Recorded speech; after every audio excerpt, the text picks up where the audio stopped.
Cave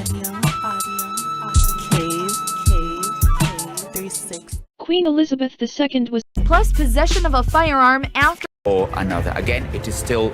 And even the Choices album that served as the movie's soundtrack. In addition to her own solo albums, which she was churning out at the time to much acclaim.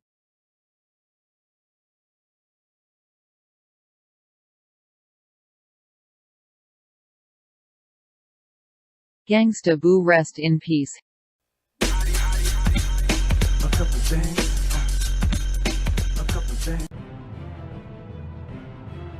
Begin our bulletin here. Renowned rapper Kieran Forbes, popularly known as AKA, has been shot and killed in Durban. He had been in eThekwini for a performance. KZN police say the multi-award winner and his close associate were leaving a restaurant on Florida Road when the suspects opened fire on them. Our reporter Ngobile Madlala is on the scene and she joins us now. Ngobile, perhaps just tell us what the mood and the sense is there on Florida Road, given it's only been a couple of hours since the news broke that AKA has been shot dead. Well, Heidi, a lot of people have been coming here. In fact, we've seen a lady who's come to drop flowers. We've seen a couple of families coming to the area to basically take pictures. You can see there. If you enjoy this content, give this video a like and subscribe to this channel. Okay, let's continue. Police just saying that they will continue to investigate and also urging people in the area to come out and tell them what they saw, what they heard and so on, because this will help with their investigation. We ourselves have spoken to some of the people in this area, Heidi, and they've explained that there's crime that's happening in this area is very worrying, but they are willing to say whatever they had seen, to explain to the police what they have heard. But at this point, not everyone, of course, willing to just explain as much because investigations are still ongoing. But we do know that they continue to speak to the police, and the police are still investigating the crime. Okay, thank you so much for that update. That's our reporter Ngobile Madlala out in Durban on Florida Road, where we do know that AKA was gunned down.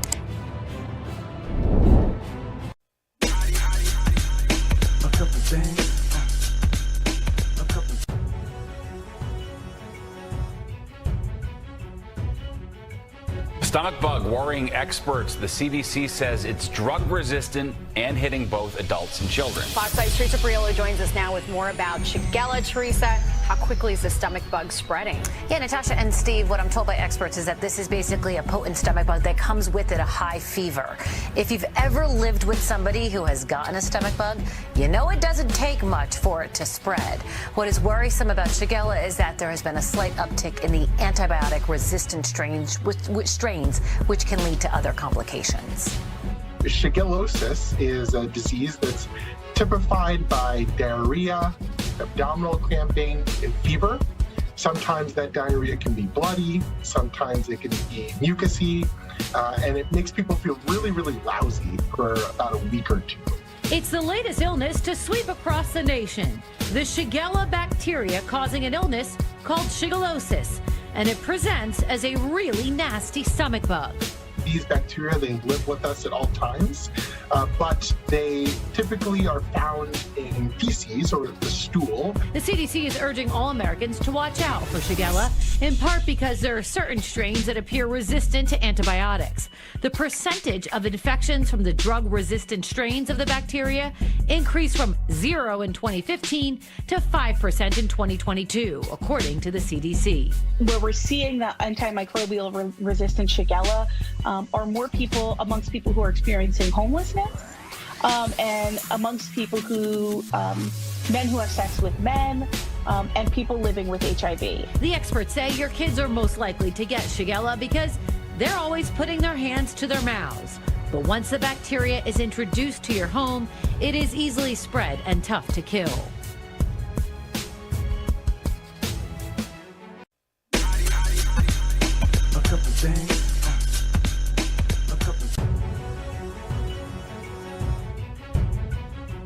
An inmate sentenced to 25 years is back on the streets after he was mistakenly released from the Harris County Jail yesterday. This is the man investigators are searching for, 61-year-old Marcelo Campos. He was sentenced last week to 25 years in prison for shooting the person he was dating back in 2021. Campos is 5'7" and weighs about 200 pounds. He is bald with brown eyes. An unknown clerical mistake led to his release. We have asked the sheriff's office how the mistake happened and what is being done to prevent it from happening again, but so far our questions have gone unanswered. If you see Campos, you should call Crime Stoppers at 713-222-TIPS. This morning, a man's convicted for shooting his girlfriend is back in custody after officials say that he was mistakenly released from a Harris County jail. A 61-year-old Marcelo Perez Campos was released on Tuesday. He was convicted for aggravated assault on a family member with a deadly weapon. Court documents show part of his plea deal was for him to serve 25 years at the Texas Department of Corrections. He was supposed to be transported to a state prison when he was mistakenly released. In a tweet, the sheriff's office says Campos is back in jail. The sheriff says an internal investigation will be conducted to determine if there were any possible policy or procedural violations.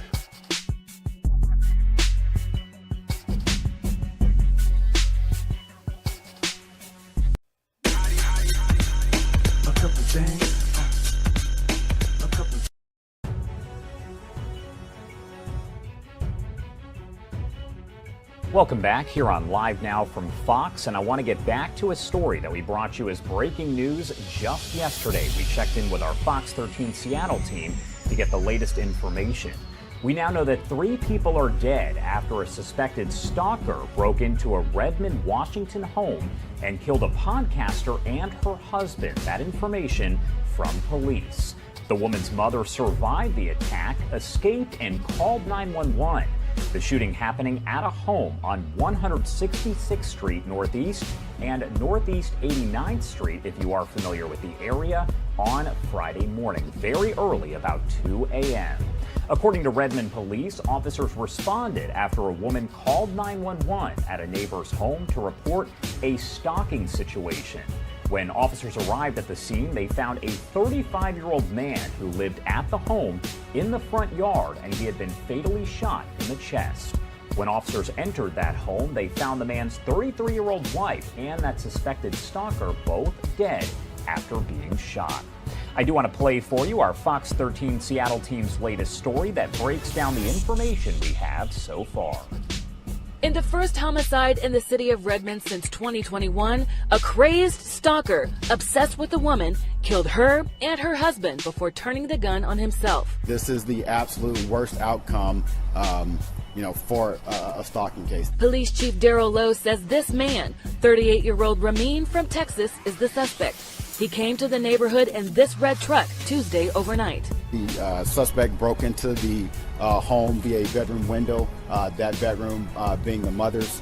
She did encounter the suspect. She was aware of what was occurring, and she knew or realized that she needed to get out and get help. Police say the mother of the wife ran for her life to a neighbor's house to call 911.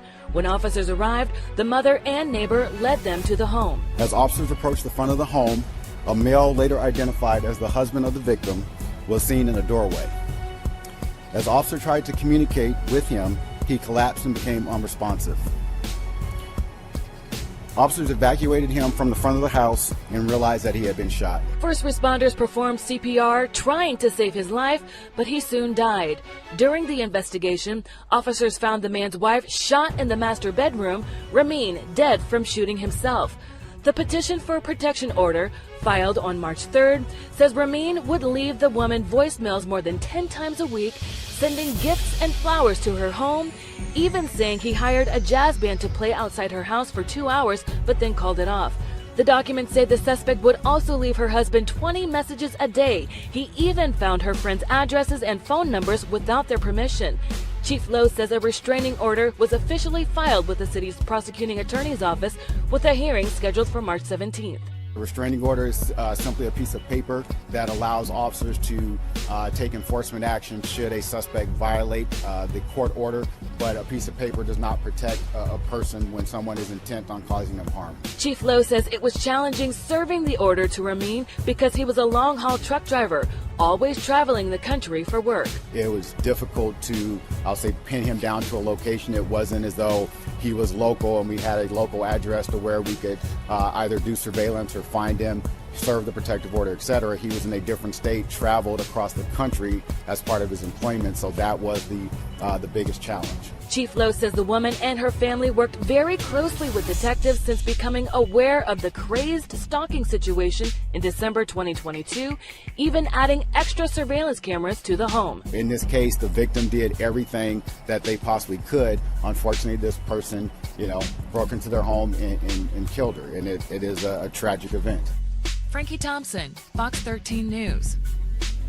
Thank you so much to our Fox 13 Seattle team for breaking down the very disturbing details that we have learned here.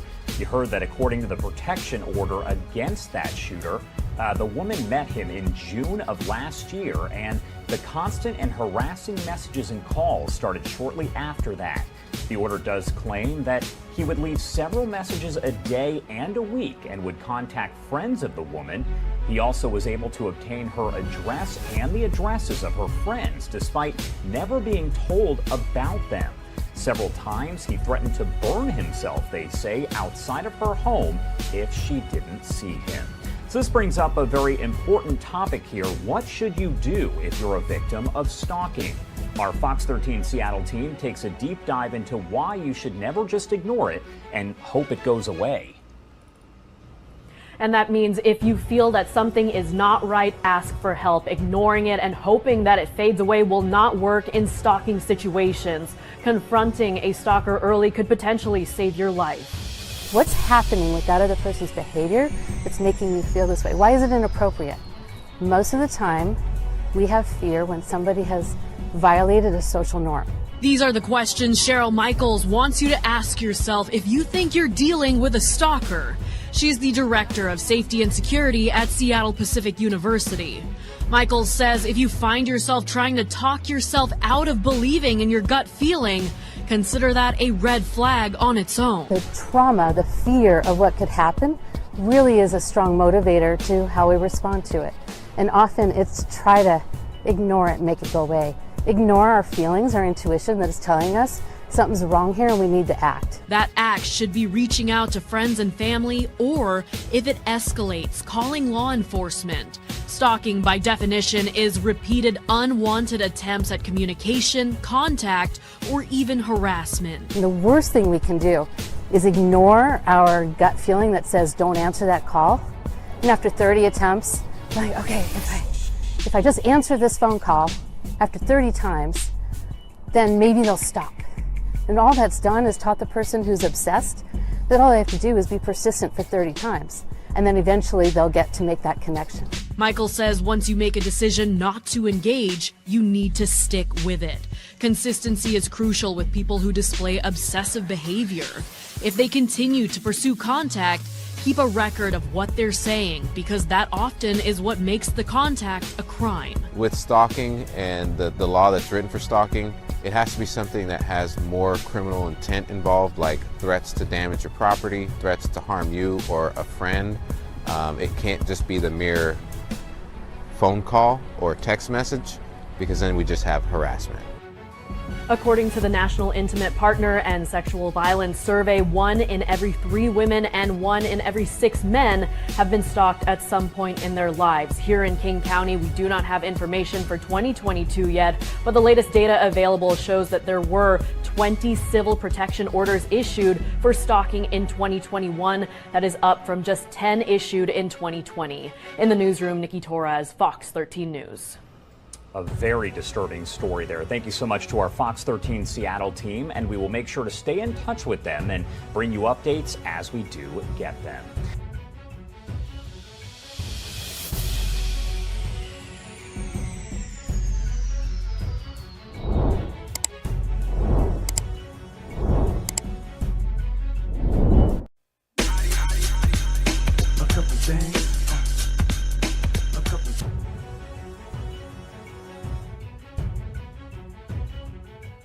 might be seeing on your phones through social media, and this is something which is absolutely bizarre and something that has never been witnessed before. It's raining worms or even worm-like creatures, because this is something that has not been identified, and the authenticity of the video is something that even the Chinese authorities are yet to verify. Now the animals, or you can see those worm-like creatures seen covering the streets and the vehicles. Many of those residents there who have apparently tweeted and put out those videos.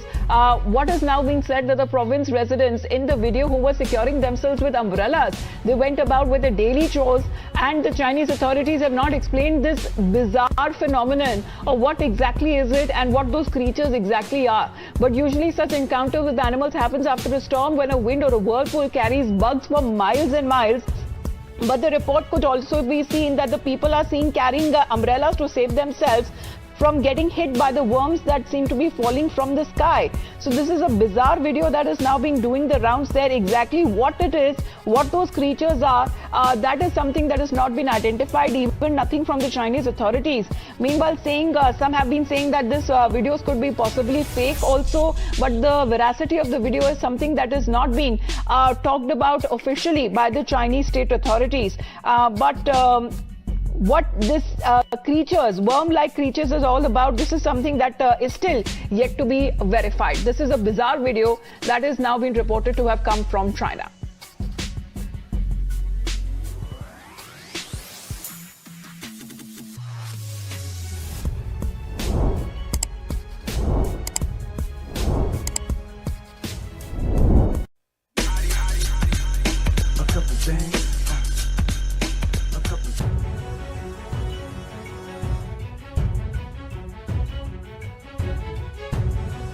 Tonight, our first look at an accused killer, Kaiman Cyrus, charged tonight with killing a bodega clerk on the Upper East Side. But that may only be part of his crime spree throughout New York City.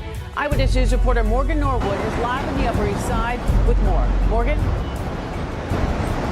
Sade Kaiman Cyrus held his head down in silence as he was led out of the 19th precinct here on the Upper East Side. At this point, he's only been charged in the murder of the Dayona deli worker identified just moments ago by NYPD as 67-year-old Shuang Choi of Queens.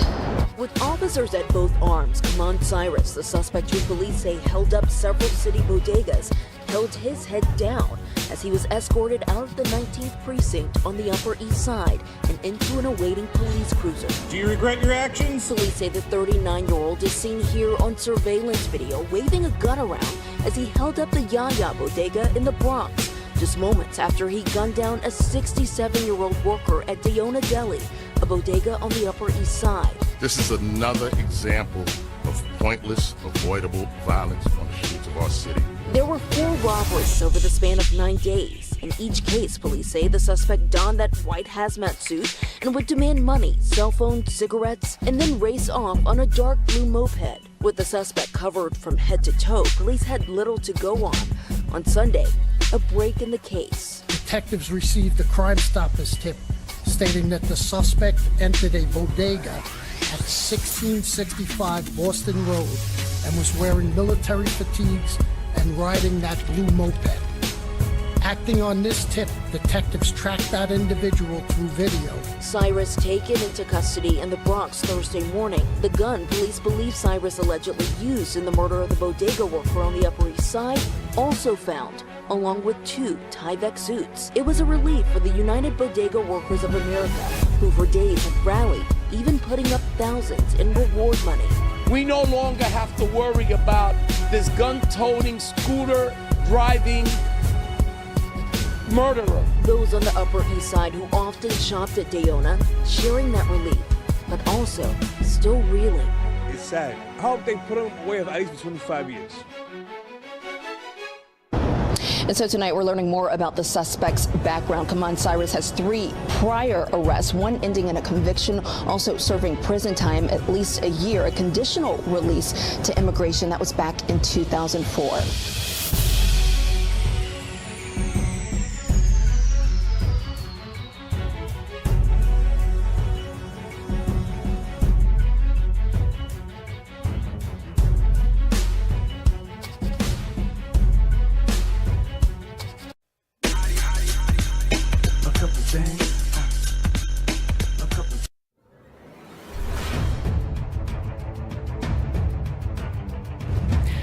Hamburg is in shock after 8 people died in a mass shooting.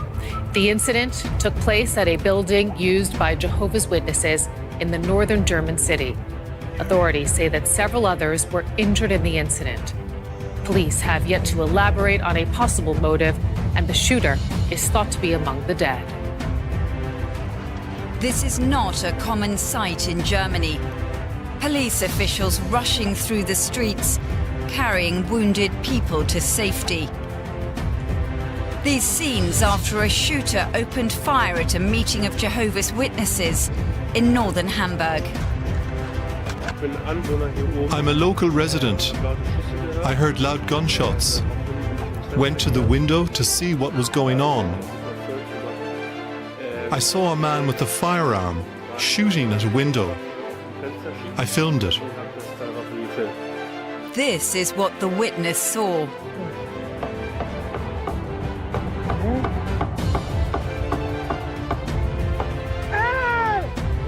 It terrified him.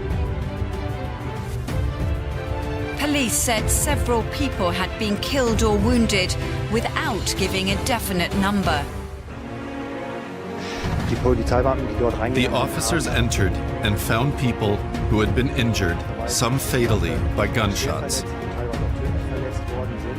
The officers also heard a shot from the upper part of the building and found a person there. We have no evidence of an assailant at large. The evidence points to the assailant being in the building and possibly among the dead. So far, it's unclear what the attacker's motive was.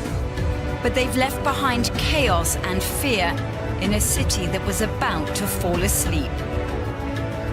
And DW's Benjamin Alvarez Gruber is in Hamburg. He gave us this update from the scene earlier.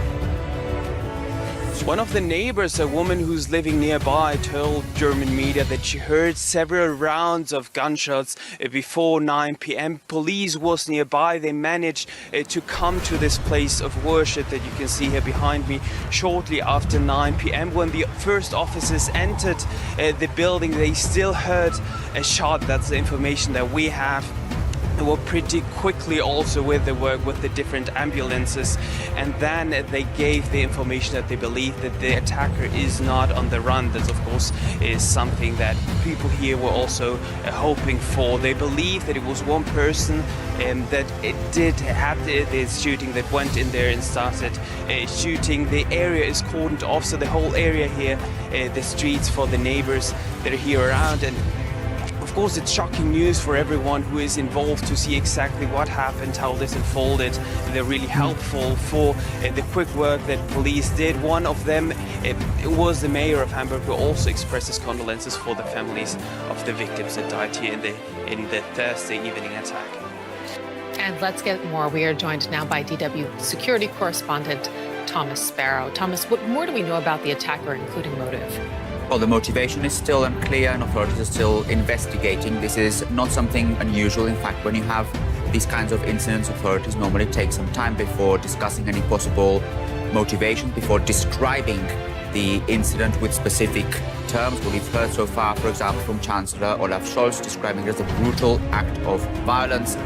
Security officials cited by German media have described it as a rampage or a mass shooting. And this points to the direction in which authorities are now probably investigating this incident. But as it happens with other similar cases, authorities are normally very careful before jumping to any conclusions, before causing any kind of speculation. So what we know so far, what's confirmed so far, is actually very little about the possible motivation. How common are incidents like this one? They are rare if you compare them with other countries in the world. Germany has some of the strictest gun laws in the world. That is one of the reasons why these kinds of incidents are rare compared to other parts of the world. However, they have happened in Germany. Also, recently, there have been several in the last few years, and the motivations there have ranged from mental problems by the possible perpetrator to far-right extremist views. And this again points to the importance of understanding what possible motivation might be in this case, what the background might be, because then you can actually put this particular incident into one category or another. Again, it is still way too early to say what the possible motivation might have been. Authorities are treating this very carefully. When can we expect to learn more? Today, in the course of the day, especially around midday German time, we're expecting a press conference by local authorities where they're going to give probably more details on the possible perpetrator, on the victims, and we're expecting also some initial information on the possible motivation as well. DW correspondent Thomas Sparrow with the Security Outlook here. Thank you so much.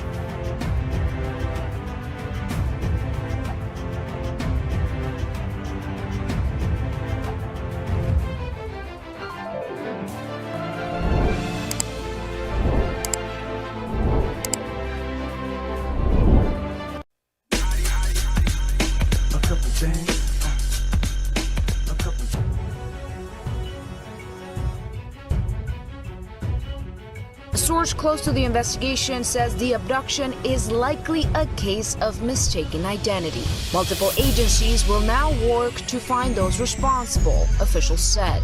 I've been briefed by the FBI, which is working with Mexican authorities, and senior department officials are working closely with our counterparts at the State Department. The State Department, meanwhile, is renewing a warning for Americans considering travel to this region of Mexico. The travel advisory for Tamaulipas State remains at level 4.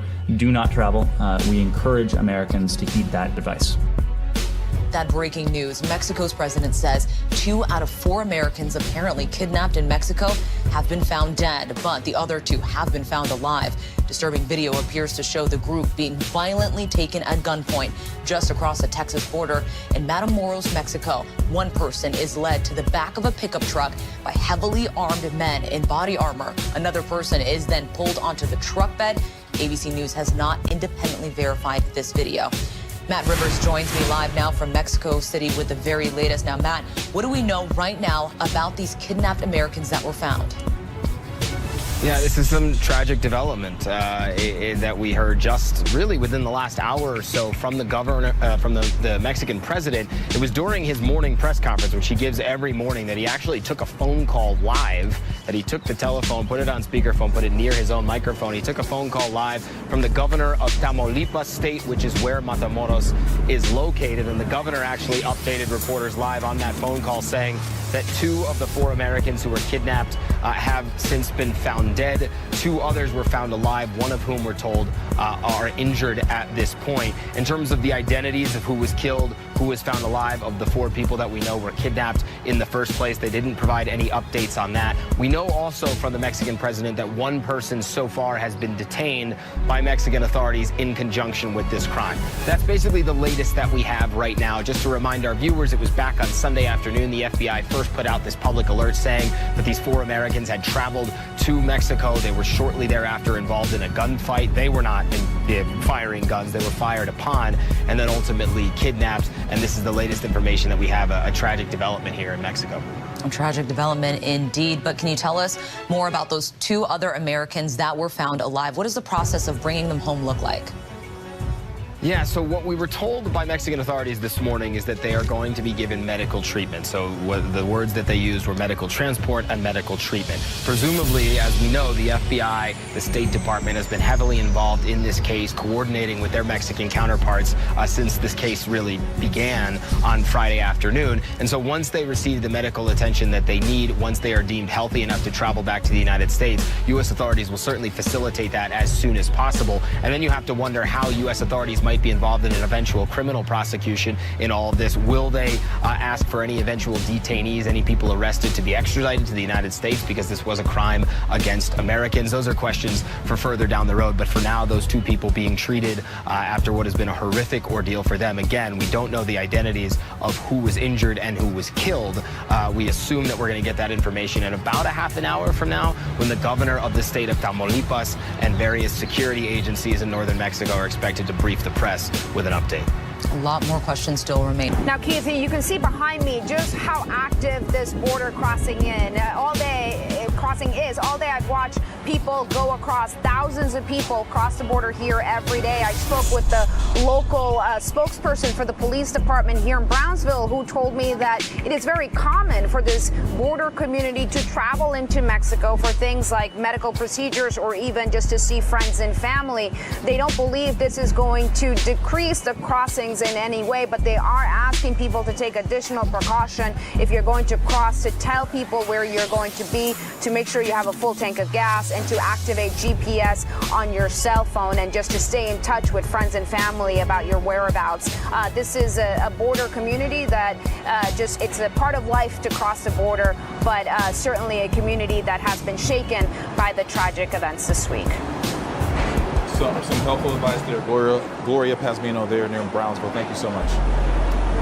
Well, family members now scared the cartel might come to their small town. That's right, Nicole. Earlier, I spoke with Michelle Williams, the wife of Eric Williams, one of the two who were kidnapped and survived. She said he told her not to appear on camera, and so we spoke by phone, and I have to say, the conversation raised more questions than anything else. Just a day after officials announced they rescued 2 of the 4 Americans who were kidnapped in Mexico, News Nation spoke with Michelle Williams, the wife of Eric Williams, who survived. When did you realize that there was some sort of issue? When FBI came to my house. When was that? That was on Sunday morning.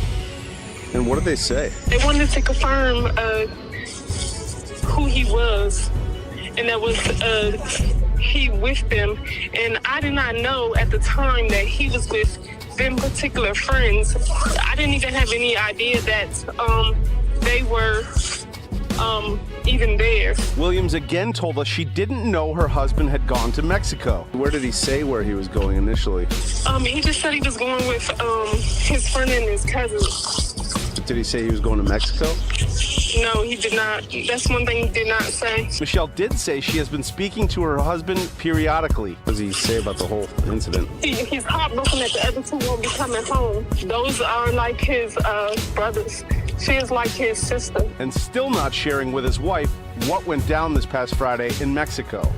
He didn't want to get into detail. They went there for her to have cosmetic surgery. And then all of a sudden they met, somehow got caught in the crossfire with these cartels? Correct. But despite having a successful surgery on both of his legs, he asked his wife not to appear on camera and not to come visit him at the hospital. Do you have any idea when you're going to see your husband next, when he's due back here? No, because he doesn't want us to come there. Why? For fear of something related to the cartels? Or something will happen to us here. So he's worried that something would stretch back here to the East Coast. Yeah, I don't know. I just know he doesn't want us there, and I do know he made it out of surgery and he's doing okay. Meantime, here in Lake City, a small-knit community remembers the victims. I knew the Williams guy. I coached him on football in Little League. Brown, I knew his family. They were good kids, and they families were from Lake City, and they were pretty good kids in the community. It's just heartbreaking to know that kids from our community can't go somewhere and have a good time. Now I'm standing here in front of this church where in about an hour, members of the community will gather for a vigil and pray for the victims. I've spoken to some people here who already showed up. They said there's so much of this story that just doesn't add up. So many questions yet unanswered, Nicole. Yeah, a lot that still doesn't add up here. All right, Rich, thank you.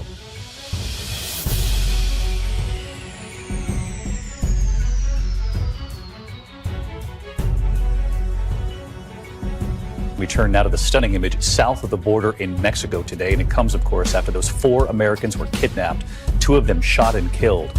Well, today, 5 alleged members of a notorious cartel tied up and left in public right at the scene of the kidnapping for all to see. And authorities believe it was the cartel itself handing over those 5 suspects.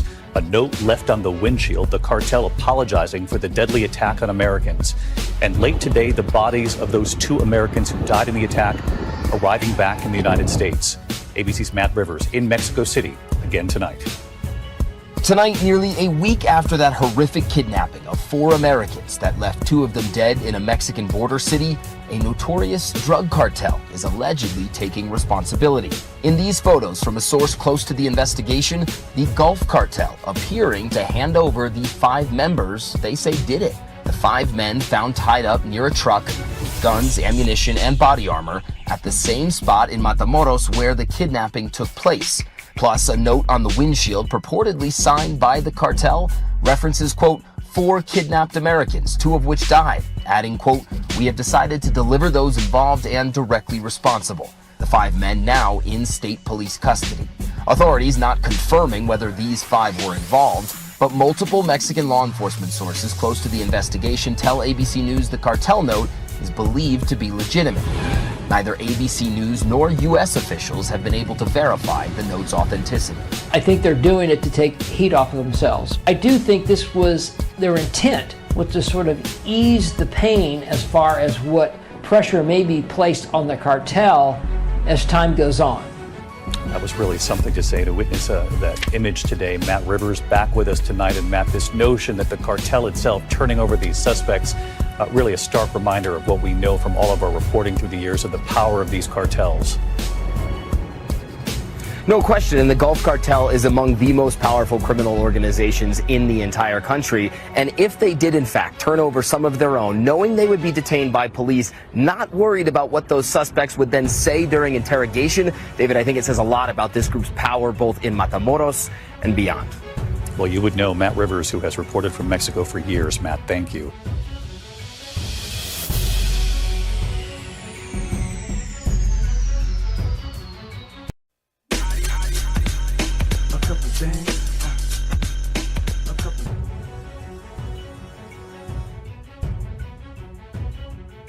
How many of those spam calls do you get every single day? Are you ever tempted to actually call that number back? This morning, the SEC is warning people to never return a phone call you don't recognize. So Bob is here with more on what we should do. I'm surprised by this because I never pick up even people's phones that numbers people I know. Actually do pick up. But people do. They think they recognize the number, and then they think they recognize like a specific area code, right? Yeah. And so they pick up. They're like, oh, it's someone from, right.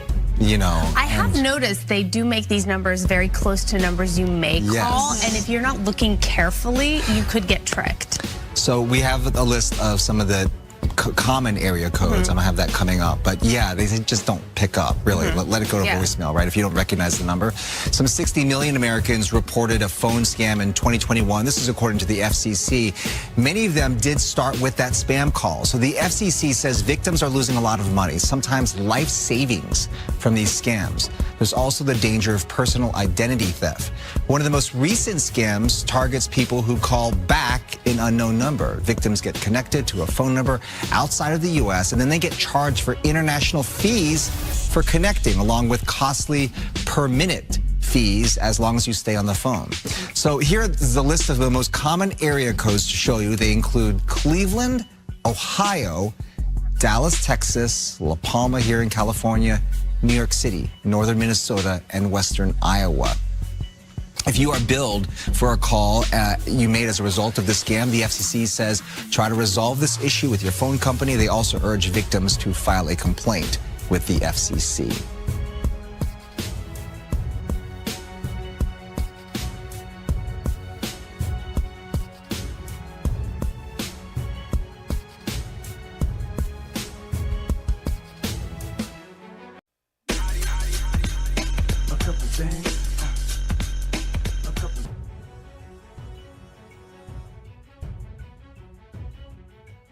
I know we've talked about this BOP officer a lot, and, you know, it's the only thing that's on my mind. It's the only thing I can talk about because, you know, those laws being broken, I feel, you know, changed the course of my trial. And look where that got me.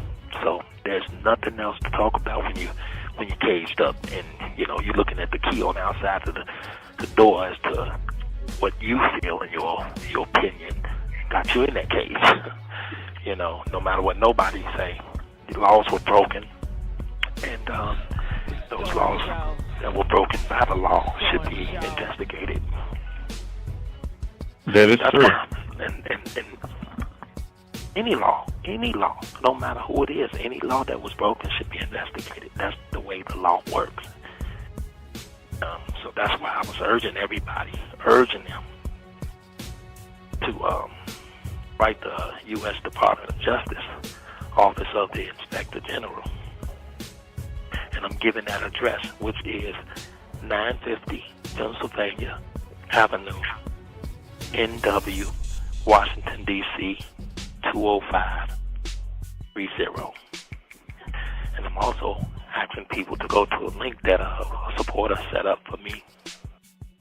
It's called justicerkelly.weebly.com.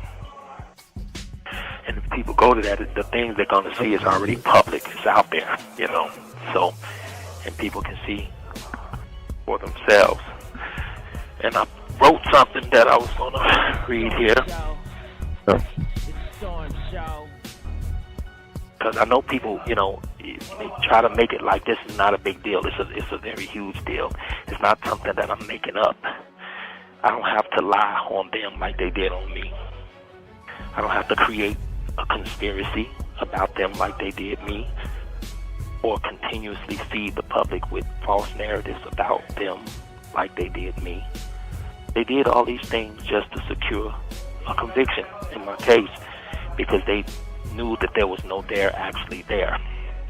But what this federal BOP officer A did, illegally obtaining all of my federal restricted law enforcement information, recorded phone calls, emails of mine, were real crimes. It's not a conspiracy theory. It's not nothing that's made up. There's a search warrant that backs that. This call is from a federal prison. Her scanning all of my restricted information and sending it to her own personal Gmail account is a real crime, a federal crime. And a BOP officer A, giving that to an internet blogger, Tasha K, all of my federal restricted law enforcement information is a huge federal crime. Tasha K has over 1 million followers, or however many followers she has, but I know she is very influential. You know, she made a lot of money after illegally receiving, then illegally sharing all of my federal restricted phone calls, recordings, and emails, given to her by the BOP officer A. Tasha K shared federal information with the public, and she also stated out of her own mouth that she shared it with the parents of government witnesses in my New York case. Tasha K made these statements on her social media platforms. She did it while she was sipping huge glasses of wine, making money while she was doing it. Who gets to make money from sharing federal restricted law enforcement information? Not only that, but who gets to just sit back on their media platform, drinking huge glasses of wine, tell the whole entire world that they received federal restricted information and shared it with federal government witnesses? Who gets to do that? Who gets to steal? Who gets to steal federal restricted information of any inmate, send it to their own personal account, give it to a famous internet blogger, for that blogger to share it with the public and government witnesses prior to that inmate's high-profile case? Who gets to commit all of these federal crimes and just get away with it? Who? How? Why? My girlfriend was responsible for 90% of my New York case. But the problem was she was still loving and supporting me. They needed her to be mad at me, hate me, become scorned. They can get her to say anything they wanted her to say about me. So the BOP officer A spent 6 months illegally accessing my restricted recorded phone calls and all of my personal emails, etc., scanning it to her own Gmail account so that she could give it to the blogger Tasha K, and Tasha K, who stated herself that she shared it with my girlfriend, her family. Now, those restricted phone calls and emails, they contain 6 months of me talking to my other girlfriend that I was living with. This call is from a federal prison. And once the BOP Officer A gave those conversations to the blogger Tasha K, and Tasha K shared them with my girlfriend, is when they were able to get her to the point of leaving, coming at 90% star witness. They needed her to become. And that plus a little restitution money to help boost the incentive for lying on me was all it took. These are the things that this BOP officer caused. The actions of that BOP Officer A could happen to anybody's loved ones in jail while they are trying to defend themselves. So for me to shed light is very important, crucial. So it's okay to repost that link and contact to help spread the word about what happened to me. The BOP Officer A, blogger Tasha K, and what they have done to me is wrong. It's illegal. I feel that I deserve the outcome of that investigation, and I will be sending letters to the Department of Justice myself as well, because this is wrong. This is illegal. And it changed the course of my whole trial. Now people ask, what did it do to me? How has it impacted my case? In a major way, because the bottom line is the law is not supposed to break the law to get a conviction on me or anyone by stealing federal information, phone calls and emails. What has this done to me? It has made me feel like my attorneys, my constitutional rights, my due process, me being an American citizen or just a human being doesn't even matter at all. Because all of those rights were mine, but all of those rights were stolen from me and violated on every level by the same law I was up against fighting for my life. With that level of corruption going on prior to my trial, during my trial, I never had a chance. People say, what do I want people to do? It's not really about what I want people to do, because I'm not trying to rally up people or anything like that. I want the law to do something about it, because that's where these federal crimes that were committed against me started. Now, of course, I want people to know, be aware of it, because it's something that needs to be addressed, something that needs to be fixed, because it happened to me and it can happen to anyone. But I would like for the DOJ to do a full investigation on the BOP Officer A, famous internet blogger Tasha K, concerning the illegal accessing and sharing of all of my private, restricted law enforcement information. Information that ultimately resulted in the devastating outcome of my New York trial. I'm asking the DOJ to do this investigation because they are well aware of what the BOP Officer A and blogger Tasha K has done, their crimes they committed. And all I'm asking is for the DOJ to do a full investigation, transparent investigation on those crimes, just like they do on people that doesn't work for them, that doesn't work for the government. All I'm asking, and that's all I would want people to ask, because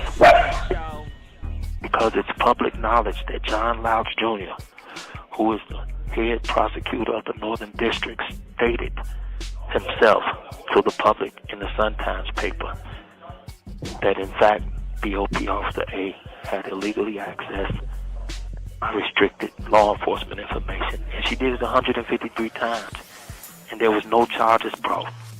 But he said there was an ongoing investigation.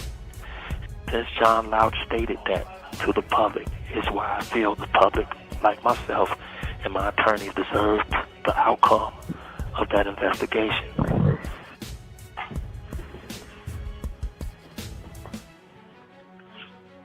Which is why I'm urging people to write letters to the Department of Justice. The governing,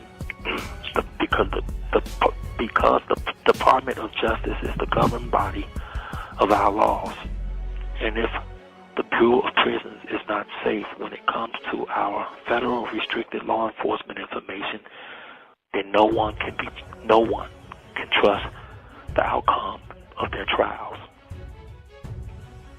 Yeah. Okay.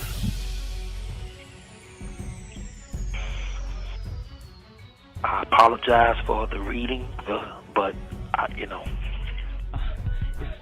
only one that can do this. I'm going off of my own handwriting, so but these are the things that's on my mind. These are the things I need to get out there, and these are the things I need people to do. Pay it. And the last thing I want to say is I want people to stop bickering at each other. Bloggers that's helping me, bloggers that support me, to stop bickering at each other and focus on what's really going on. Focus on this BOP situation, because this is, to me, in my opinion, and from the evidence that I have on a search warrant, is 99% of what is going on here, and it's wrong, and it needs to be addressed. And that's why I want people to stop focusing on going at each other's heads and at each other's throat over who's doing this. I can't call everybody. I can't talk to everybody. I don't have that luxury on the phone, that time to do that. But I just want to focus on that, and I want people to focus on that. That's it. I'll try to call you back, Storm, okay? Okay, sounds good. Thanks, man. All right, now. All right.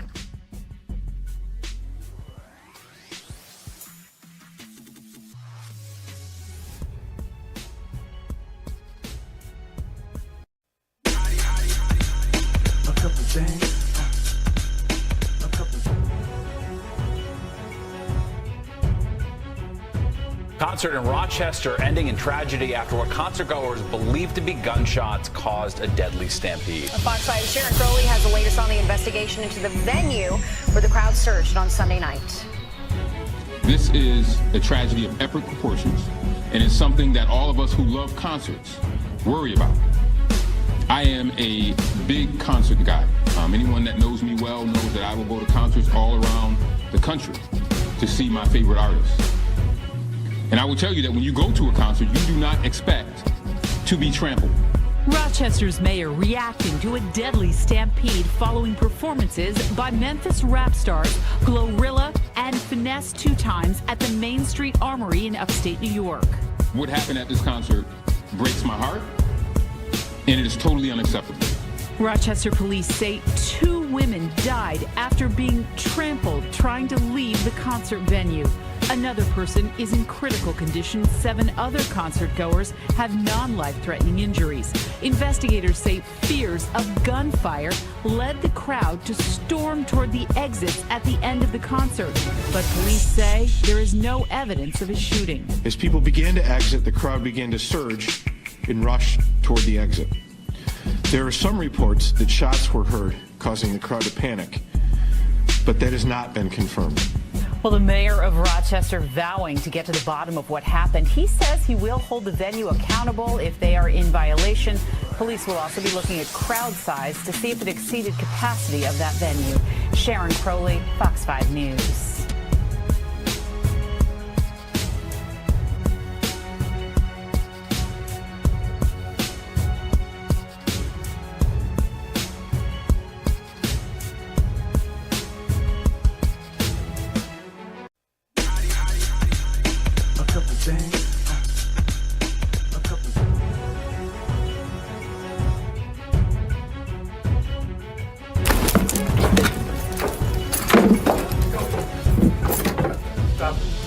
A judge has approved a lawyer's request to be withdrawn from the case after his client attacked him in court.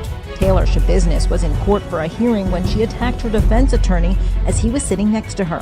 A court officer pulled her to the ground, but the defendant made it difficult for him to restrain her. Clear the courtroom. The attorney said their attorney-client relationship was irretrievably broken, and Shabusiness has since been assigned a new public defender. Shabusiness is accused of killing and mutilating her boyfriend a year ago in Wisconsin. Shabusiness is still undergoing evaluations by mental health professionals to determine if she is competent to stand trial. She's charged with first-degree intentional homicide, mutilating a corpse, and third-degree sexual assault. She has pleaded not guilty by reason of mental disease or defect. The trial is set to begin in May.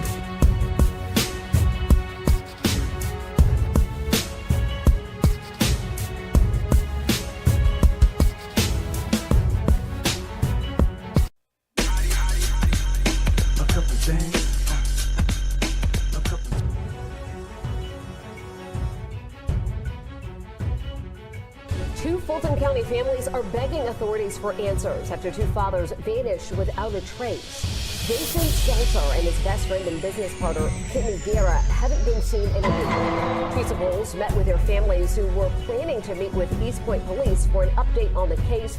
She joins us live at that police station. Teresa? Speaking to us and begging for help, Kenny's fiance says she told him, "I love you," and then never heard from him again. She's sharing new photos of them tonight and hopes that by sharing the timeline, someone will know how these best friends disappeared.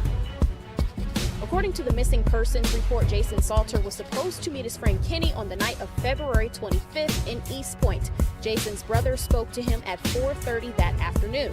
Then, just before 7 that night, flock cameras captured Jason's car on Campbellton Road.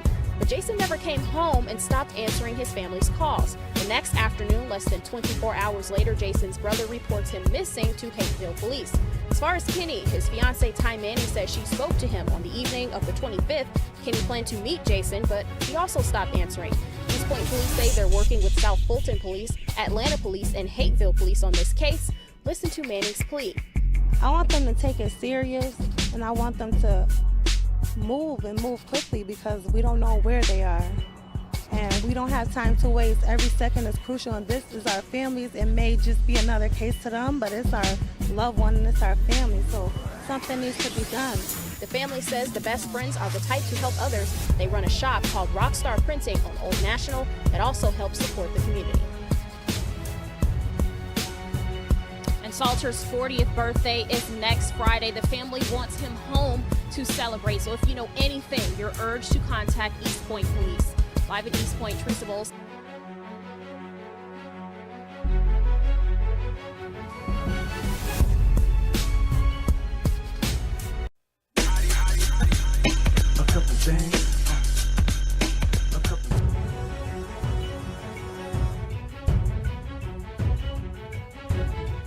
A police raid in Bergen County, New Jersey leads to the arrest of a suspected killer. Now, prosecutors say that a laundry was taken into custody during a SWAT gun operation at an apartment in Teaneck. He was accused of fatally shooting a former gang leader in a professional hit in South Ozone Park in 2021.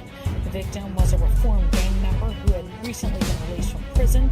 A surveillance camera recorded the shooting. We've shown an edited version of it before on air, but it is disturbing.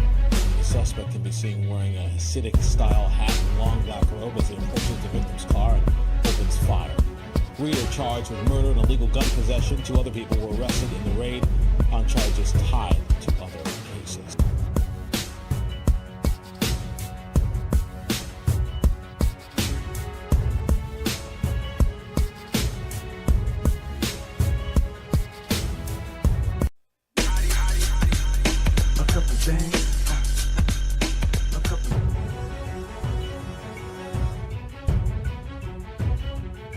An alleged carjacker is caught after doing a good deed. WREG's Bria Jones has been digging into the arrest affidavit and shares how police were able to capture the suspect.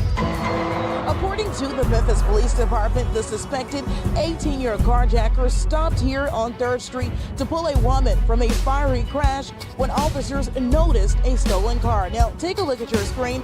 This is a look at the suspect, 18-year-old Demonte Abraham. Now, he's accused of carjacking a 60-year-old man outside a store in North Memphis last Thursday. The victim told officers he was robbed by 4 men dressed in ski masks. Police say the suspect stole a 2013 Chevy Captiva. The next day, the officers responded to a car fire on 3rd Street. Officers say one of Abraham's friends was driving reckless with 3 other people in the car when he hit a tree and his car went up in flames. Abraham and 2 teen girls got out of the stolen car to pull out a woman trapped inside the burning vehicle. That's when officers noticed the stolen Captiva on the scene. Abraham is now facing multiple charges, including aggravated robbery and carjacking. For now, reporting in Southwest Memphis, Bria Jones, WREG News, Channel 3.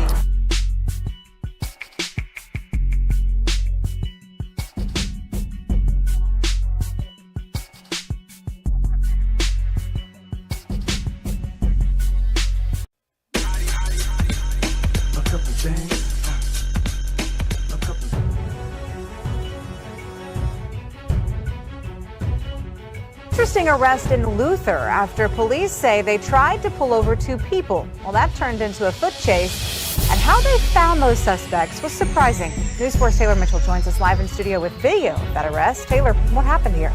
Well, Adria, when officers tried to pull them over, a pursuit started, and then shortly after, they crashed through a fence in Lincoln County. The 2 suspects then tried running off.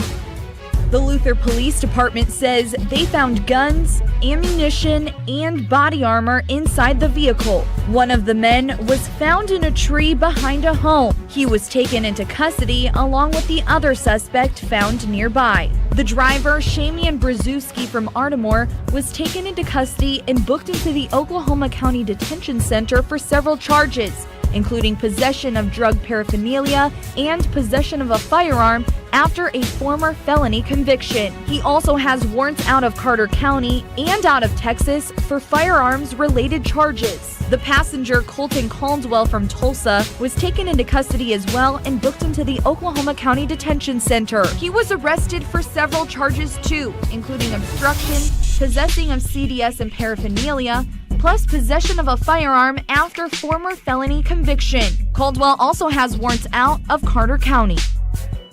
The Luther Police Department says several other law enforcement agencies were called in to assist in finding the 2 suspects.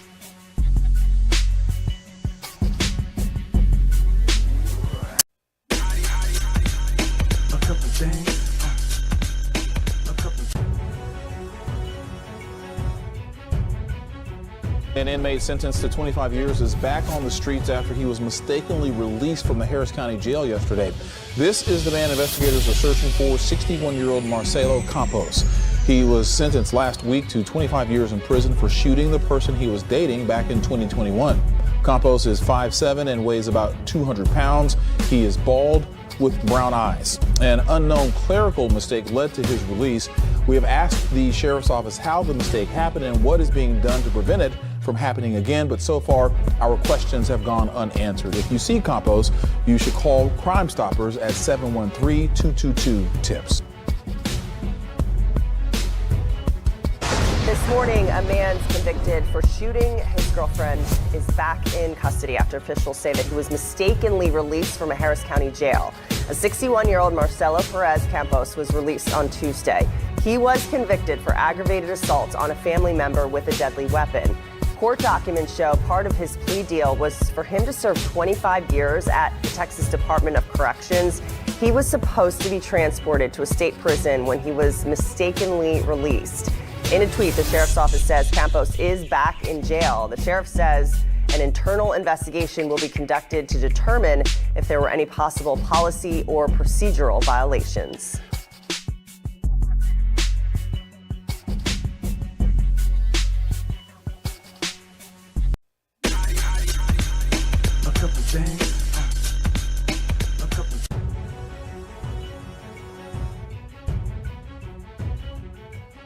stomach bug worrying experts. The CDC says it's drug-resistant and hitting both adults and children. Fox 5's Teresa Priolo joins us now with more about Shigella. Teresa, how quickly is the stomach bug spreading? Yeah, Natasha and Steve, what I'm told by experts is that this is basically a potent stomach bug that comes with it a high fever. If you've ever lived with somebody who has gotten a stomach bug, you know it doesn't take much for it to spread. What is worrisome about Shigella is that there has been a slight uptick in the antibiotic-resistant strains, which can lead to other complications. Shigellosis is a disease that's typified by diarrhea, abdominal cramping, and fever. Sometimes that diarrhea can be bloody, sometimes it can be mucousy, and it makes people feel really, really lousy for about a week or two. It's the latest illness to sweep across the nation. The Shigella bacteria causing an illness called shigellosis, and it presents as a really nasty stomach bug. These bacteria, they live with us at all times, but they typically are found in feces or the stool. The CDC is urging all Americans to watch out for Shigella, in part because there are certain strains that appear resistant to antibiotics. The percentage of infections from the drug-resistant strains of the bacteria increased from 0 in 2015 to 5% in 2022, according to the CDC. Where we're seeing the antimicrobial resistant Shigella are more people amongst people who are experiencing homelessness and amongst people who, men who have sex with men, and people living with HIV. The experts say your kids are most likely to get Shigella because they're always putting their hands to their mouths.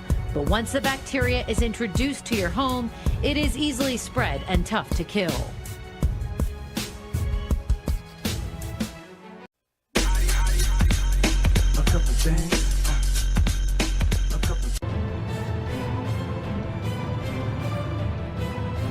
Arrest warrant has been issued for South Florida rapper Kodak Black.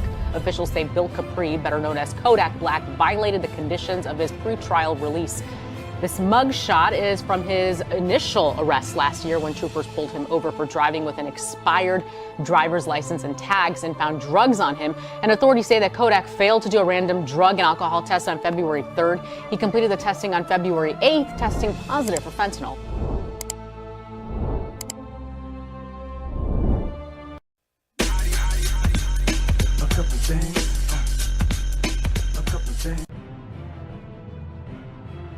Begin our bulletin here. Renowned rapper Kieran Forbes, popularly known as AKA, has been shot and killed in Durban. He had been in eThekwini for a performance. KZN police say the multi-award winner and his close associates were leaving a restaurant on Florida Road when the suspects opened fire on them.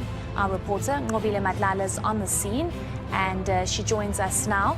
Ngobile, perhaps just tell us what the mood and the sense is there on Florida Road, given it's only been a couple of hours since the news broke that AKA has been shot dead. Well, Heidi, a lot of people have been coming here. In fact, we've seen a lady who's come to drop flowers. We've seen a couple of families coming to the area to basically take pictures. You can see there. If you enjoy this content, give this video a like and subscribe to this channel. Okay, let's continue. Police just saying that they will continue to investigate and also urging people in the area to come out and tell them what they saw, what they heard and so on, because this will help with their investigation. We ourselves have spoken to some of the people in this area, Heidi, and they've explained that there's crime that's happening in this area is very worrying, but they are willing to say whatever they had seen, to explain to the police what they have heard. But at this point, not everyone, of course, willing to just explain as much because investigations are still ongoing. But we do know that they continue to speak to the police, and the police are still investigating the crime. Okay, thank you so much for that update. That's our reporter Ngobile Madlala out in Durban on Florida Road, where we do know that AKA was gunned down.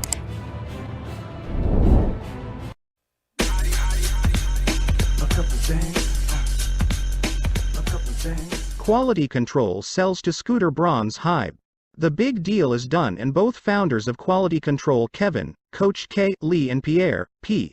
Thomas, will retain control of the Atlanta label under Braun's direction. February 9, 2023. HYBE, the South Korean company that represents BTS, Tomorrow X Together, Lee Yun, and more, has acquired the Atlanta hip-hop label Quality Control, The Hollywood Reporter. The New York Times and other media outlets reports the $300 million deal was led by HYBE America CEO Scooter Braun, who oversaw the cash and stock purchase. HYBE will pay a $250 million purchase price and issue $50 million in new stock. Braun joined HYBE in 2021 and was named sole CEO of the company's American division last month. It's his first major move since joining the company, which signals further investment in North America from HYBE. The company's United States portfolio already includes acts associated with Braun's SB projects, Justin Bieber, Ariana Grande, Kid Laroi, and Big Machine label group, Tim McGraw, Thomas Rhett, Rascal Flatts. QC is one of the most significant independent labels in the world, Braun said in a statement shared with the New York Times. They not only distribute music, but they also distribute culture. Their artists are the voices of their communities. Quality control will be overseen by HYBE America, with QC founders Kevin, Coach K, Lee and Pierre P. Thomas to control the label under Braun's direction. P and I are ecstatic about this partnership with Scooter and HYBE and are confident they can get us to our global ambitions we've had in our scope since the beginning of the company, as nothing means more than our artists impacting worldwide, Lee said in a statement shared with The Hollywood Reporter. Over many years, Scooter and I have cultivated real trust and a common way of looking at the world and culture. If you enjoy this content, give this video a like and subscribe to this channel. Okay, let's continue. Quality Control was founded by Lee and Thomas in 2013. The label is known for its releases with Migos, Lil Baby, and City Girls. In 2017, they also released the compilation album called Quality Control, Control the Streets Volume 1, which included music from Cardi B, Travis Scott, Nicki Minaj, and Ty Dolla $ign, just to name few. Another release was followed by Control the Streets, Volume 2 in 2019. Can this new deal be the deal that accelerate music and fans of this label to a new level? Let us know in the comments section below. And if you like this type of content, please feel free to share with a friend or two. Thanks for watching.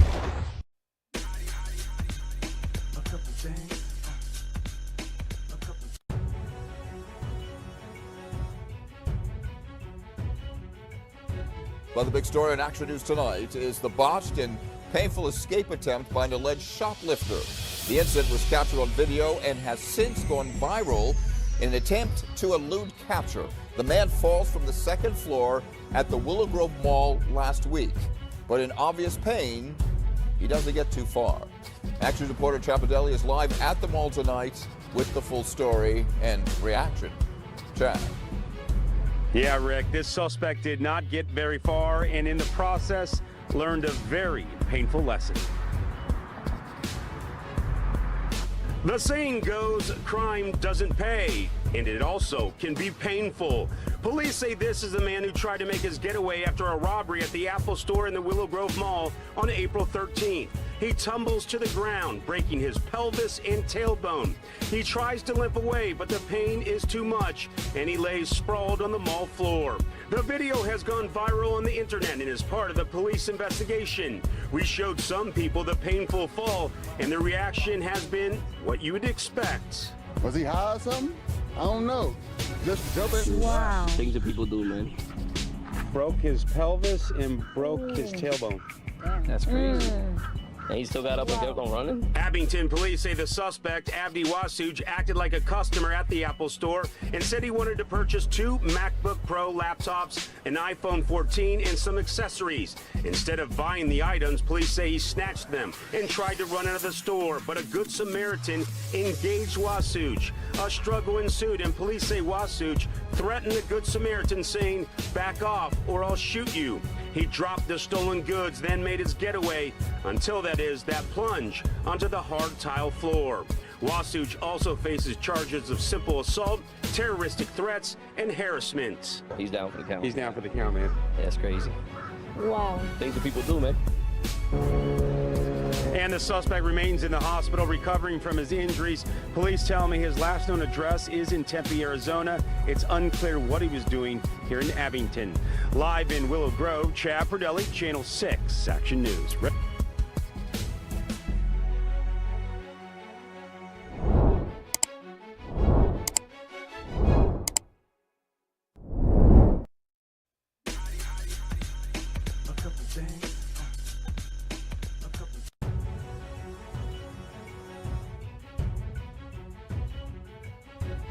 Charges have been filed against a suspect accused of hitting an NYPD officer in the head with a glass bottle. Jose Garcia faces charges, including resisting arrest and weapons possession.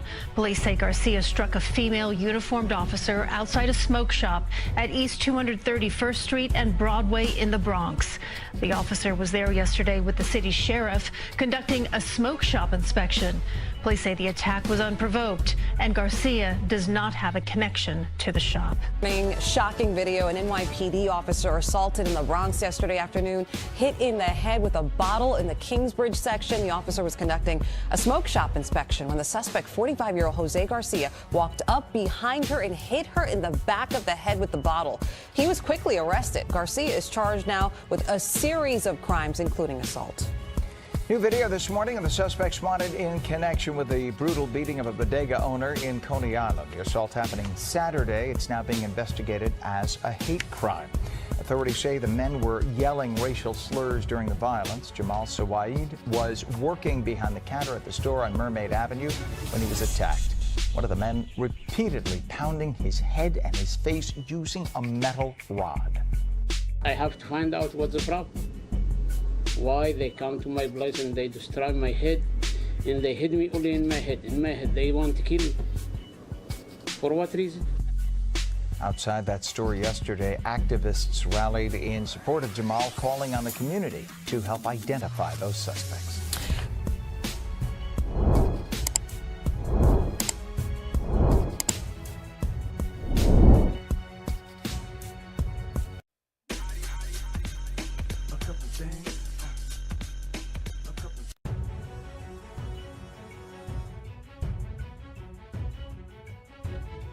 Calling the case of a woman discarding her unwanted baby inside a dumpster horrific. A New Mexico judge ordered the teenage mother be held under house arrest. ABC 7 Saul Saenz followed the pretrial involving the Hobbs, New Mexico teen mom, and he joins us live. Saul, did that teen mom show up in court today? Certainly she did. 18-year-old Alexis Avila sat motionless inside the courtroom during a pre-trial hearing to determine if she should be held without bond or released. Today's trial was not about guilt or innocence, but a Hobbs police detective in the case testified Avila admitted to giving birth to a baby, wrapping it in a towel, placing the baby inside a trash bag, and throwing it into a dumpster behind a Hobbs mall. What you're watching right now is surveillance video shown to everyone inside the courtroom. Two men and a woman testified they were looking through a dumpster under frigid temperatures behind a Hobbs mall when they heard a whimpering sound. They told District Judge William Shoebridge they believed the sound was coming from either a puppy or a kitten. After 2 hours of testimony, Judge Shoebridge made his ruling public, but now without sharing his feelings about the case. The conduct is horrific. It shows no feeling on Miss Avila's part for the sanctity of life, or any feelings that her newborn son surely experienced as a newborn. It was determined the baby was a boy. He was taken to a nearby hospital, then airlifted to a hospital in Lubbock, Texas, where he was given a blood transfusion and is listed in stable condition. Avila was ordered to be held under house arrest until her trial. She was fitted with an ankle monitor and ordered not to leave her parents' home unless she's attending school or work. Stephanie? All right. Thank you so much, Saul. Where's the baby? You have a blanket? We are seeing for the first time the police video the night a newborn was found in a Hobbs dumpster and how police quickly tracked the baby's mother down. That's the vehicle involved? He wouldn't have made it overnight, that's for sure. Good afternoon. Within hours of finding that surveillance video of a young woman throwing a trash bag with a baby inside a dumpster behind a mall, Officers were interviewing 18-year-old Alexis Avila. I was in a panic. I didn't know what to do. Okay. I was scared. Friday night, early January, a Hobbs police detective going in circles for half an hour, trying to get Alexis Avila to admit to what she did earlier that day and why she did it. Obviously, I got confirmation that you were pregnant, okay? Right. I found that out yesterday. Avila, who just turned 18 2 weeks earlier, insists again and again she didn't know she was pregnant until the day before. Okay. Thought I was gaining weight. I was eating more. Nothing changed. And claims she thought she was just having stomach problems and back pain from an old car crash. I just kept hurting, and so I went to the clinic and they did a urine sample and they told me I was pregnant, and that's when I found out. As the detective kept pressing for the truth about how it all unfolded, I'm sorry. Avila got flustered, telling the detective her parents never knew she was pregnant, and when she woke up the next day, unexpectedly gave birth to the boy and wrapped him in a towel. I was in a panic. I didn't know what to do. Okay. I was scared. Okay. What'd you do after? I cleaned myself and I just left it where it was. She says she thought about calling her mom at work. I was so scared. I think she's gonna hate me just because I just turned 18. I haven't been 18 for a month, and I'm the baby. So she put the boy in a trash bag along with the garbage in her VW Jetta and wrapped it up with a hair tie. I just left and I drove around and I just put it to where I put it. Did you place it there? Did you throw it there? What did you do? What do you mean? I mean, the like trash. in the trash, I just put when I tossed it in there. You wrap around a newborn inside a trash In a bag. panic. I just turned 18. Right. It's not like I've been 18 forever. 6 hours after dumping the baby in the dumpster, people scavenging found the boy. Police watching surveillance video caught a glimpse of Avila's license plate and tracked her down. Last I heard, the baby's okay. Okay. So. It took almost 20 minutes during the interview for Avila to even ask how the baby was doing, and then abruptly asked if she could still be the boy's mother. If the baby's okay, I want it. Now, at one point in the interview, Avila did acknowledge that she did take 2 pregnancy tests back in August. One was positive, the other negative. She says she opted to believe the negative one. Avila is charged with attempted murder. The ex-boyfriend, baby's father, now has custody of the boy. He claims Avila told him that she had a miscarriage. Good afternoon. A jury has found Alexis Avila guilty. She is the teen seen on video throwing her baby into a dumpster in Hobbs last year. Avila is facing a minimum of 12 years in prison. News 13's Ariana Kraft joins us now with details. Alexis Avila's defense attorney was seen comforting her client in court as the jury confirmed their verdict with the judge. Do you agree that your verdict was guilty of abuse of a child resulting in great bodily harm and guilty of attempt to commit first-degree murder? All jurors confirmed the guilty verdict of child abuse resulting in great bodily harm and the alternate charge of attempt to commit first-degree murder after she was caught on surveillance video throwing her newborn into a Hobbs dumpster and leaving him there on January 7th, 2022. During the course of the trial, jurors listened to the people who rescued the baby from the trash, medical staff that treated the newborn after he was found, responding police officers, a clinical psychologist, the baby's father, and jurors even heard from Avila herself. The defense clung to Avila's diagnosis from a clinical psychologist that she had a mood disorder and tried convincing the jury that she did not intentionally hurt the baby, while the state tried poking holes in Avila's claims that she had blacked out. Prosecutor Diana Lush explained why she believes the jury came to this verdict. That video said it all. It clearly caught her actions, it caught her expressions, and it's still difficult, I think, for people to watch that video when you think about the fact that that baby was inside that bag. The defense team also tried to downplay the baby's injuries, stating a lot of newborns could have complications during birth. Avila was released as she waits sentencing. Back to you. Right, Ariana, thank you. Avila is facing a minimum of 12 years in prison, but could go as high as 18 years. Sentencing is scheduled for May 1st.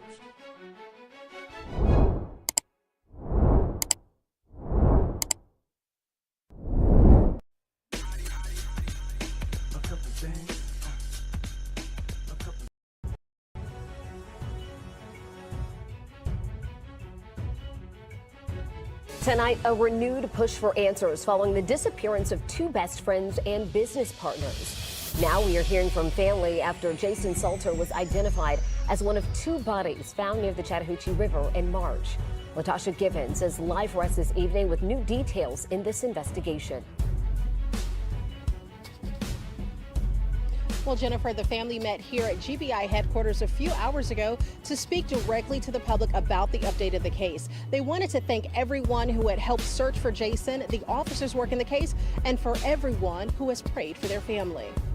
After a 51-day disappearance, we were informed that the search for Jason Salter is over. Relatives and loved ones of Jason Salter gathered in front of GBI headquarters Tuesday afternoon to confirm his body was one of two found in March in Fulton County. Chattahoochee Hills Police confirmed the bodies were found in the Chattahoochee River and Fairburn on an 8,000-acre farm. Investigators say dental records confirm the remains of one of them is Salter. The second body has not been identified. They were very special men that just were trying to take care of their families. Salter and his best friend and business partner, Kenny Guerrera, went missing back in February. This was a very traumatic experience for me and my family. 11 Alive first met Jason Salter back in 2017 after a single mother of 6 children was killed at work just before Christmas. Salter, his friends, including Guerrera, helped raise money for her children. And we stand behind them. A testament to the person his family says he was. And this investigation will now focus on what happened leading up to Jason's death. The GBI says this is officially a homicide investigation. We'll share with you the funeral plans as soon as they become available. Back to you.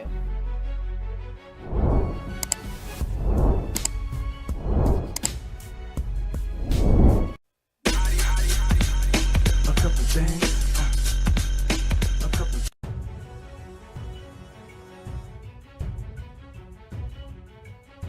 On Road 6, this crash and collapse killed a man back in February. Police say the black car that caused it all was stolen. Tonight, we're hearing from the man who says that car belongs to him. We first told you yesterday the suspect who stole, then crashed the car is now facing manslaughter charges for this incident. In a WJZ exclusive, Stefan Dingle talks with the victim who says he hadn't seen his car for days until he saw coverage of the crash on WJZ. I DoorDash every day for work, so missing my car is a big part of my finances. This dramatic video that has made the rounds on TV and social media was the first time that Stefan Johnson got confirmation on the whereabouts of his Hyundai Sonata. I DoorDash every day for work, so missing my car is a big part of my finances. The suspect, Sean Lee Brunson, has been indicted on several charges behind the crash and for stealing Johnson's car, which was locked and parked just outside his home on Marietta Avenue in Northeast Baltimore. Taking care of some things in the house, and then 10 minutes it went by, I came back out, and it was gone right where I parked it, right in front of the house. Johnson immediately called police, who said things like this happen all the time. Initially, they thought his car could have been repossessed or that someone just took it for a joyride and that it would turn up in a couple of days, which it did, but in the most dramatic way. It was kind of surreal, considering that it was my car involved, and I feel bad for anybody involved, the family involved, for the person that died, and it was crazy to see. Just couldn't believe it that had been my car, and just hoping everything would get resolved. For days after the deadly crash, Johnson called impound lots with no response and heard nothing from police until just 2 days ago, telling him that the suspect, Sean Lee Brunson, would be indicted. The good news for Johnson, his insurance company got hold of the video of the crash to compensate the total loss of his car. Johnson believes he's one of many victims of the viral TikTok trend of people stealing Kias and Hyundais without needing a key. Yeah, I'm almost certain. I mean, my car's locked. I have both keys. I don't see how there's no other way that you can get into my car. So yeah, that's a problem that, you know, needs to be addressed. And it's just a sad issue for anybody that's involved, especially when the death is involved like it was. In Northeast Baltimore, I'm Stefan Dingle for WJZ.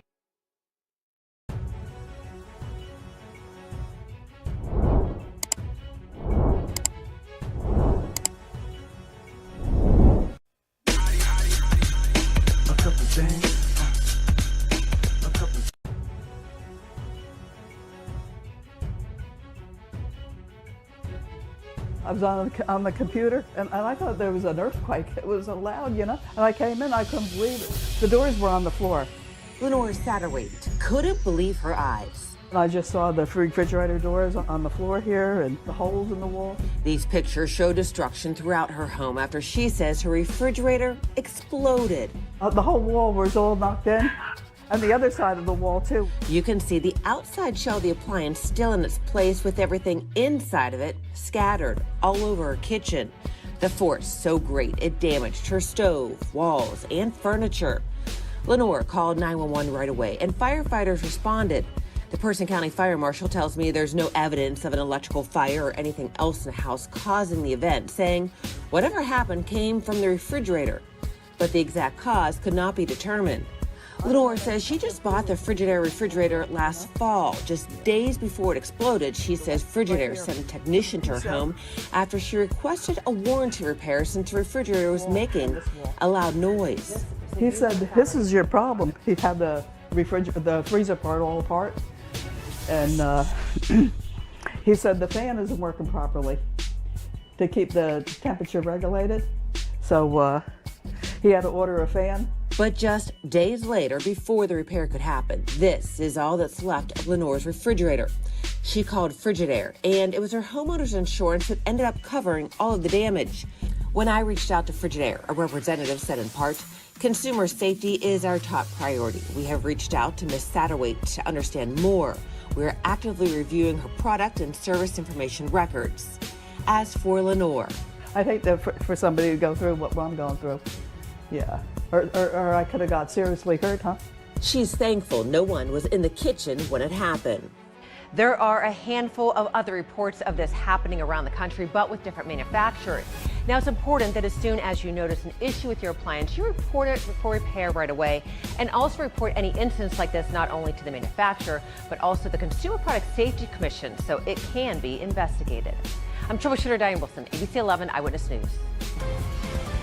It blew off of the door hard enough to where it hit this island and it folded itself over. A West Palm Beach family grateful to be alive tonight. They say their refrigerator exploded inside their home. The force so powerful, it caused significant damage in several rooms. Luckily, a neighbor ran inside to help after hearing the smoke alarm from next door. News Channel 5's Jillian Idle has the story. John, right now I want to show you what's left of this fridge. It's just the shell and thousands of dollars worth of damage after what the family says is the refrigerator exploding early this morning. I was in my room and I was asleep, and then I just heard the bang. Mark Lagandi quickly rushed to the kitchen inside his parents' West Palm Beach home. There was fumes coming everywhere. A strong odor that he says made his eyes sting. The fridge exploded, and if you look at it at this angle right here, it expanded so much that it bent the metal of the stove. The family's 4-month-old Whirlpool refrigerator blown out of the wall and in pieces. And from here, it flew over the island. It hit the top of the wall over here. Their next door neighbor rushing over to help after hearing the loud bang and smoke alarm. And immediately I just see the smoke. Luckily, no one was hurt. The fire department quickly showed up. For them to say we've never seen this is something that we've never seen in our life, it's kind of alarming. Joshua Perez believes it's also a wake-up call for all homeowners. Actually scheduled an appointment already because of how nervous this has made me, just for general maintenance. And I think that that's something that everyone should do. Meanwhile, you can see cracks in the ceiling and nearby walls. The microwave handle now hanging and a bedroom window missing. It's surreal. It's surreal because it's like, this is just, I thought it was just like my normal fridge just in my house. Now, we have gone ahead and done a little bit more digging on this. Currently, there isn't a recall for this refrigerator model, but we have gone ahead and reached out to the manufacturer, and we are waiting to hear back. Reporting tonight in West Palm Beach, Jillian Idle, WPTV News Channel 5. Thank you, Maddie. And new at midday, fire crews are investigating what caused a refrigerator to explode at a home in Sanger. Take a look at the damage that was left behind. Fire officials say a neighbor called at about 5:30 this morning when they noticed the windows were blown out of his home at P and 9th Street. When crews arrived, they found at least 4 windows shattered. There's also structural damage to the kitchen from the refrigerator actually hitting the ceiling. One of the residents here was asleep on the couch. She was outside with her dog, and she said all that she heard is a loud boom, glass breaking, and she ran outside. On the backside of the home, we discovered that the fridge was actually blown out from all sides, which is a sign of an actual explosion from the inside of the fridge, which is not a normal thing. Well, fire crews say there was no fire and no evidence of a honey oil lab operation or leaking gas that could have caused the explosion. No one was hurt.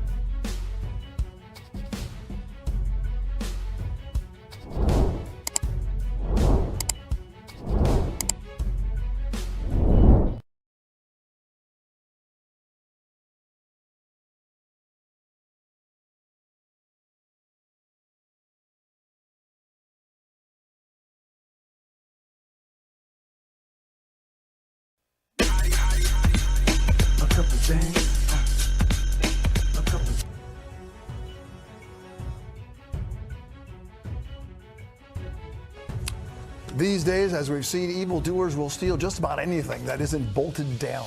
Add to that list of stolen goods that weren't secured, you can now add used cooking oil. That's right, used cooking oil. Criminals on Long Island turning that grease into gold by selling it for hundreds of dollars. And as you can see, these slippery bandits are using local restaurants as their sort of private piggy banks. Of course, each theft comes as a loss to the business owners, and that's expensive too. Here's Stacey Sager. It is a crime that's right here out in the open, captured on surveillance cameras dozens of times. The alleged thieves even caught red-handed and later arrested. Their sought-after prize, it's grease, cooking oil, and police here in Suffolk County tell us it's been stolen more than 100 times in this county this year alone. There's more of a demand for it now. It possibly is related to inflation, but there's certainly demand for it. Think of it as an expensive gallon of gasoline for your car. Right now, the price of cooking oil, according to those who process it, is about $4.50 per gallon. So it is a moneymaker. At this Chick-fil-A on Jericho Turnpike in Huntington Station, police tell us these surveillance photos captured 23-year-old Hector Espinal of Woodside in action at least 5 times in recent weeks. Many of the same individuals are doing this around the county. So it's likely that he did other restaurants. He committed the same crime at other restaurants. A lot of times kind of comical. One thief will come in and steal, and as he's pulling out, another thief will pull in and, the other one beat him to the punch. Patrick McCall is a private investigator who tracked many thefts in both Nassau and Suffolk counties for restaurants and for companies who legitimately process the oil like this one here in Yaphank. Here at the well-known restaurant La Parma in Huntington, the staff tell us damage, even oil spills, have cost them tens of thousands of dollars while the thieves clean up. And we don't mean the oil. And they're making upwards of several thousands of dollars per day, 5-6 days a week. And so police urge restaurants to be vigilant about what is certainly not a victimless crime. Tales now on the recent rise in cooking oil thefts on Long Island. Nassau County Police arrested 2 men last night who they believe hit 9 different restaurants in the area. Police tell us crooks steal the oil to resell it so it can be processed to make biofuel.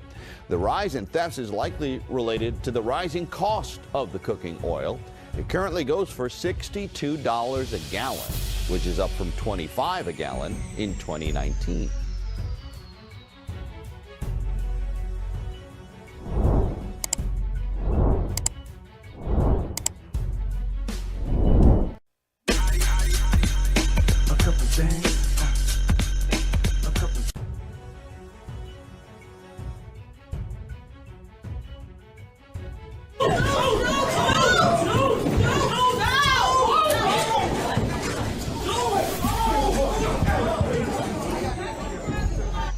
Chaos in a courtroom in Roseville today as a murder suspect is attacked by the victim's twin brother.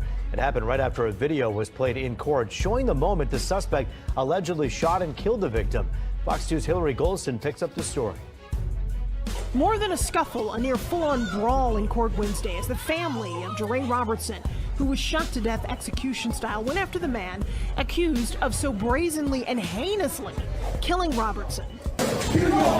Jeffrey Clark in court charged with, among other things, first-degree premeditated murder. He allegedly killed Robertson in cold blood very early July 4th. Robertson ran for his life.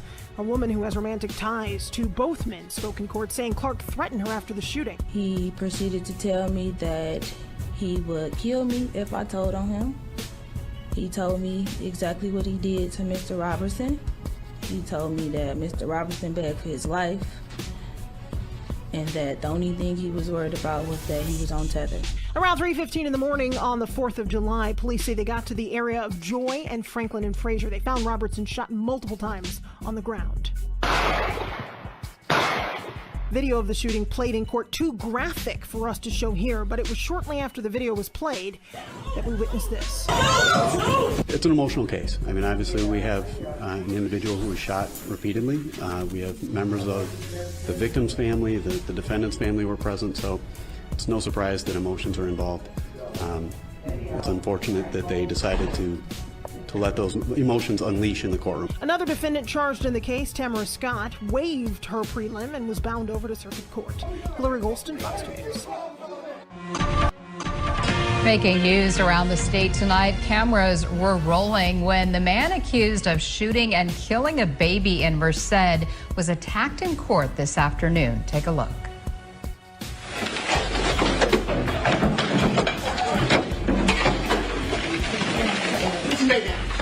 18-year-old Devon Mothschwain was sitting in the courtroom when another inmate attacked him from behind. No one was reported injured. Mothschwain is charged with the shooting death of 9-month-old Darius Grigsby. Darius was shot in his stroller while out for a walk with his mother and his mother's friend in Merced last month. Investigators believe the friend was the intended target. Mothschwain is due back in court next month. At Hartford, a big fight broke out in court as a murder suspect faced a judge. Today, members of the victim's family could not contain their frustration during the proceedings presided by Judge Laura Baldini. Channel 3 Eyewitness News reporter Aya Galal joins us now live from Hartford Superior Court with all the information and the video. Aya? Dennis and Denise, it was a very tense and emotional day inside this courtroom today. Both the father and brother of the victim detained after trying to attack the man accused of killing their family member. Chaos in a Hartford courtroom. A murder suspect faces a judge as the victim's family watches. Then things quickly take a turn in the middle of the arraignment. The family of 16-year-old Felipe Lopez was there. The victim's father and twin brother suddenly go after 22-year-old Isaiah Benitez, screaming. That file, he has one conviction. Police quickly rush out Isaiah Benitez, and the courtroom temporarily went into lockdown. You don't see all the action because of court rules on what we're allowed to show inside. Felipe's father and brother were temporarily detained. You can see Felipe's father here leaving the courthouse earlier today. Isaiah Benitez was arrested Thursday and charged with killing Felipe Lopez. Police say Lopez, who's from Windsor, and Benitez, who's from Hartford, had some type of altercation, and then Lopez was shot at several times. Lopez, who's the father of a 5-month-old, was found inside a car in Hartford last week.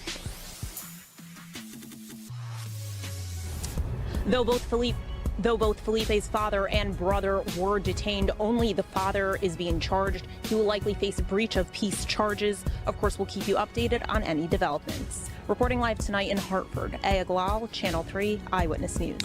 Emotions running high in an Ohio courtroom as a dad goes after the man accused of killing his son. And the whole attack was caught on camera. Video from the courtroom shows the dad get up out of his seat. You see him there circled in red, charges the defense table, punching the suspect right in the face. Security guards quickly moving in. The dad gets off several more blows before he's tackled. That suspect is accused of killing his girlfriend and her 3-year-old son. The dad was found in contempt of court. He will have to spend 7 days in jail as a result.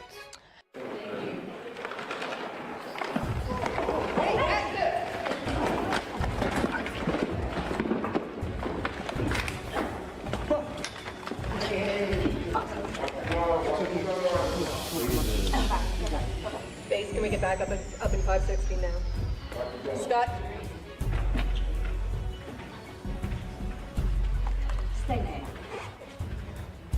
Don't have him sit down, Scott. Don't move. Have him scoot in, and if you could just stand behind him, please. I didn't hear Laser's phone, did you?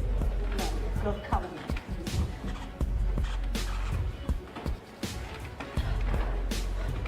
Judge, can you hit the panic alarm, please?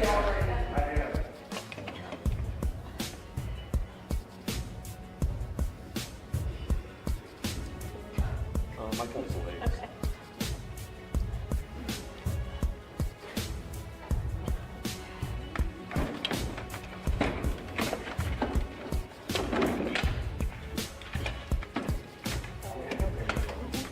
Grab my cups out of my purse.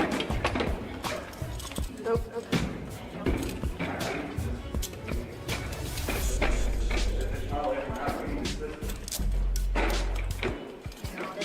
You gonna come up for us? Come on. All right, roll over on your stomach. Roll over. Stop. Stop. Let me hear you.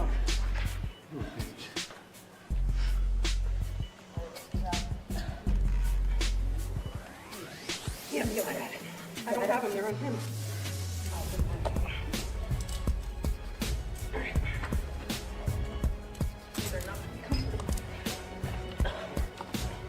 You go ahead. Get it.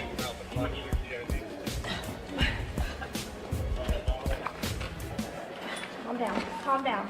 Stop. All right. Stop. Okay. Stop. Stop.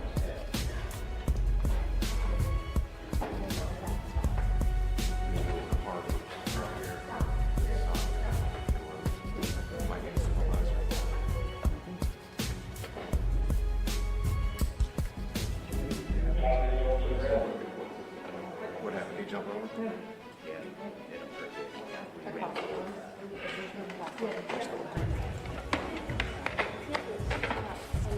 Under my foot. Stop.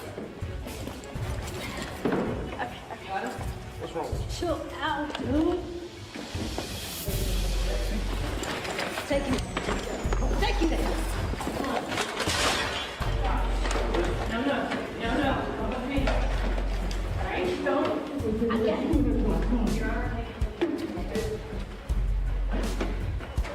Chill out. Chill out.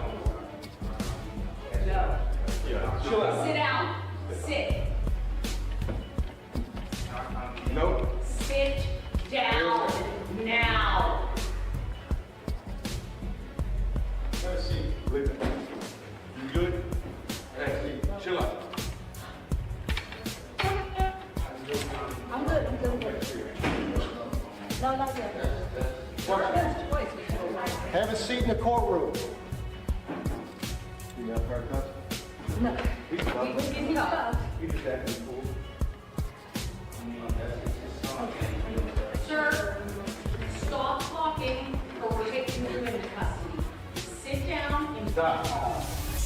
You ain't even in here. I'm good. I want you to be okay. You good? Dude ain't even in here no more. Chill out. Ain't no reason to fight us. You understand? That's just gonna hurt you more. No reason to fight us. Dude ain't even in here.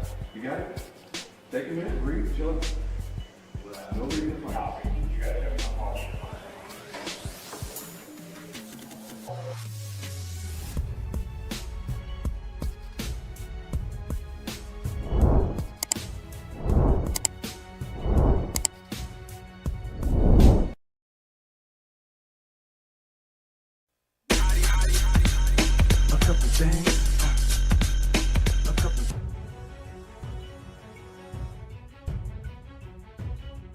That breaking news tonight out of Henrico County, where 3 people have been shot. Those victims fighting for their lives in the hospital tonight. You're watching It News at 11. I'm Eric Phillips. I'm Deanna Albert, and we want to take you right to the police station where we find 8 News reporter Roland Wilson. Roland, what do you know so far there? Hey, Eric, Deanna, it was off of Daniel Bluff Lane and Zoe Court, where we now know 2 adults and 1 child were shot. Now, details are limited at this time, but we do know that officers are working to find exactly what happened here. I want to take you to what that scene looked like about 2 hours ago when 8 News crews arrived. As you can see, several police cars on scene. We learned Henrico police arrived at Mason Manor Drive for reports of a shooting. This is an ongoing investigation, so details are limited, as I mentioned, but we do know 3 people, including 2 adults and 1 child, were shot and transported to a nearby hospital with serious injuries. Now, police tell us this investigation is in the early stages. However, they are calling this a domestic-related incident. As I mentioned, this is an ongoing investigation, so we will make sure to keep you updated on air and online as we learn more. Live in Henrico tonight, Roland Wilson, 8 News. Tonight, a man wanted for a triple shooting in Virginia is dead. Rutherford County deputies say one of their own was hurt while trying to take him into custody. Our Kelsey O'Donnell is live right now outside the sheriff's office and has the latest. Kelsey.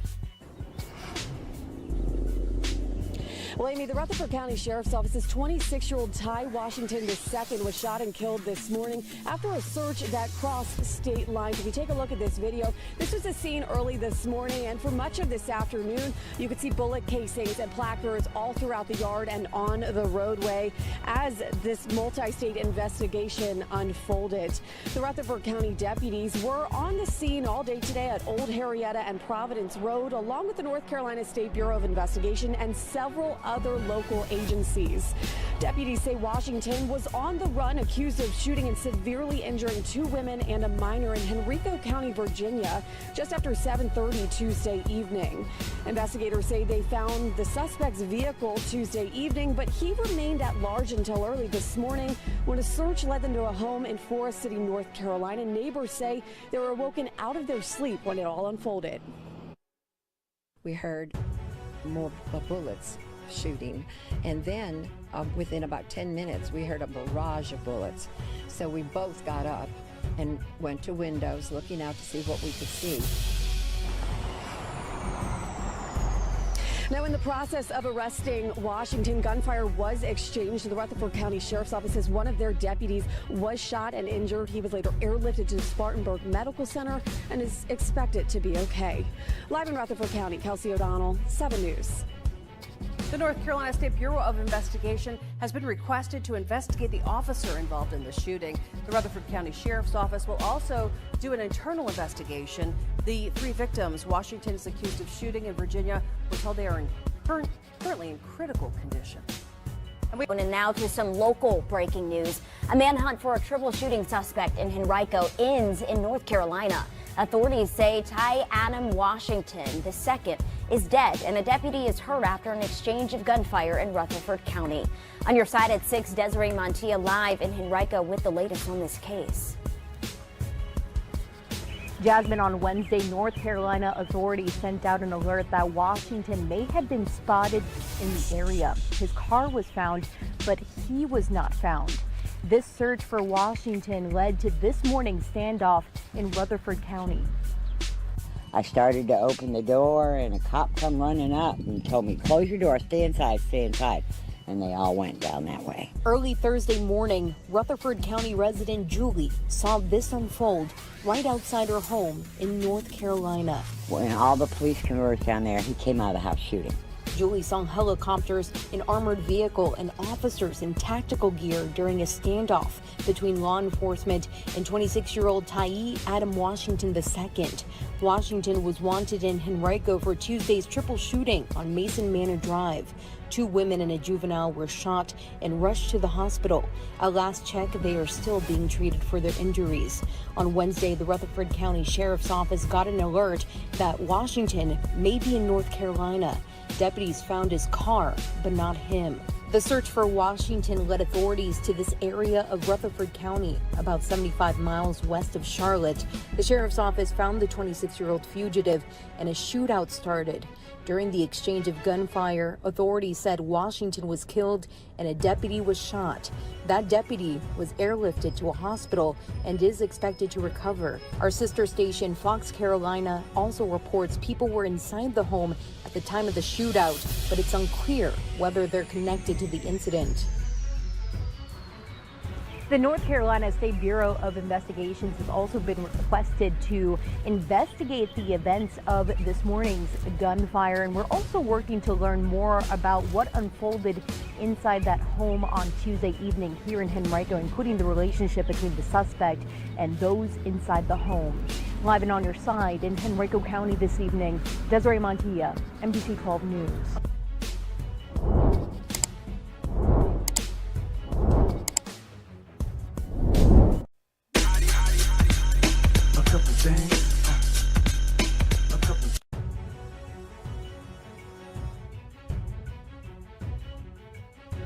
Breaking news right now on the afternoon edition. An arrest made in the stabbing death of tech executive Bob Lee.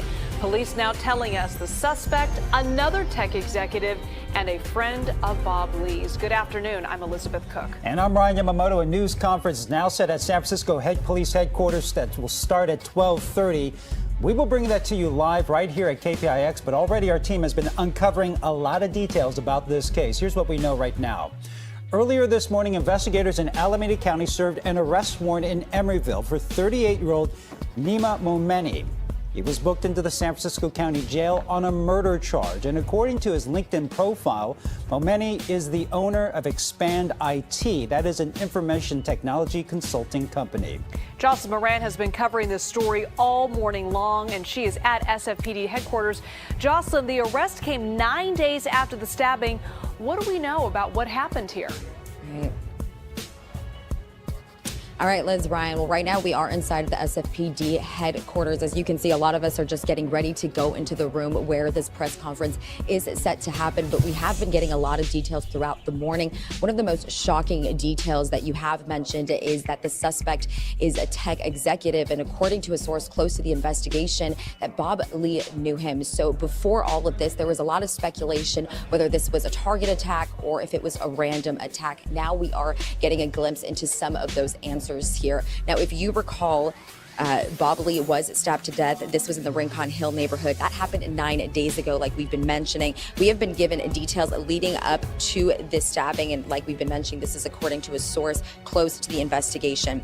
They tell us that the suspect, Nima Momeni, and Bob Lee were recorded leaving the Millennium Tower prior to the stabbing. They tell us that investigators determined that Lee had arrived on the 400 block of Main Street via a car that was registered under and driven by the suspect. We're also told that the San Francisco DA's office issued an arrest warrant for Momeni.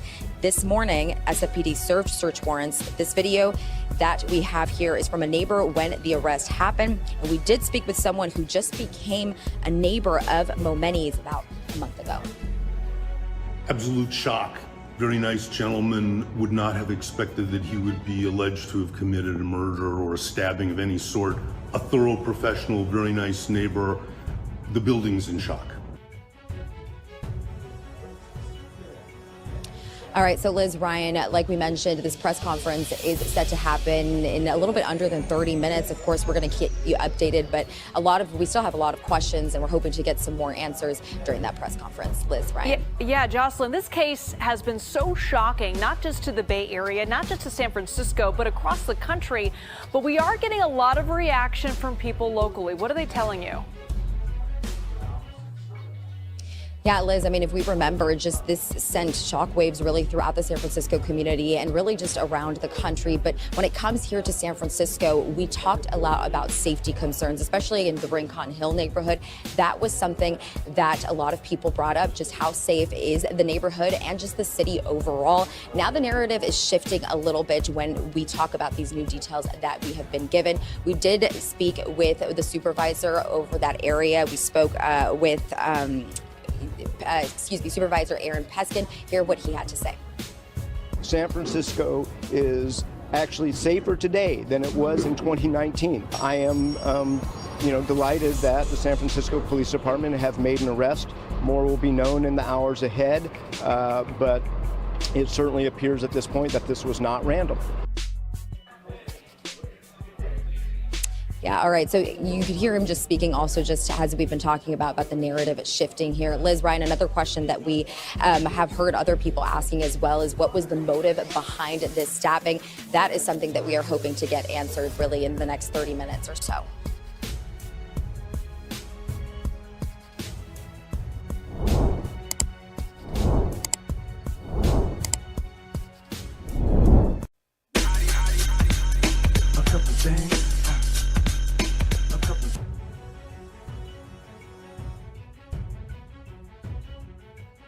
tonight, a very disturbing story. The family of a 35-year-old man who died in custody is speaking out against the Fulton County Jail, claiming he was eaten alive by bed bugs while he was behind bars.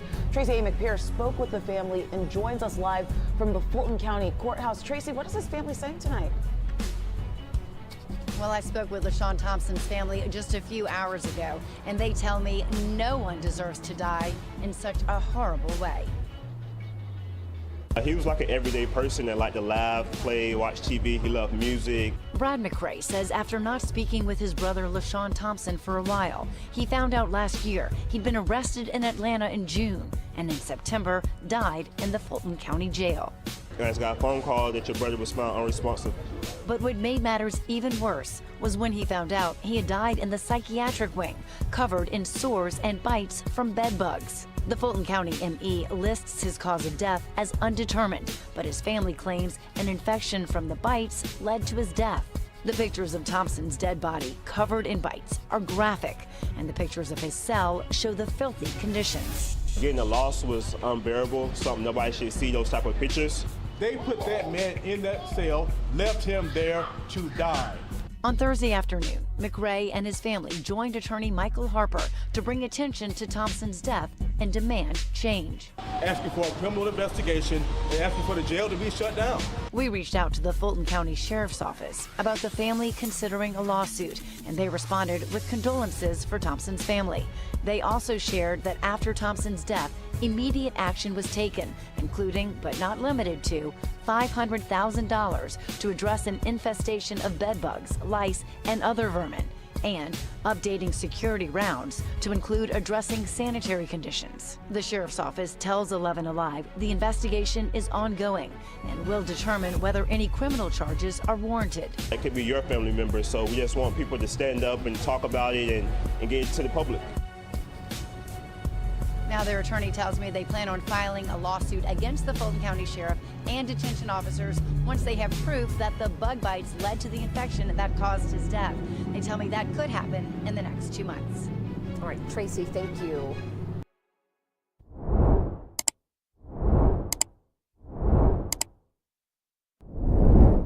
A couple things.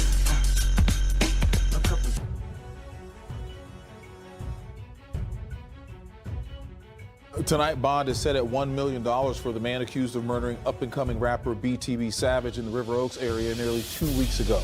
40-year-old Montrell Burley turned himself into police this morning. Tonight, at least one other suspect is still on the run. KPRC2's Bryce Newberry is at the jail downtown tonight, continuing to follow this case.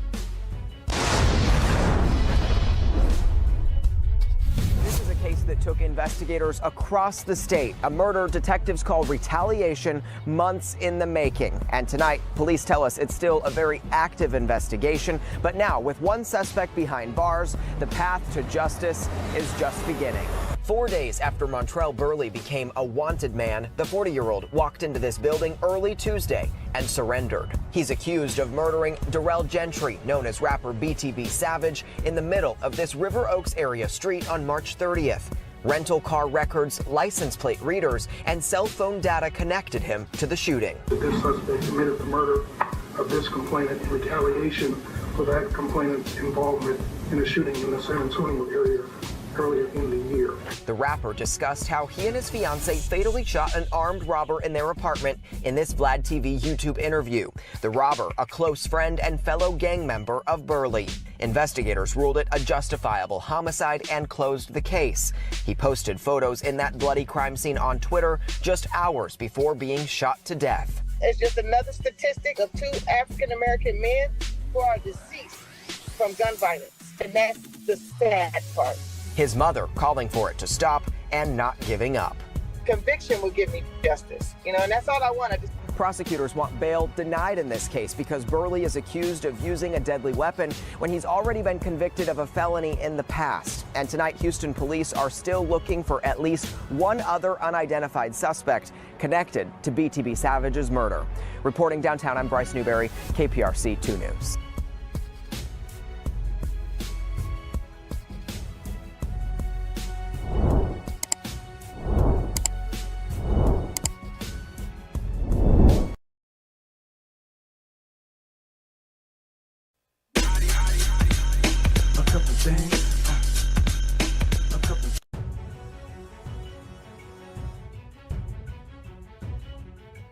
Have breaking news right now. It seems there might have been an arrest in the murder of the Tex executive Bob Lee. We have Jeff Paul. He is there in Los Angeles. This crime happened in San Francisco last week. Jeff, what do you know?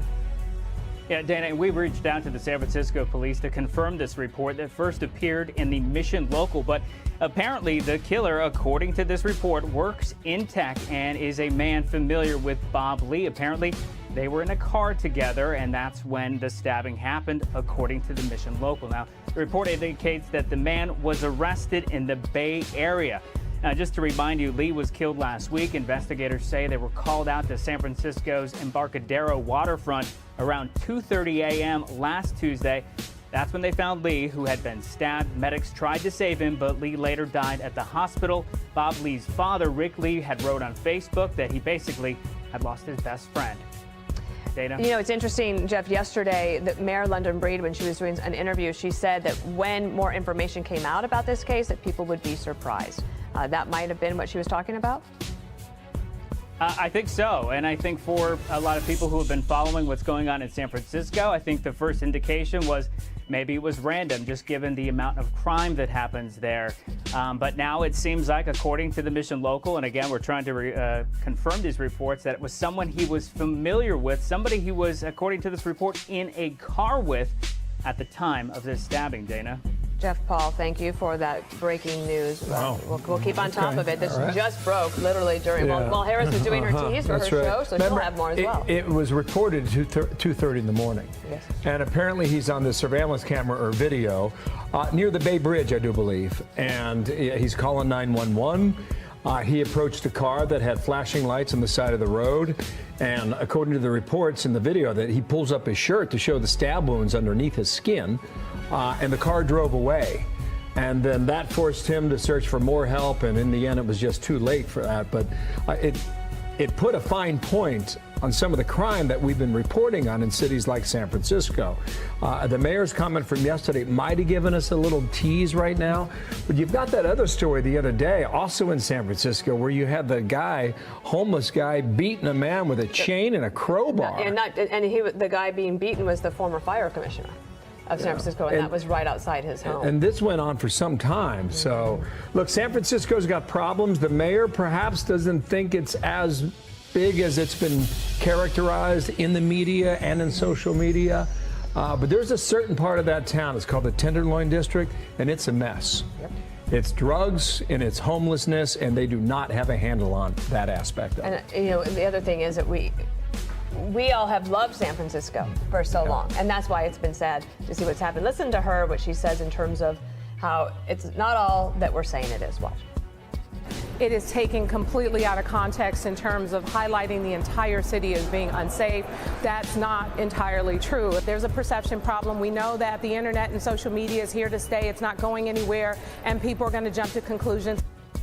The thing is, though, we do see with our own eyes, because so many cameras are available, and you see that, for example, the random attack against the fire commissioner, that just happens to be from a camera that somebody has available that police get to look at. Or people have their phones. To your point, though, San Francisco is an American gem, and I think the people who live there deserve better. We'll see whether or not they get it from their leadership there. Right. So we got an arrest, and we'll see where it goes from here.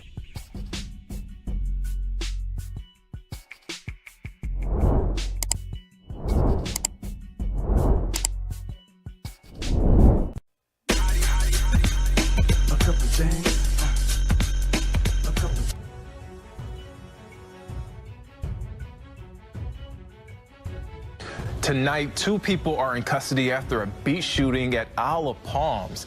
Take a look at your screen. This is cell phone video from Friday. You can see people scrambling. The beach was crowded with high school students for senior skip day, and most of the victims were in their teens. All 6 victims were taken to the hospital with non-life-threatening injuries, and all are expected to recover. Today, the Charleston County Sheriff asked anyone with information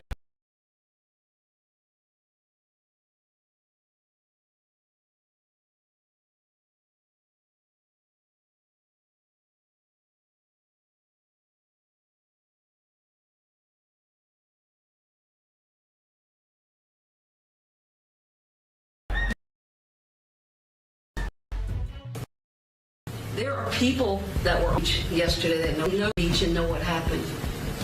These kids, it was all their. Just a scare, a possession. I'm back here on Live Now from Fox. As I mentioned, we were waiting on that news conference to get under that beach shooting. Let me go over the basics of what we know so far here. This is out of South Carolina. 6 people wounded on the beach during a senior skip day event. The gunfire reported around 5:20 Friday afternoon on Isle of Palms, which is about 100 miles south of Myrtle Beach, South Carolina. We know that hundreds of people, including high schoolers, were taking an unofficial day off and were at the beach at the time. This right here is some viewer video where you can see people running for safety after those gunshots were fired. We also know from the police chief that several altercations took place on the beach, and then there were gunshots. Again, 6 people shot, and the chief believed they would all recover from their injuries. He also said that 5 of the victims were teenagers. We know that several people were detained on weapons charges, but police have not said if the shooter or shooters were in custody. That news conference now officially getting underway with the latest information, so let's pop up the audio and listen in live, raw, and unfiltered. You ready? All right. Good morning. Thank you for joining us again under unfortunate circumstances, and just a couple of comments, and I'll turn it over to Chief Cornett to give an update on where we are with the investigation and the patients. You know, too many times this is happening in our country, and you have very unprepared elected officials, you know, to prep for this and see for this and stand in front of cameras and microphones. And, you know, after watching our public safety folks last night, Chief and Chief, just unbelievably impressed with the protocol, the procedure, the training, and the execution. I mean, it was just unbelievable to watch it with your own eyes last night, and the support of county sheriffs and too many to name today. I don't know how many cars were here, how many personnel were here, over 100 easily. Just the Tri-County area response was just unbelievable. You know, and just to our residents of IOP, we need to be really proud and really appreciative of our public safety folks. I really just cannot tell you how impressed I was with their actions last night and preventing it from something worse than what happened. Is bad enough as it is, but for them to be in action on the beach in anticipation of what was going on, it's just, Chief and Chief, thank you guys so much and your teams for making that happen. So Chief Cornett, I'll let you give an update. Good evening. Thank you for taking the time to join us here so we can give you an update on what's happening. So as most of you are aware, earlier today around 5:20ish, we had an incident on the beach from a large crowd of individuals that apparently were part of a group from Senior Skip Day. They gathered on the beach. There were a couple of altercations that took place, and during one of those there were several shots that were fired. At this point, we have about 6 individuals that we know were shot. There was we've got several individuals here, several agencies that came to assist us. From the moment the incident took place, we asked for assistance from as many agencies as we could, and there was an outpour of almost every law enforcement agency in the Tri-County area sent officers to assist us with this, as well as federal and state partners who just called and started sending people to assist us the moment we asked for any help.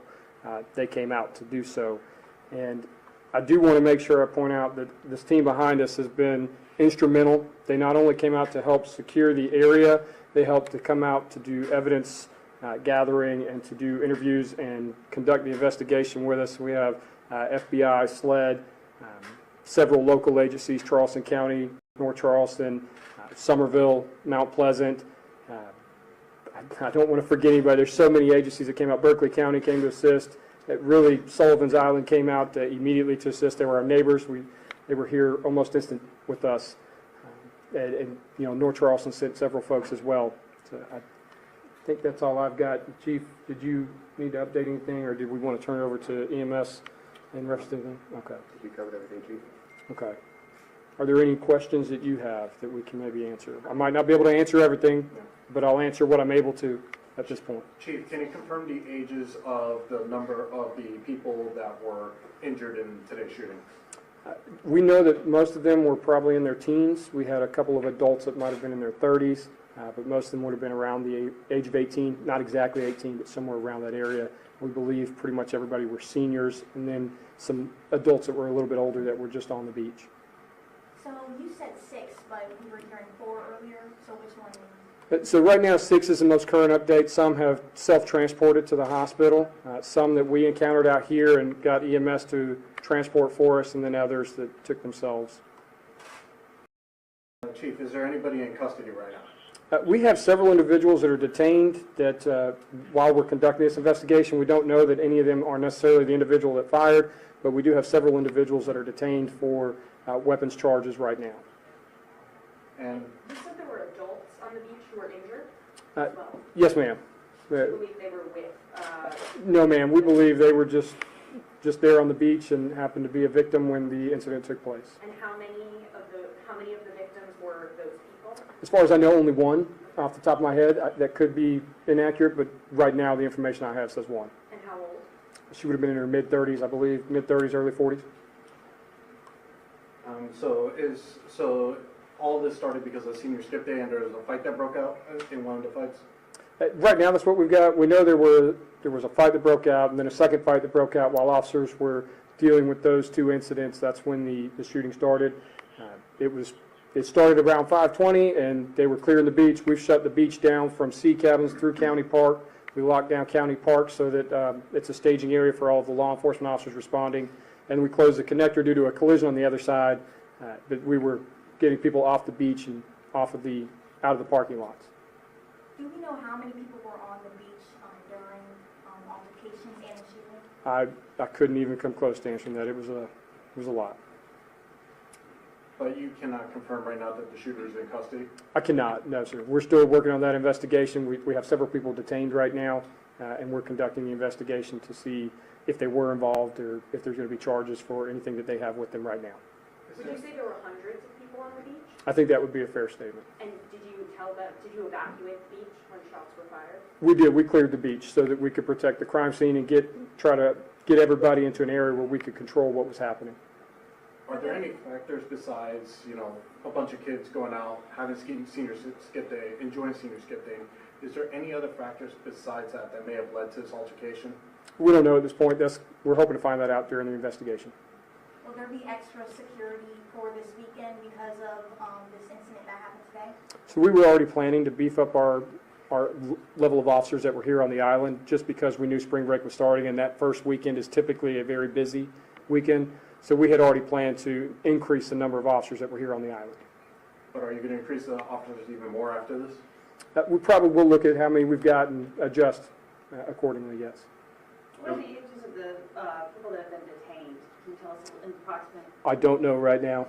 I don't have that answer at the moment. I'm sorry. Do you have a number of the people that are detained right now? I don't even know that. There are several people at this point that I'm aware of. There was a large police presence at the gas station earlier when I was walking over. Is there anything to that? Nothing other than our past experience has been when we have large crowds on the beach and they come off the beach, they typically gather in parking lots or they'll go to the gas station. So to get ahead of that, we moved our law enforcement presence to the beach or from the beach to the parking lot to the gas station parking lot just in case it followed the same pattern that it has in the past. Chief, has any weapon been recovered? We have weapons recovered, but we cannot say that they were the weapons involved in the incident. Weapons, firearms? Correct. What type of firearms? I'm not sure off the top of my head. Okay. Can you explain why both the Ben Sawyer Bridge and IOP connector were both closed? Was there some sort of search going on? No, there wasn't a search necessarily when they were closed. I know that the Isle of Palms connector was closed due to the collision that happened on the other side. I'm not sure what happened with Ben Sawyer other than maybe it was just trying to alleviate the pressure to get the traffic off of the islands.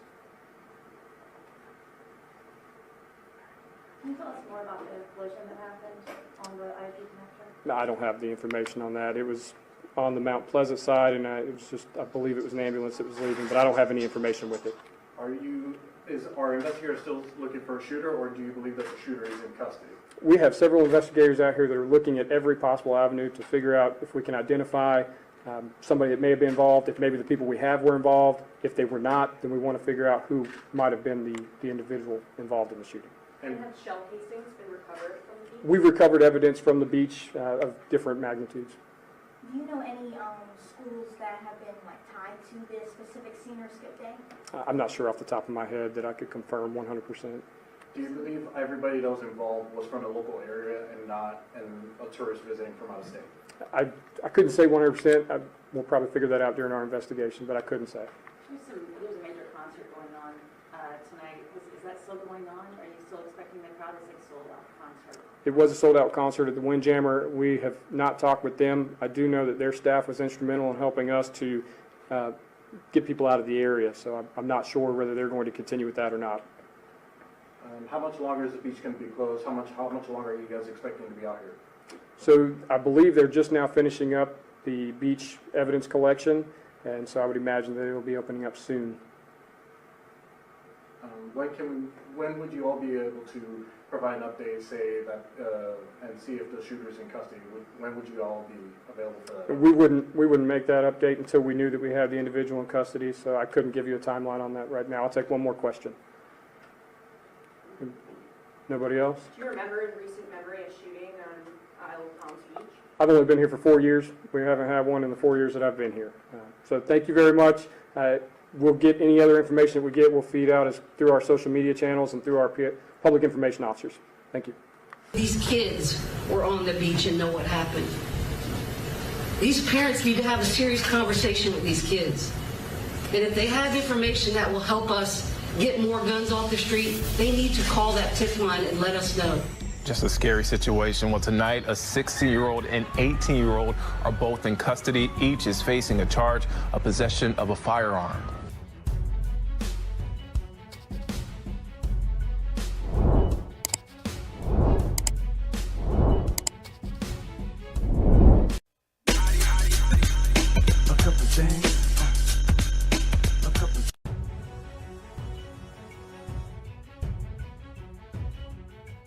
Justin J. Pearson is only 29, but he has the experience of some twice his age when it comes to activism. Our work is here, right? It's for the people here. He says it was instilled in him by his parents, a desire to help the community. For Pearson, what mattered was lending his voice to a cause that he says endangered his community, a planned pipeline that would have affected the water supply. Pearson was a leading voice, going door to door, speaking out. Information about the pipeline. Land and water belong to the people. And eventually getting the pipeline plans derailed.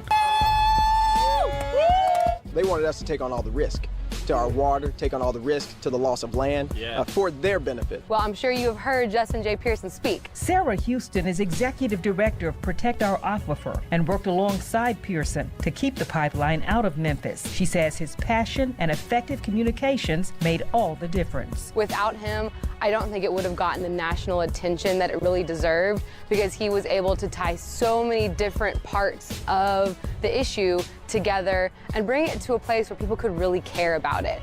And so, without him, I doubt it would have been making the news that it made today. Justin Pearson says what we're seeing and what has propelled him is a movement of young people who are getting out front, getting involved, and demanding justice. That is what's going to transform our city, our state to the place that it needs and ought to be. Now is the moment. This is our time. We need the wisdom of the elders, and we need young people's energy to transform the state of Tennessee. And Pearson says he is ready to take a lead in that transformation by going back to the state capitol with the vote of the Shelby County Commission and a vote of the people. I'm ready to go back and ready to serve. I ran for office to be of service to District 86. April Thompson, WREG News Channel 3. Now, his supporters tell us that they plan to hold a march in support of Pearson on Wednesday, just before the county commission vote. We'll be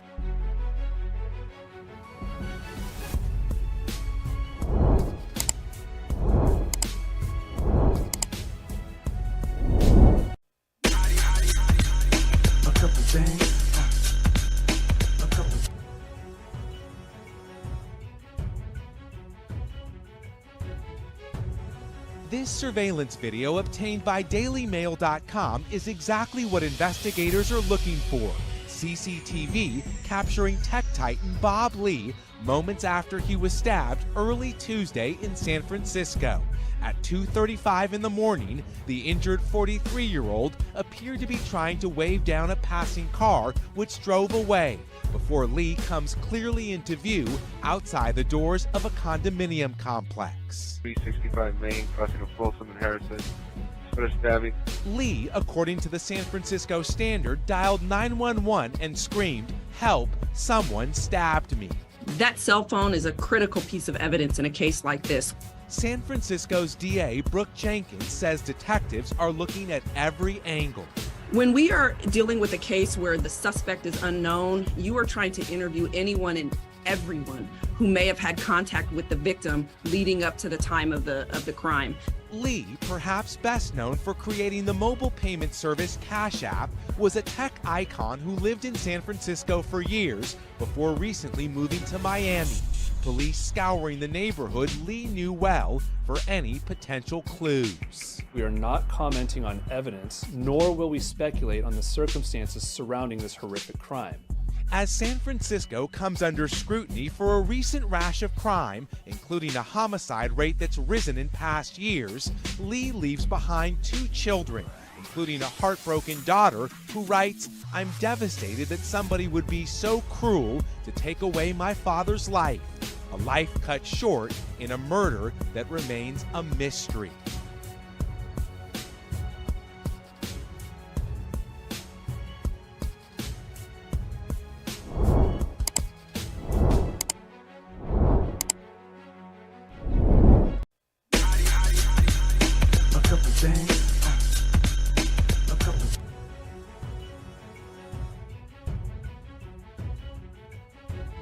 Who opened fire, killing a man last week on Mid Lane near River Oaks. The gunman, identified as 40-year-old Montrell Burley, he's charged with killing a rapper sitting in a white Mercedes. Burley, however, still on the run along with another suspect in the shooting. Gerald Harris is live at HPD headquarters tonight after speaking with the victim's mother. Gerald. Yeah, police and the victim's mother say the shooting of her son was a targeted attack. No mother should ever feel this pain. No mother should ever have to bury her child. The mother of Daryl Gentry, a rapper known on social media as BTB Savage, is reeling over the death of her son. She says the targeting of her son began earlier this year in San Antonio when a man who was supposed to be her son's friend attempted to rob him. Anybody that knows Darrell, done business with Darrell, knows that he's a straight up dude. You know what I mean? I don't call my son BTB. I call him Darrell. I call him D-Bot. Gentry, along with his fiancée, were able to take down the robbers, allegedly killing one in self-defense. And she says a recent blog appearance by her son ramped up the pressure to retaliate against him and kill him after he talked about the incident in San Antonio. But it was on March 30th when Ward says her son called her predicting his death at a restaurant with people she believes were part of the plot to kill him. He said, "Mom, I'm going to talk to you regular, but read your text messages." When Gentry got up from the table and went to the bathroom, he told his mom this. And I said, "What's going on?" And he said, "I think they're trying to set me." I'm sorry. He said, "I think they're trying to set me up." Later, Gentry would be killed on his way to the airport to fly to his mother. He was shot at a parking garage, suffering at least 1 gunshot wound. His white Mercedes was riddled with bullets and his home burglarized. Why? That's what I want to know. Why? Why did y'all kill my son? Gentry spent 4 years in the U.S. military and has children he leaves behind. They were even texting, telling the other ops what he got on, what color car he's driving, and down the way down to his 30-day tag. And again, police are looking for Montrell Burley and another suspect they say took off in an unknown direction in a black Subaru SUV. If you have any information, call HPD. In downtown Houston, Gerald Harris, KHOU 11 News.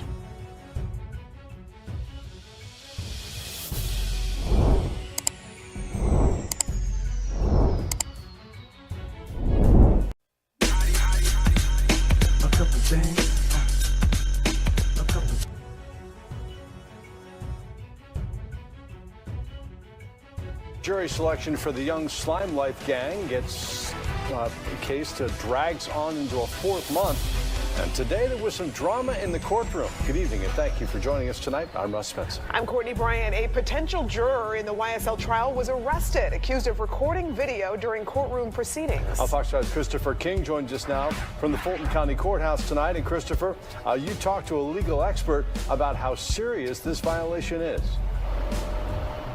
That's right, Russ and Courtney. That potential juror's out of jail after several hours. The judge initially sentenced her to 3 days. We speak with a legal expert. She says this judge is not playing around.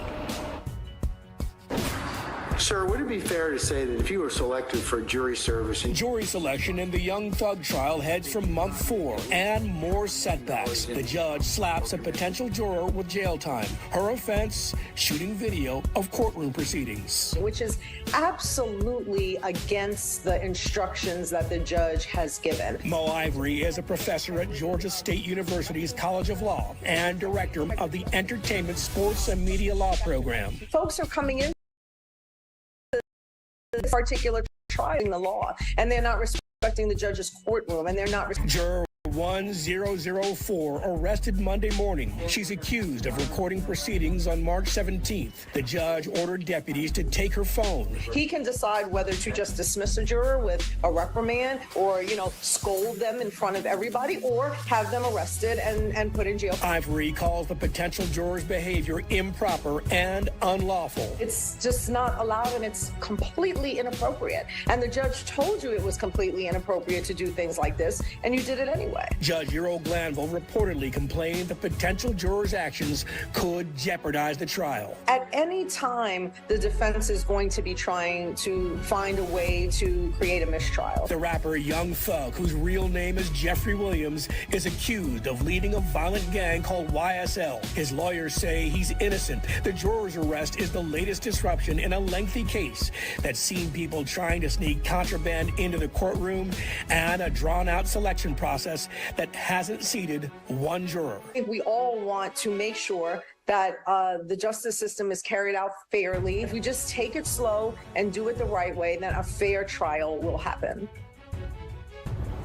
Professor Ivory says above everything else, the juror must comply with the judge's instruction. After all, she says, the fate of more than a dozen people is in their hands. Live at the Fulton County Courthouse, Christopher King, Fox 5 News. Yeah, still hard to believe after these many months that still not a single juror seated. Christopher, thanks very much.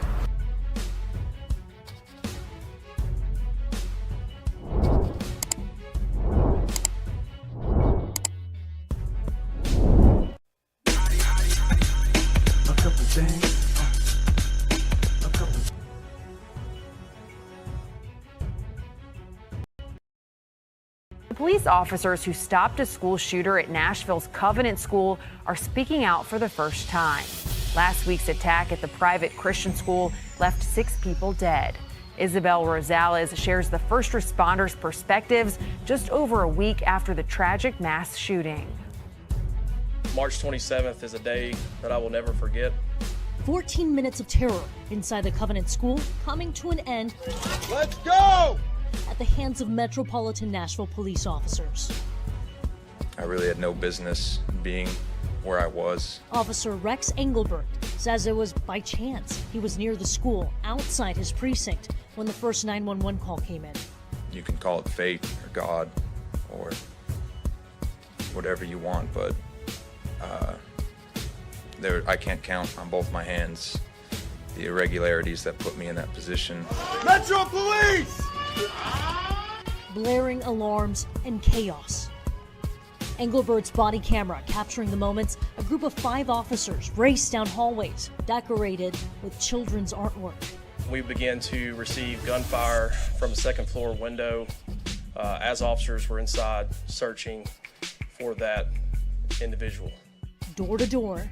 Door with me. This is their desperate search for a shooter, armed with 3 guns and showing no signs of stopping. Along the way, grim discoveries. All of us stepped over a victim. I, to this day, don't know how I did that morally, but training is what kicked in. They followed their senses. an acrid odor. The smell of gunpowder was in the air. We heard another shot, and so it told us that the shooter was to our right. Once we got near the shooter, when the shooter was neutralized. Investigators say Audrey Hale fired 152 rounds from start to finish, killing 3 innocent children and 3 school employees. The violence horrifying a nation and following these officers home. There's obviously been loss of sleep. Children hugged more than normal. Just over a week since the shooting, officers seizing from the home of the shooter a suicide note, weapons, ammo, several journals, and yearbooks from the Covenant School. As investigators continue to determine a motive for the attack, described as calculated and planned, the young survivors of this mass shooting are leaning on their faith. They believe that their classmate is going to heaven, that they're in a better place, they're not hurting. The ones that were hurting the most was us.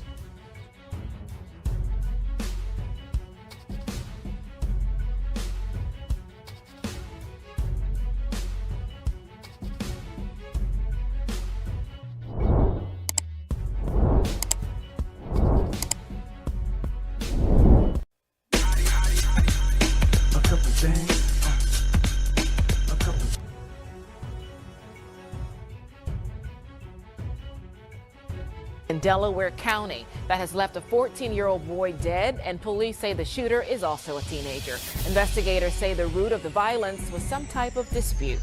Action News reporter Bob Brooks working this story. He's live for us now outside of Darby Borough Police, the headquarters there, with more on the victim and the charges the 17-year-old is accused of, Bob. Well, Shari, this is a tragedy. At 17 years old, this suspect might very well spend the rest of his life in prison. At 17 years old, he faces first-degree murder charges police say he executed that 14-year-old victim. This was the scene of a senseless crime in its truest fashion. It was a teen killing another teen, and according to law enforcement, the reason was some kind of beef. It happened in Darby Borough around 5:30 in the evening yesterday on South 7th Street. Delaware County DA Jack Stolzheimer. And it's not over drugs, it's not over things like that. It's just sometimes a dispute over social media or a dispute in the neighborhood. The DA says 17-year-old Sean Parker is the accused killer, and he's now charged with first-degree murder. It's alleged by eyewitnesses Parker was inside the home when the 14-year-old victim came walking in. Almost immediately, detectives say Parker pulled a gun and opened fire on the teen in what's described as an execution. One of them had a beef with the other, so the 17-year-old pulled out a gun, fired multiple times, killing a 14-year-old, and as he was laying prone on the ground, the 17-year-old came over and continued to shoot. According to police, witnesses say immediately after, Parker ran away from the home. But through quick police work and the coordination between law enforcement agencies, he was caught in just 15 minutes. At this point, it's unclear where the suspect got his firearm. And according to court documents, the 14-year-old victim had a gun of his own, which he fired once before collapsing. It's absolutely horrendous what's going on. We have to do something as a society. We have to address why these young people are killing each other and why they have access to deadly weapons to do so.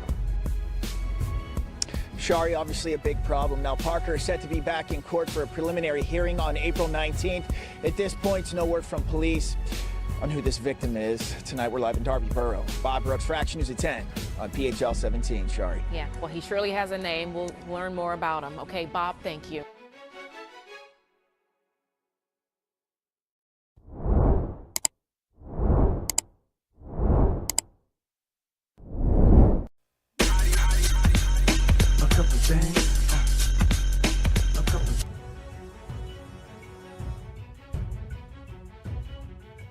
Tonight, we are learning police may now have the murder weapon in the stabbing death of tech executive Bob Lee. We've also now reviewed the security camera video that shows Lee collapsing outside the Portside condominiums. That's where a collection of flowers and cards paying tribute to him continues to grow. But this is several yards away from where police believe Lee was actually attacked. NBC Bay Area Sergio Quintana has the latest information. Tonight, we're learning police may now have the murder weapon in the stabbing death of tech executive Bob Lee. We've also now reviewed the security camera video that shows Lee collapsing outside the Portside condominiums. That's where a collection of flowers and cards paying tribute to him continues to grow. But this is several yards away from where police believe Lee was actually attacked. According to someone who I just talked with off camera who works in this area, he says he saw San Francisco police recover a steak knife about this long right inside the Caltrans yard here next to those traffic cones. And if you take a look here on the sidewalk on Main Street, there's some markings for a trail of blood that begins here and continues all the way up to Harrison Street. That security camera video shows multiple angles of the street in front of the Portside condos. We have not been given permission to air it, but one angle shows Lee stumbling along the street, holding his side before collapsing at the Portside condos. A second angle appears to show him trying to talk to someone in a passing vehicle, reportedly asking for help, but the car drives away. People who work and live in the neighborhood say the area where Lee was likely attacked is pretty dark in the overnight hours. It's really pitch dark. You walk down the street, you probably get mugged, you could probably get robbed, you rape or whatever, nobody sees anything. Would you walk down that street at night? No. This all comes at a time when there is growing concern about crime in the city. During a Board of Supervisors committee meeting, they voted 2-1 to approve a new police officers union contract that would give a nearly 20% bump in pay. Lieutenant Tracy McCray is the president of the San Francisco Police Officers Association. She says the new contract will help recruit and retain more people and deal with the department's shortage of about 500 officers. Now we're too busy trying to run from call to call, trying to do everything that people want us to do, where, just having presence is no longer viable. The new contract will be sent to the full Board of Supervisors for consideration. In San Francisco, Sergio Quintana, NBC, Bay Area News.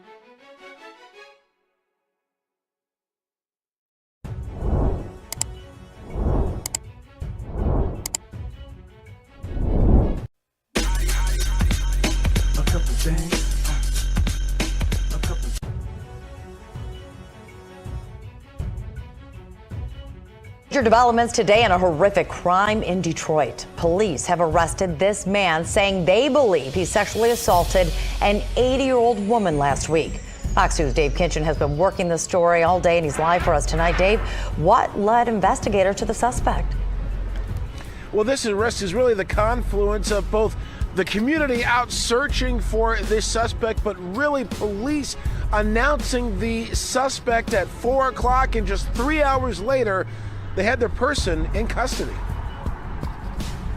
Just a very good day for the city of Detroit to take someone like that off the streets. Detroit police say they got their man, Kenneth Davis Jr., arrested in Rouge Park on the city's west side just a few hours after top brass identified him as a suspect in the rape of an 80-year-old woman more than a week ago. And on Tuesday, cops linked him to another rape of a 64-year-old woman. Just a great effort by everybody, all of our units, our violent crime task force partners, the FBI, our narcotics unit. Basically, we weren't going home until this guy's in custody. Chief announced about 4 o'clock, put him out, and he told them, turn yourself in, we will hunt you down. And that's what we did. Nobody going home that works in my units. Everybody's out here, and bad guy, a predator, out here. He's in custody. Commander Eric Decker of DPD's Organized Crime Squad walks us through how the arrest went down. Units out, surveillance, picked him up and led us to this location. He was with a known person. They were parked here and taken down. There was no injuries, no incidents. The arrest comes as a relief to many community leaders as well, who have also been on the hunt. I ain't gonna lie to you, Dave. I wish we would have caught him first. Zeke runs the grassroots group New Era Detroit. They've been getting the word out since the first attack. Man, we just happy that he off the streets. We've been working relentlessly, day in and day out. Monday, it happened on a Sunday. We've been out here working since Monday. A lot of people have been moving around. I can speak for the whole community when I say that this was top priority on getting this guy off the street. Detroit police sources say DNA evidence led them to identifying Kenneth Davis Jr. as the suspect behind the March 26th attack on the 80-year-old woman at her home near the Southfield Freeway and I-96. Police say it started when he asked if she needed help with her packages. She said no, but he allegedly came back and entered the home through an open back door. Cops say he then asked for food and money. She told him to get out, only to be sexually assaulted moments later, according to detectives. That's a violent person So I'm going to go home and sleep good tonight. I hope everybody else does. Legendary Detroit rapper Trick Trick has worked with police on the search, and he says they're not stopping with this case. We've become aware of other crimes that have taken place and other perpetrators in the same area. So it's a constant thing. We have to stay on it. We have to stay on it. It doesn't rest. We don't rest. Now, that second rape that happened yesterday with the 64-year-old, that is still under investigation. That took place over at Grand River and Ferguson in that area. Reporting live at Detroit Police Headquarters, Dave Kinchin, Fox 2 News. Yes, and police have said, Dave, that they believe he did attack those two women within the last week. Do they think that the suspect may be responsible for even more sexual assaults? Investigating and looking at everything as they typically do in a case. They will certainly run they're investigating and see if there might just especially source of that DNA that they have in this case linking those two. So that remains to be seen, but as standard procedure, they certainly look at other cases that have happened in the area and see if there might be any matches. The takeaway tonight, the dangerous suspect is behind bars in custody.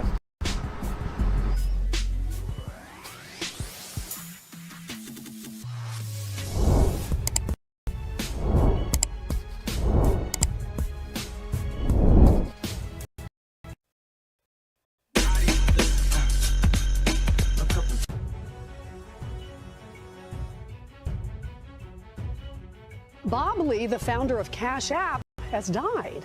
Yeah, Lee was also a top executive at MobileCoin. That's a cryptocurrency in San Francisco. Police there have not confirmed what happened, but news of the 43-year-old's death comes as a shock to many. Overnight poured in from other tech executives and social media. This morning, we're learning new details about the stabbing death of a tech executive in San Francisco. The cryptocurrency startup MobileCoin confirms Bob Lee was killed early Tuesday morning. Lee was the founder of Cash App and the chief product officer of MobileCoin. San Francisco police say it happened on Main Street in the city's Rincon Hill neighborhood just after 2:30 in the morning Tuesday. When officers arrived, they found Lee with stab wounds. He was taken to a hospital where we're told he later died. This morning, MobileCoin CEO Joshua Goldbard sent this statement saying, quote, Bob was a force of nature. He helped to birth Android and Cash App into our world. Moby was his dream, a privacy-protecting wallet for the 21st century. I will miss him every day. On Twitter, people are also remembering him using his Crazy Bob Twitter handle. Kyle Zink says, quote, was scheduled to work on MobileCoin with you tomorrow morning at Crazy Bob. You always believed in me. I'll be forever grateful. Now, no arrests have been made in this case, and San Francisco police have not yet released any details related to possible suspects. Of course, we'll keep you updated. Amanda. We're following breaking news in San Francisco. A high-profile Bay Area tech executive has been killed in a stabbing. Sources tell NBC Bay Area that Bob Lee was attacked early this morning in the 2 a.m. hour in the city. Lee was the chief product officer of MobileCoin and the former CTO of Square. He was also a well-known angel investor. The 43-year-old Lee was stabbed on Main Street in the East Cut neighborhood. This is near Rincon Hill and the Bay Bridge. SFPD says when officers arrived, they found a man had been stabbed. Paramedics rushed him to the hospital where he later died. No further details from investigators as to what led to this deadly stabbing.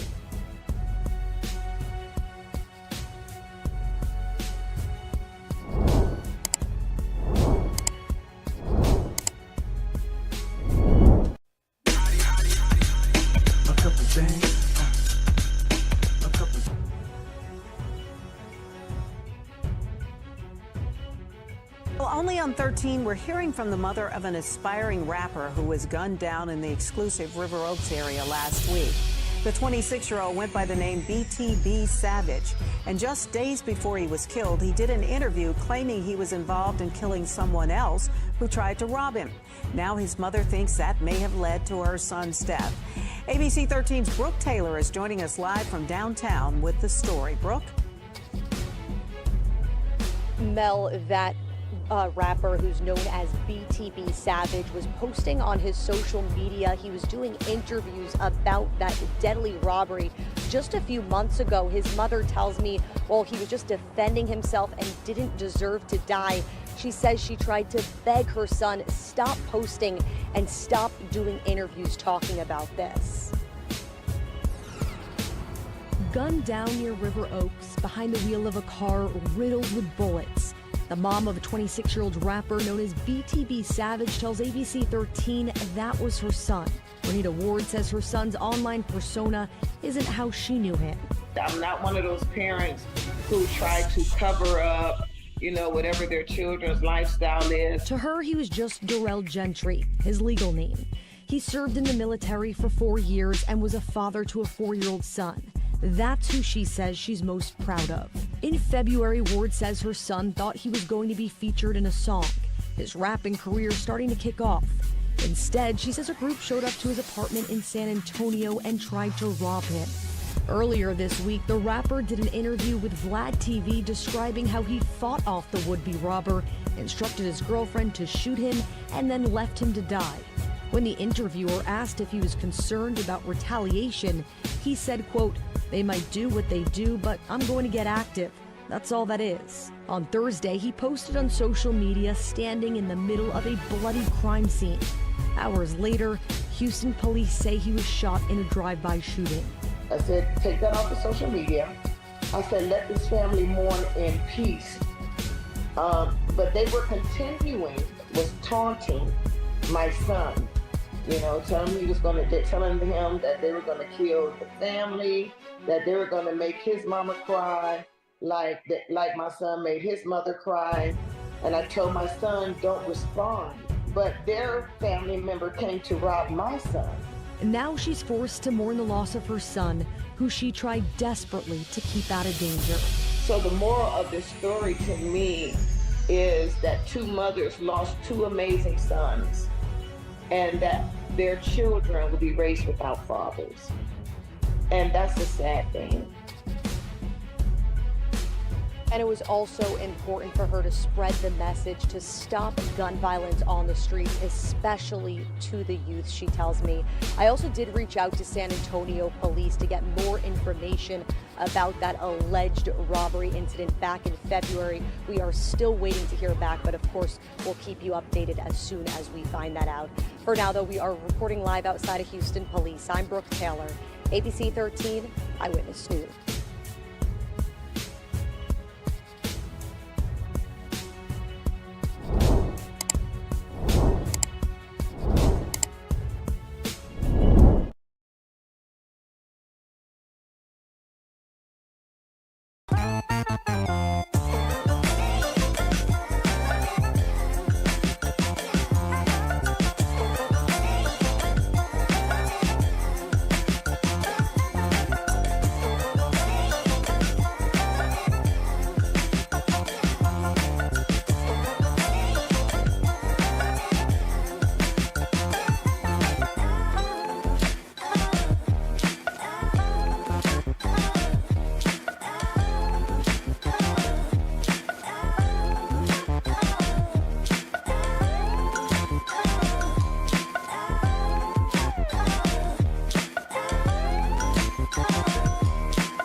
We turn now to a traveler turned sleuth who helped police track down his missing luggage using AirTags. Our transportation correspondent Gio Benitez joins us with more about how to protect your bags. And good morning to you, Gio. Nice to see you.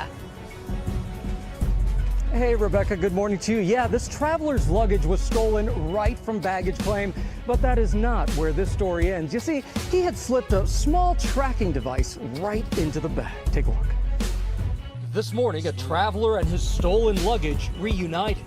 I had about $3,000 worth of stuff in here. And it was all because of a small tracking device, an Apple AirTag. I just had it in my luggage because I just knew that I would probably need it one day. And luckily, it finally came to good use. Jamil Reed says he went to grab his bag from baggage claim at Atlanta's Hartsfield-Jackson International Airport, but it was gone. He pulled out his phone and realized someone had taken it. I pulled out my phone, and it was showing that it was at Grady Memorial Hospital. I was looking at it for a couple minutes, and it was still saying Grady. I'm like, okay, this is not looking too good. I'm starting getting a little nervous. As he kept tracking it, he saw the bag moving near the airport a couple of days later. He called police and was able to pinpoint exactly where it was. The suspect arrested. He had my shirt on, my jeans, and my socks. We've seen other examples of people finding their luggage the same way. Matt Maines traveled to Europe with his family, but their luggage never made it. The airline was completely unable to track my bags. Turns out he thought to put an AirTag in their luggage. I was able to show them on my phone exactly where to look for the bags. Here's how it works. It usually uses Bluetooth to connect to your phone, but let's say it stays behind in California while you're traveling to New York. Apple says it then uses signals from other iPhones around it to tell you where it can be found. If you're checking luggage, if you're not putting an AirTag in it, you are putting yourself at huge risk. The points guy, Brian Kelly, says he puts a tracker on just about everything, but says that's not all he recommends. Make sure you take a picture of your bag at check-in, preferably with the tag on it. So if it goes missing, not only can you point to your AirTag and say, oh, it's at this airport, you can give them an exact picture of what the bag looks like. Having this will increase the chances of you getting your baggage back in a timely manner. Yeah, some good ideas there. Now, meanwhile, the folks over at Atlanta's airport, they say they're constantly looking at security protocols, and if they have to make a change, they will, Rebecca. And Gio, we hear you're a big fan of tracking devices. That sounds way creepier than it actually is. We know you use tracking devices for the right reasons. For the right reasons, okay? Listen, I'm one of those, I always lose my keys, and so I finally went ahead and I added an AirTag to the keychain. This cost about $29, and I gotta tell you, it saved me already. If you don't have an iPhone, there is another device, it's called Tile, and that starter kit goes for about $50 or so. So it could be a really good investment if you're losing things like I do. Always helping us not lose our... Learned something very important about GMA. It always sounds different when you say it out loud. And I'm so grateful to learn it live here on television with all of you. Thank you so much.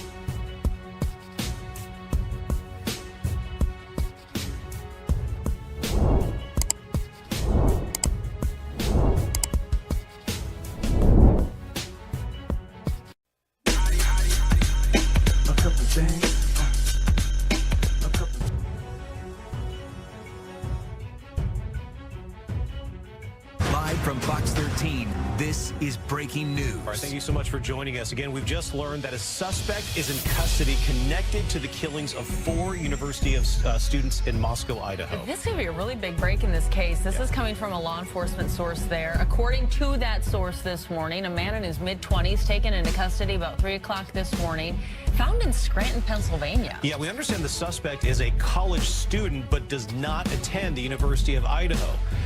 Ethan Chapin, Xana Kernodle, Kaylee Goncalves, and Madison Mogan were all stabbed to death in a rental home just off campus in early November, ambushed in their sleep around 4 in the morning, all in their early 20s. We actually have a crew on the way to Moscow right now. We're streaming a 1 o'clock press conference as well with the chief of police on our website, fox13seattle.com.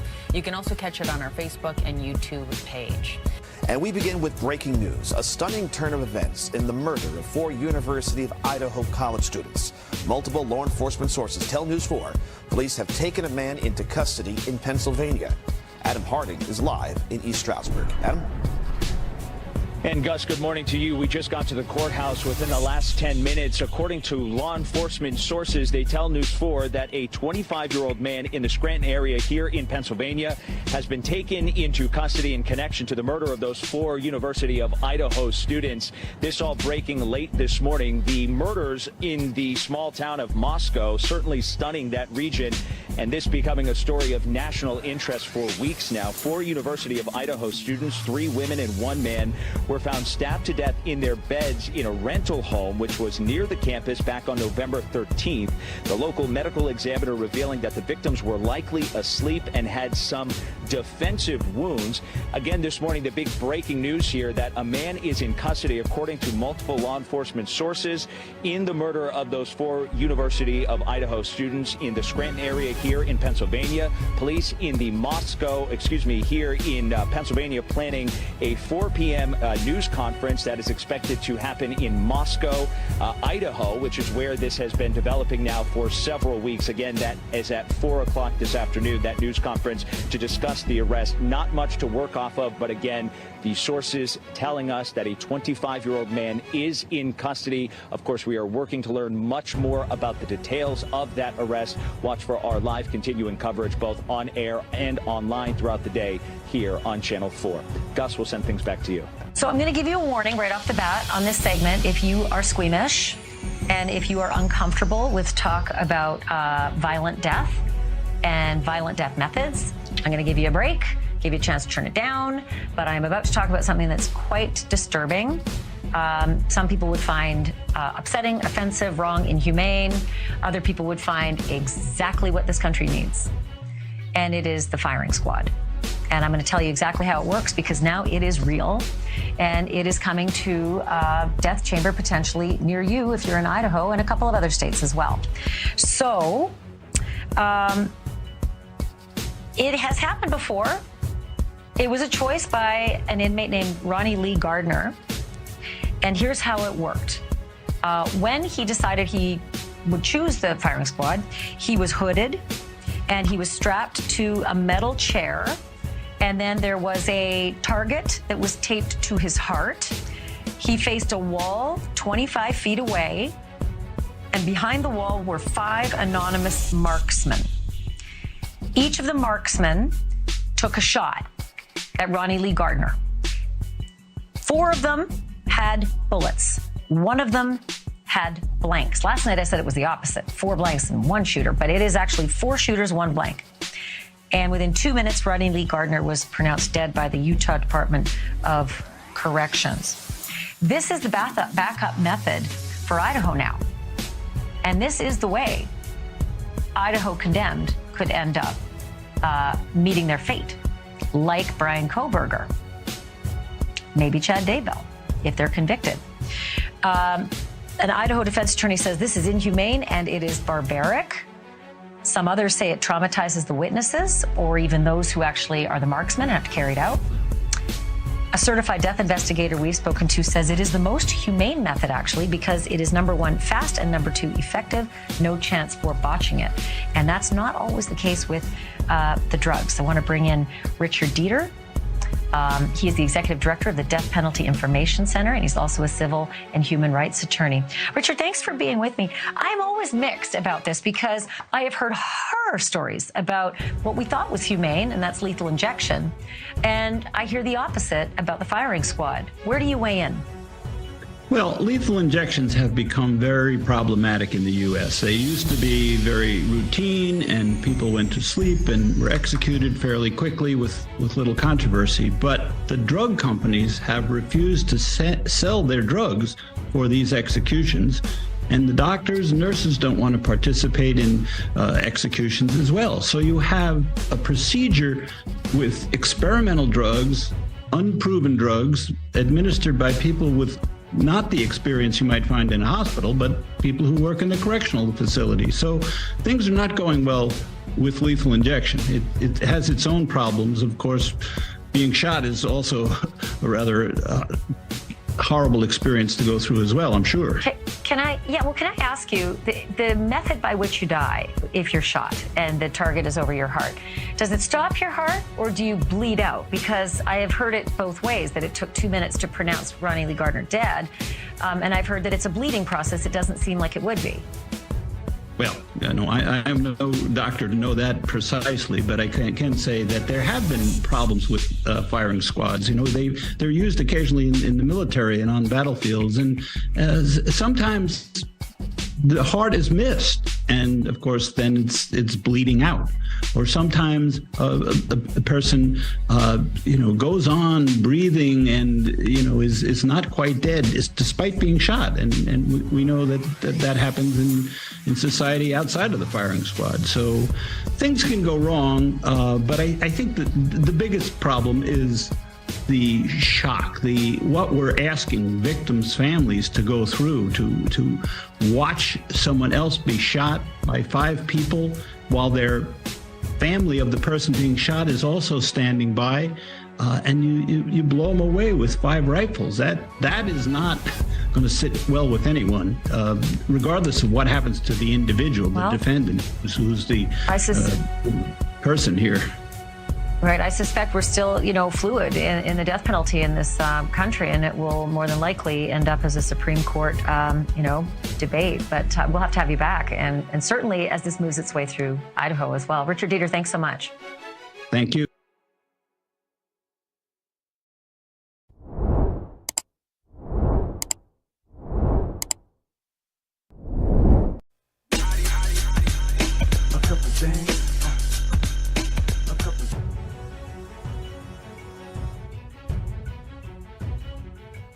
On WSB Tonight exclusive, police arrested a man accused of stealing luggage at the airport.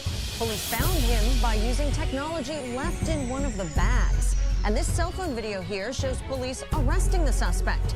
Channel 2's Larry Spruill joins us now live from Hartsfield-Jackson. And Larry, you're the only reporter who spoke with one of the victims who actually helped catch the suspect. Yeah, Wendy, I spoke with him earlier tonight. He tells me that his flight was delayed, so he came here, but his luggage was already here. So he came here to baggage claim to realize that his luggage was gone. So that's when he used a tracking device like this one right here to not only find his luggage, but he also recorded everything on camera. Yes, this guy, so he stole my luggage. I had about $3,000 worth of stuff in here. Jamil Reed is recalling the moment he returned back to Atlanta from LA and met the man he said took his luggage. Reed said his journey started hours ago before.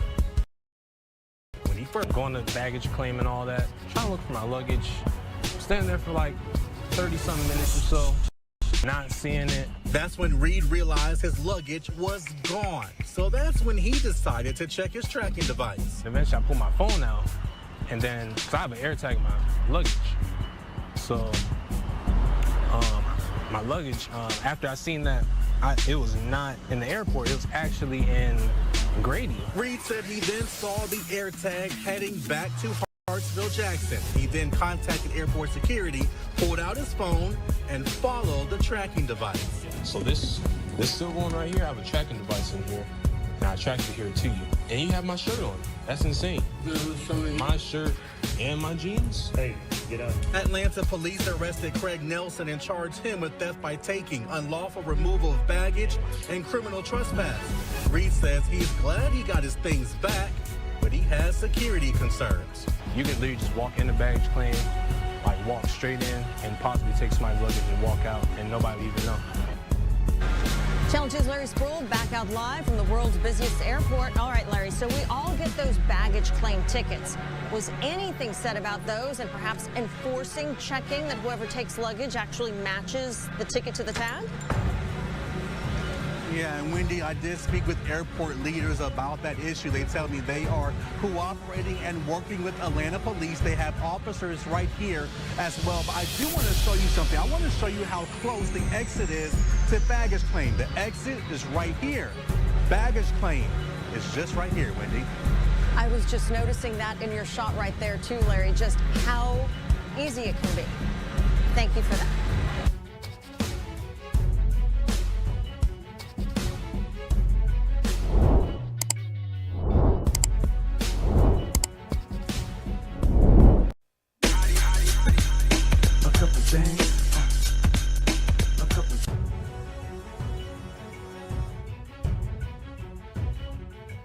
Tell us about the FBI's engagement in this. Andrea, an FBI spokeswoman, confirms to NBC News that the FBI's Memphis field office is responding to this incident.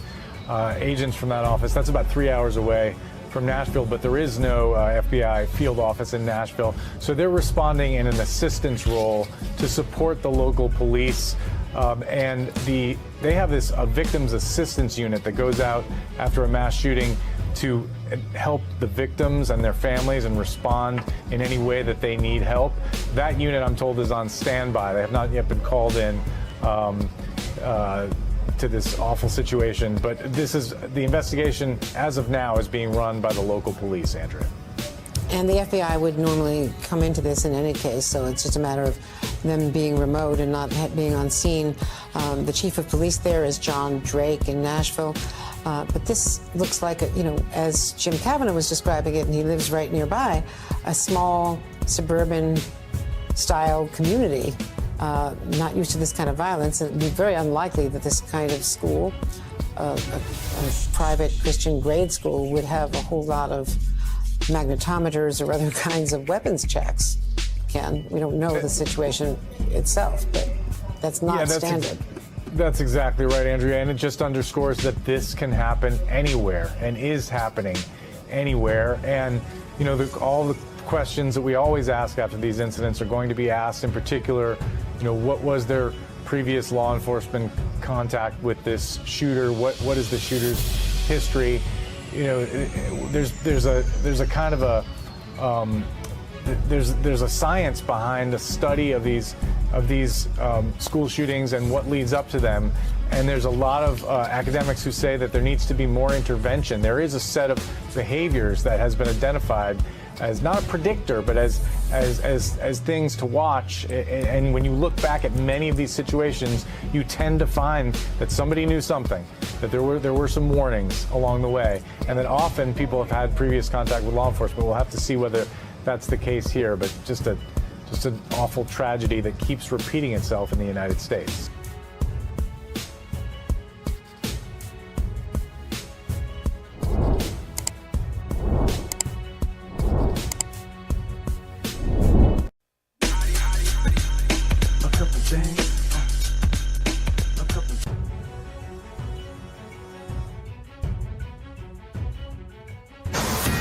This is breaking news that we are covering this hour. You're looking at Nashville, Tennessee right now. St. Paul Christian School. It's an elementary pre-K through 6th grade. And there is a mass casualty alert in Nashville being reported. Multiple victims down, school shooting there at St. Paul Christian. We want to keep you abreast of this. We do know that the accused shooter has been taken out by local police there. And as we work to do this, we can tell you that when we say multiple victims, we do believe that there are children among them. A mass casualty alert has every hospital in the area on alert to take victims from the scene. We are getting very few details in at once. But as soon as we know that there is a command post, a checkpoint where we can hear from authorities, of course, we'll take you there live. This happened just a short time ago. And as we're watching this, I want to mention, I'm reading this as I'm telling this to you. So children are among those who have been shot.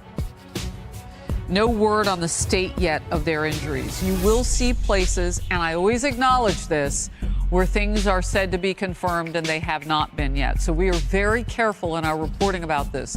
There are parents, potentially family members, who are watching who may not be able to get to the school, don't know the situation with theirs. We want to be informational and not panic driven. So I'm not going to put numbers of people out until we've confirmed them here at Fox. But I can tell you that this is a mass casualty alert event. That's the reporting from the ground. The police department had said earlier, and the fire department, that the shooter was engaged by the local Nashville Police Department and dead. Parents can meet at a special location to meet up with their children. I'm going to give that to you now. Woodmont Baptist Church is located at 2100 Woodmont Boulevard. And yes, the whole nation hears that, but specifically the people in the area who might be watching, or friends or relatives are watching, can text this to them.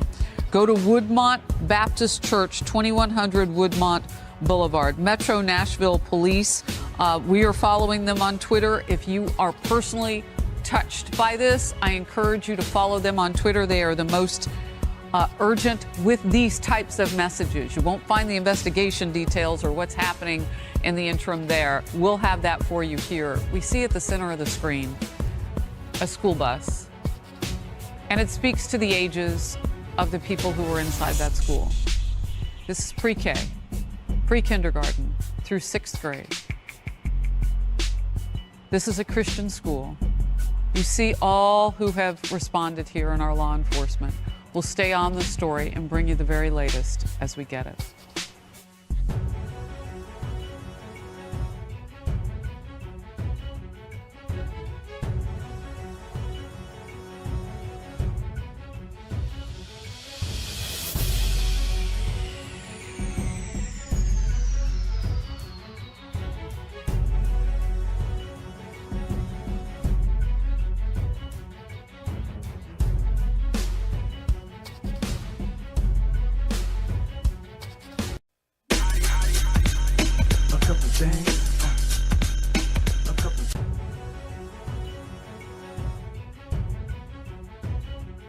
Everyone here to Live Now from Fox.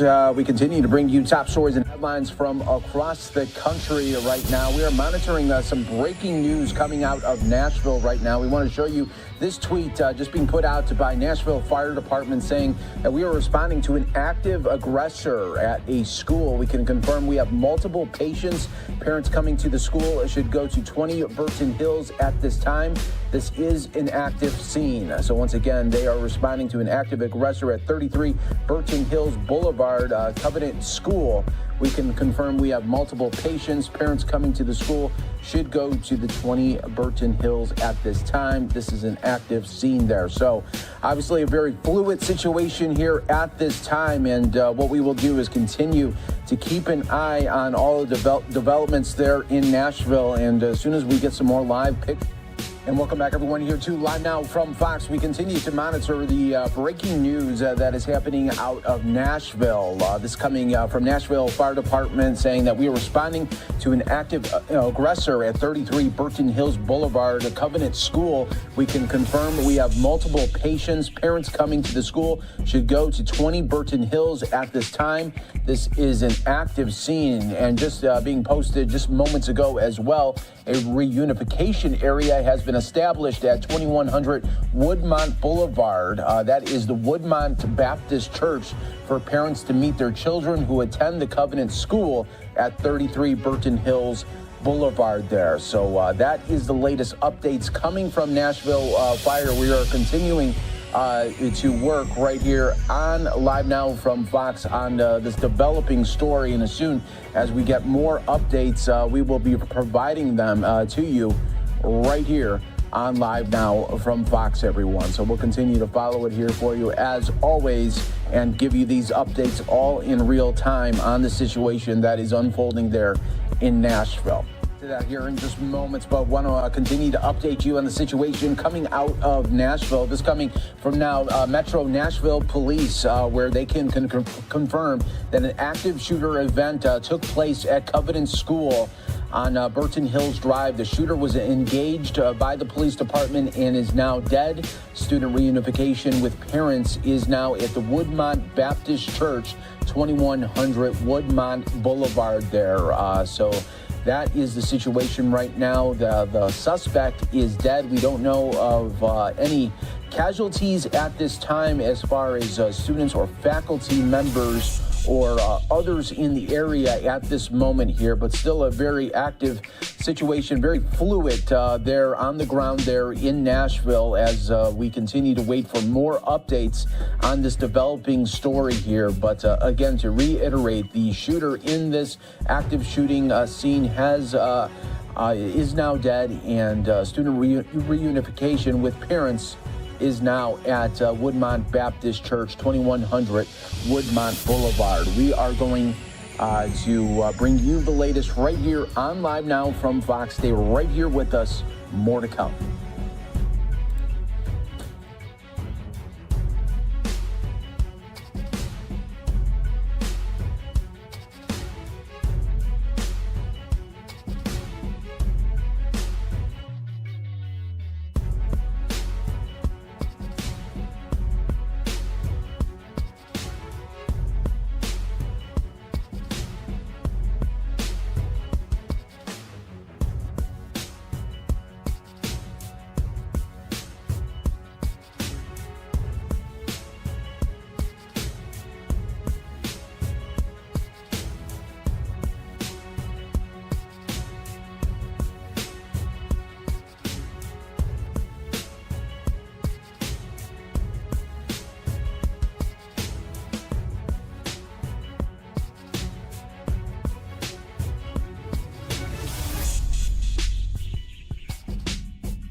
An unwanted upstairs neighbor, one that stole cash, a passport, even an airline ticket. And this week, police in Mill Creek had to pull a man out of a house after they say he made himself at home. Fox 13's Zach Anders is with us tonight in the newsroom. Zach, this man already well known to police, right? That he was. Police arrested a 24-year-old man for theft, burglary, and possessing fentanyl and meth. He already had 2 felonies and 9 misdemeanors, including a trespass charge just about 2 weeks ago. Court documents show his first run-in with the law was a theft charge when he was just 10 years old. In Mill Creek, police say 24-year-old Daniel Tomiyaga was found inside a home on this large property near city limits Tuesday morning. The case file says Tomiyaga allegedly stole over $3,000 in cash, a wallet with bank cards and driver's license, a passport, and more. But it wasn't until the man living at the property smelled a cigarette inside that he suspected something or someone was not where it should be. The man told investigators he went searching for the source of the smell, leading him to an upstairs loft. That's when he found drugs, a makeshift bed, half-eaten food, and a heater running. But no culprit. Police responded but couldn't find who made themselves at home in this loft. They eventually left, telling the real resident that whoever was responsible would likely return. And they did. The next day, Tomiyaga snuck in again, this time locking himself inside. When police were called this time, they not only found Tomiyaga in the home, but almost everything he allegedly stole, returning it right away to the man who lost it. Tonight, Mill Creek police tell us they want homeowners to know how rare this is and that valuables kept in the home should always be protected in a safe. Police say Tomiyaga was arrested with meth and 11 fentanyl pills on him, and Snohomish County tells us tonight that Tomiyaga is still in custody. His bail was set at $25,000. Now, it's unclear how long he was holed up inside the home, but it didn't take long to get him out, less than half an hour. Mill Creek police did end up calling Linwood Police for an assist with their K-9 unit, but Mill Creek says he came out without incident. From the newsroom tonight, Zach Anders, Fox 13 News.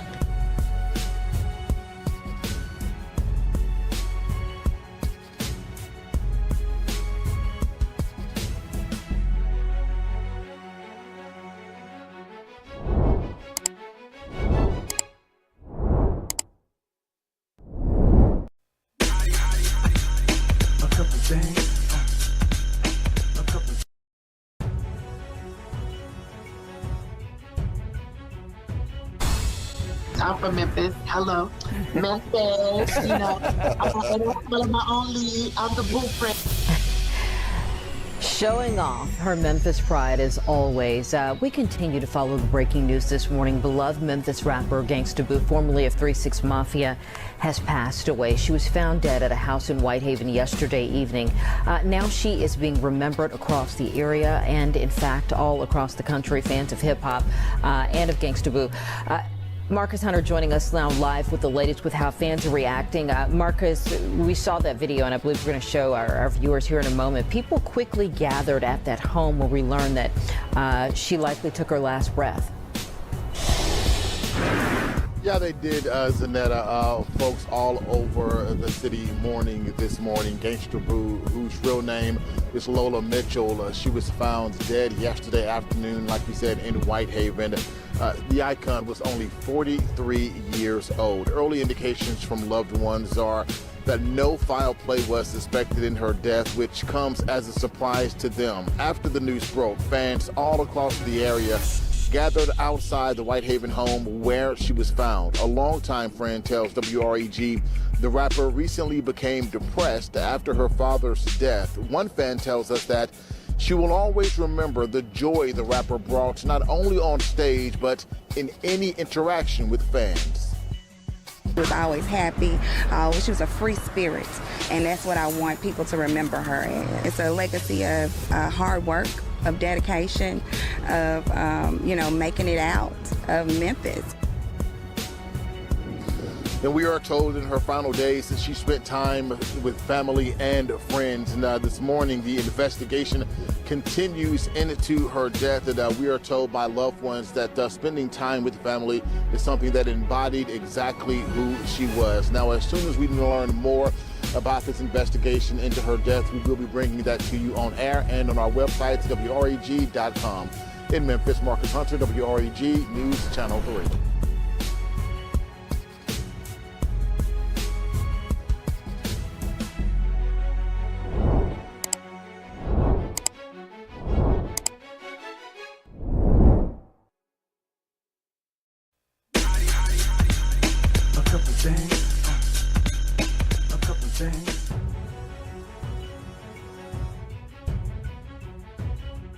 I kept quiet until today. Denai Ram spent more than a decade inside R. Kelly's world, telling Pix 11 he witnessed it all.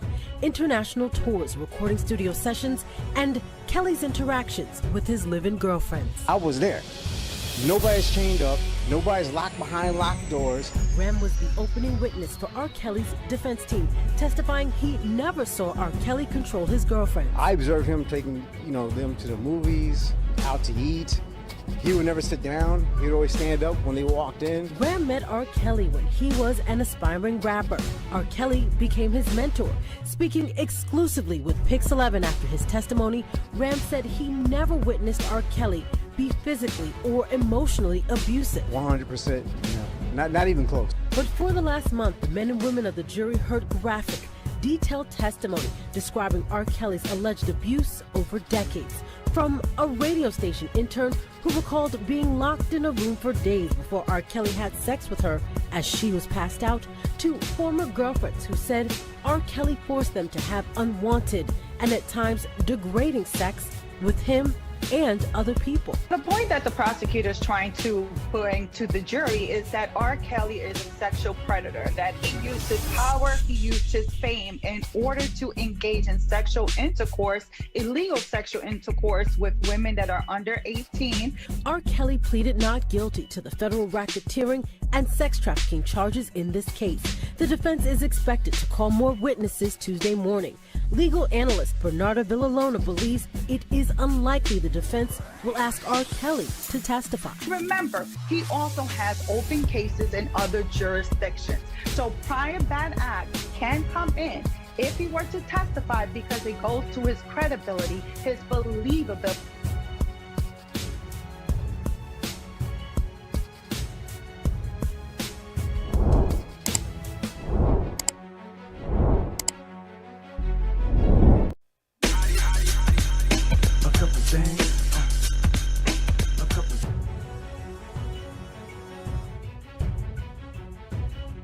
Angela Greer, sister of Jeffrey Williams better known as YSL Young Thug, has passed away. The circumstances surrounding her death is currently unknown. This news was reported by Rap House TV on Twitter. Stay tuned for more on this as it develops.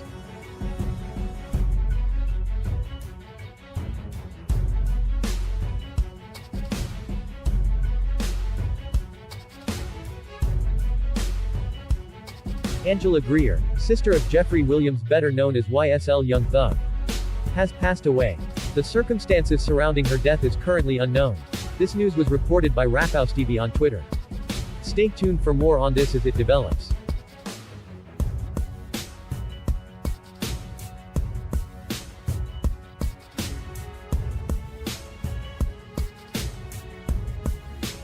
Angela Greer, sister of Jeffrey Williams, better known as YSL Young Thug, has passed away. The circumstances surrounding her death is currently unknown. This news was reported by Raffhouse TV on Twitter. Stay tuned for more on this as it develops.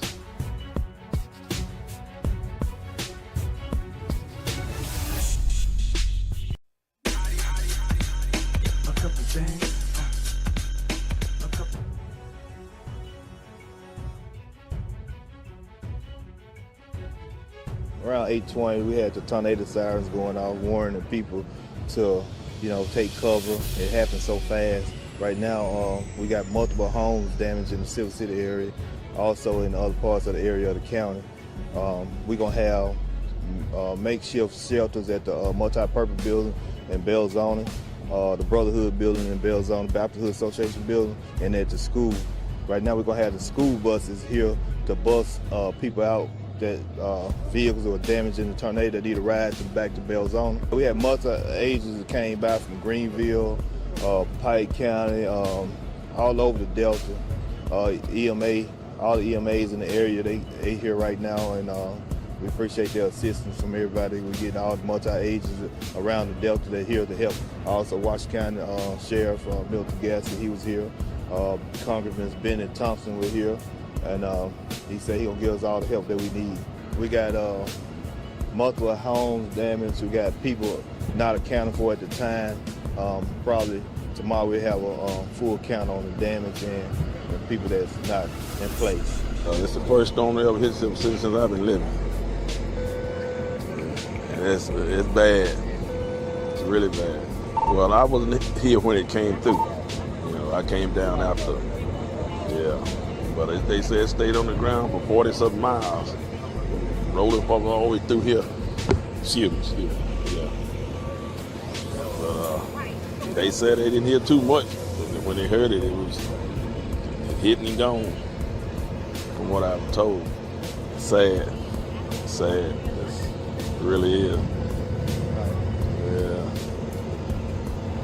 Look like every trailer in this town gone. Let's pray for us.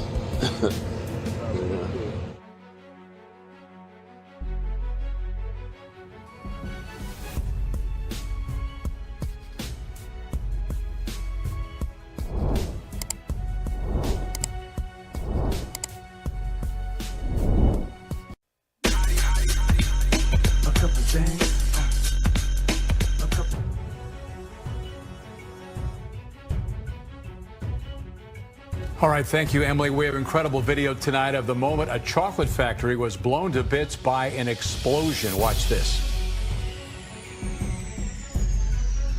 That is a Palmer chocolate plant in West Reading, Pennsylvania. Our Fox affiliate camera captured this explosion and ensuing fire this evening. Huge explosion that sent flame and debris shooting into the air. At least 2 people are dead, 7 others still missing. Palmer, famous for making seasonal candy, including hollow milk chocolate bunnies for Easter. That deadly explosion at a chocolate factory in Pennsylvania. 2 people are dead. At least 9 are missing tonight. Police say it happened about 5 this evening at the R.M. Palmer Company in West Reading. The blast blew out walls and scattered debris throughout the area, igniting a fire. 8 people in the hospital right now. So far, no word of what may have caused that explosion in Pennsylvania. Today in that factory, but they have not heard from them. Take a look at Skyfox. Looks right now above the scene where you see emergency crews on the scene, firefighters from all over the area, Berks County and beyond, pouring water on this smoldering building. Explosion happened at the factory at 2nd Avenue and Cherry Street right after 5 o'clock. And this is a factory that had been working making Easter candy. People told me the explosion shook their windows. It broke out the window of a local restaurant here. Some telling me they thought it was an earthquake. One woman tells me she not only heard the explosion, but may have known someone who was inside. I heard a loud noise, like a roaring sound, and then I felt the house shake. She went to work. She's confirmed to have gone to work, but we don't know anything about it. We don't know anything about her, if she was able to get out or if she's still in there. And you haven't heard from her? No, we haven't heard. Well, as you can see, firefighters remain here on the scene. Once again, this is a rescue effort. They haven't been able to get too far into that building yet because there's still smoke. There is still some active fire in there, and it does just not appear they can get in much closer right now, as this is an active rescue scene. I want to bring you over here. I told you a local restaurant. This is Ella. She owns this restaurant. Behind me here, this window blew out very quickly. What did it sound like, and what are you thinking about tonight? We're just so sorry for absolutely every family that's still looking for a family member in there. It sounded like the earth was ending. It was crazy. All right, well, I'm glad you were okay. Once again, 2 people dead, 7 others unaccounted for, and several others injured in this massive blast. Right now, the question is, how did this happen? Some people believe this was an apparent gas explosion, but that has yet to be seen. Of course, we'll bring you back out here as we get more from the scene. Dawn? Just absolutely incredible, Chris. Now,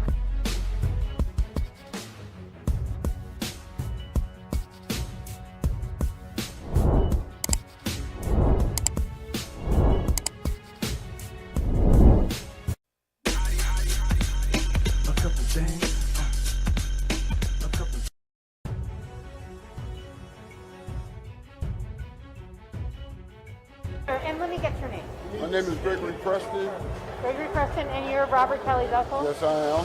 What do you think about this incident? I am just glad that they ran the concurrent, and I thank the Lord that they did. And I'm just praying that everything go well with the appeal, that he get free, because we all know that he's innocent. Yes. Do you think you'll ever see Free Day again? Yes, I do. Yes. I mean, yes. Tell me why. Because, like I said, he's innocent. I mean, they lied. People lied on him. So that's as far as I'm trying to take it. You know, I mean, it's so obvious. Y'all all seen it. And, you know, some people just don't know how to tell the truth, but the truth will set you free when you're alive. Yes. Well, there were a lot of inconsistencies that was proven. And because of the fact that we have been around some of the people at the same time, where they say that they were afraid or they were being charges that they felt, and no fooding, no eating. That is not true. Lying. They were able to go get their hair done, get their nails done, drive, go to the movies. We double dated at no time whatsoever. I mean, I'm this close to some of the victims who claim to be victims. Never once did they say to me, I'm being... Need help. I need help. Yes. And how are you related to? This is my husband, and my husband is his uncle.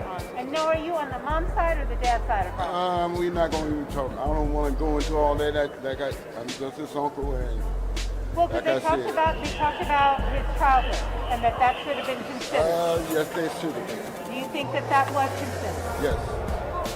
Yes, I do. I think it was. Yes. What's this process been like for you guys? It's been hell. It's been hard. It's been hard. It's been hell because, just like my wife said, some of the victims that claim to be victims, it's not they victims. wasn't. I've seen and met them. I mean, he took very good care of me. We went to public places. And none of them mentioned that. Where there were a lot of people around. But I'm sorry, I'm hungry, and I've been up. All right, thank you for. As you can see, and it was Gregory handicapped. Preston? Yes. Yes. Do you live out of state or you live in No, I nearby? live in the city. You Okay, live in the city? Mississippi. Okay. Thank you, Mr. Preston. Thank you.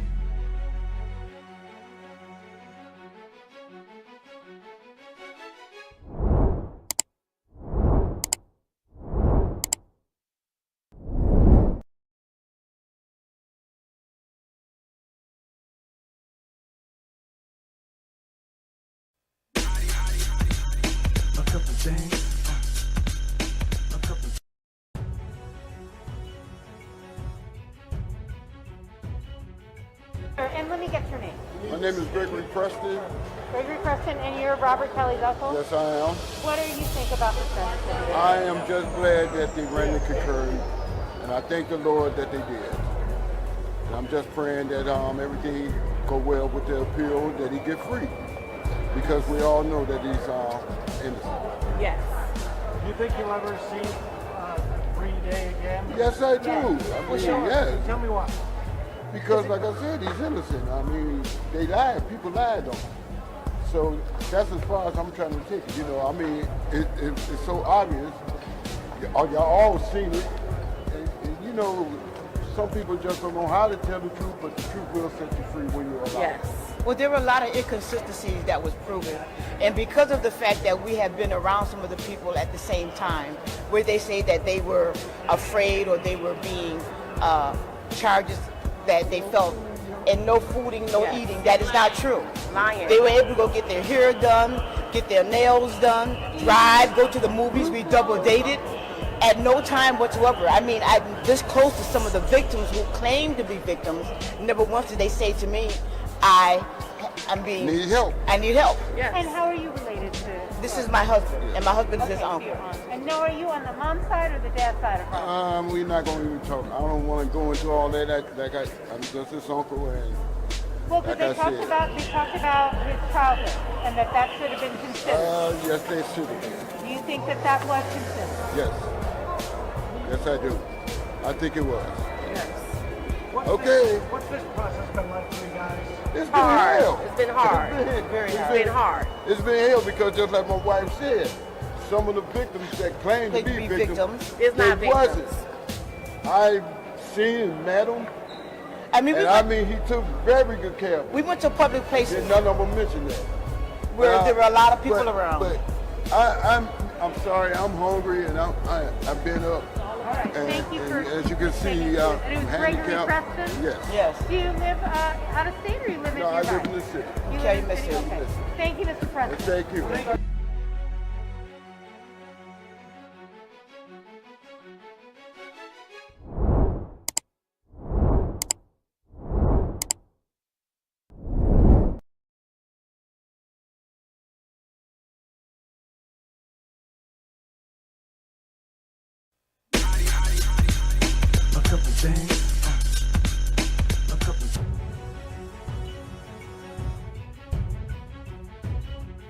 Rapper Tekashi 69 was reportedly sent to a hospital after an assault at an LA Fitness in Lake Worth. PBSO says he was jumped, apparently, by a group of guys in a locker room. This apparently happened Tuesday. Our reporter Todd Wilson is on that story today. I'm Todd Wilson, right outside the LA Fitness of where this all went down. Now, I spoke to a number of people who have walked out of this place, and they have told me they've seen Tekashi 69 inside working out. Typically sticks to himself. But on Tuesday, apparently, a group of guys, they worked him over inside of a locker room inside this gym. According to the Palm Beach County Sheriff's Office, their deputies showed up here about an assault that took place inside the LA Fitness locker room here in the 8000 block of Lantana Road in Lake Worth. Now, once deputies got here, they realized Daniel Hernandez, or Tekashi 69 as he's known, had been jumped by several guys inside the gym. Now, I spoke to a woman who said she's not surprised by what happened to him. It's bound to happen if a big celebrity just goes out in public like this. You know, people know who he is, people know what he's done. According to NBC, Hernandez was released from federal prison in April of 2020. He was arrested and sentenced to 2 years in prison on charges of drug trafficking, racketeering to firearm offenses. They went on to say Hernandez got a shorter sentence for cooperating with the feds to put members of a local gang in New York behind bars. Tekashi 69, we understand, was taken to a local hospital and treated for non-life-threatening injuries. In Lake Worth, Todd Wilson, WPTV, News Channel 5.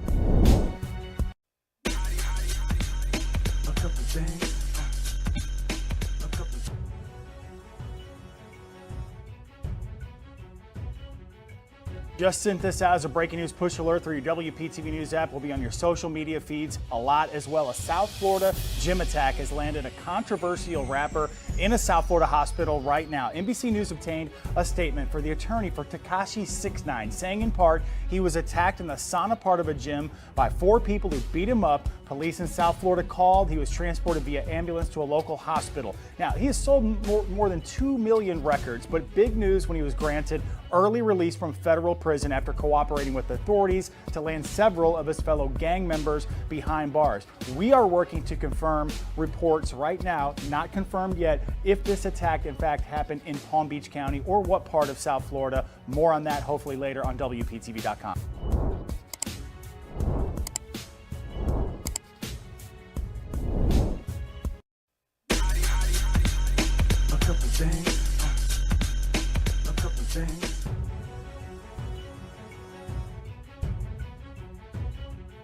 Didn't nobody tell us nothing. We just got a call just like that today. Outrage tonight. The mother of a slain Forest City police officer devastated after her son's killer has his conviction overturned on a technicality by the Arkansas Supreme Court. She spoke one-on-one with our Bria Jones, who has been digging into how the accused cop killer could soon be a free man. Forest City police officer Oliver Johnson Jr. was shot and killed inside his West Memphis home in 2018. Today, his mother is reliving that pain after news broke his killer's conviction had been overturned. Mary Wilson, the mother of murdered Forest City police officer Oliver Johnson Jr., can hardly catch her breath after receiving the news her son's killer could soon be free. Johnson, a 25-year-old father of two, was off duty inside his West Memphis apartment when he was killed in front of his child during a drive-by shooting in 2018. Man, I am hurt. Man, I want to go where my son is. I'm ready to go with my son because I'm tired of living, because I'm tired of these folks constantly not taking this serious. Today, the Arkansas Supreme Court reversed and dismissed the murder conviction for 29-year-old DeMarcus Donnell Parker, who was found guilty of first-degree murder and other charges related to the shooting, ruling that his right to a speedy trial had been partially violated, citing delays due to the COVID pandemic. State law requires defendants be brought to trial within 365 days. Justices said Parker had been held a total of 846 days before his trial, almost 2.5 years. It's messed up. They should have never did this. They didn't even let the family know that they were doing this. Man, I need justice for my son. Parker was sentenced to 2 life sentences plus 835 years and currently is an inmate at a maximum security facility in Tucker, Arkansas. Court records show a second man was arrested in the case, but his charges were later dismissed in exchange for testimony against Parker. So how do you move forward from this point? I can't. I'm stuck. When you take a life, you're supposed to get a life. He need to get the electric chair.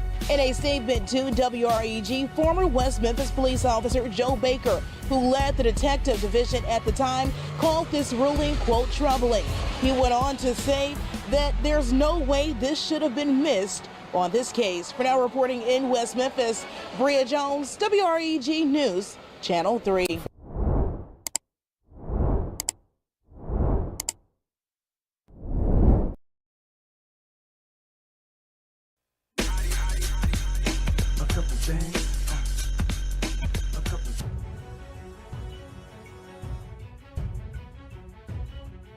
More than a week of deliberations in the murder of South Florida rapper XXX Tentacion.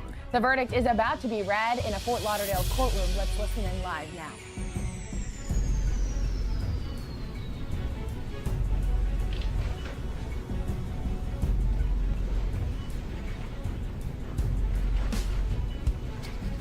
All right, the verdicts appear to be in proper form. I will publish.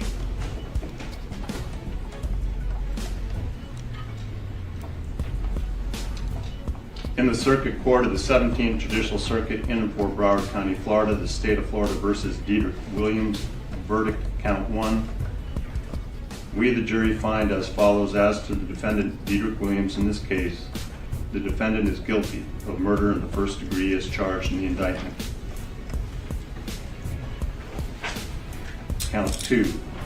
We, the jury, find as follows: as to the defendant Dedrick Williams in this case, the defendant is guilty of armed robbery as charged in the indictment.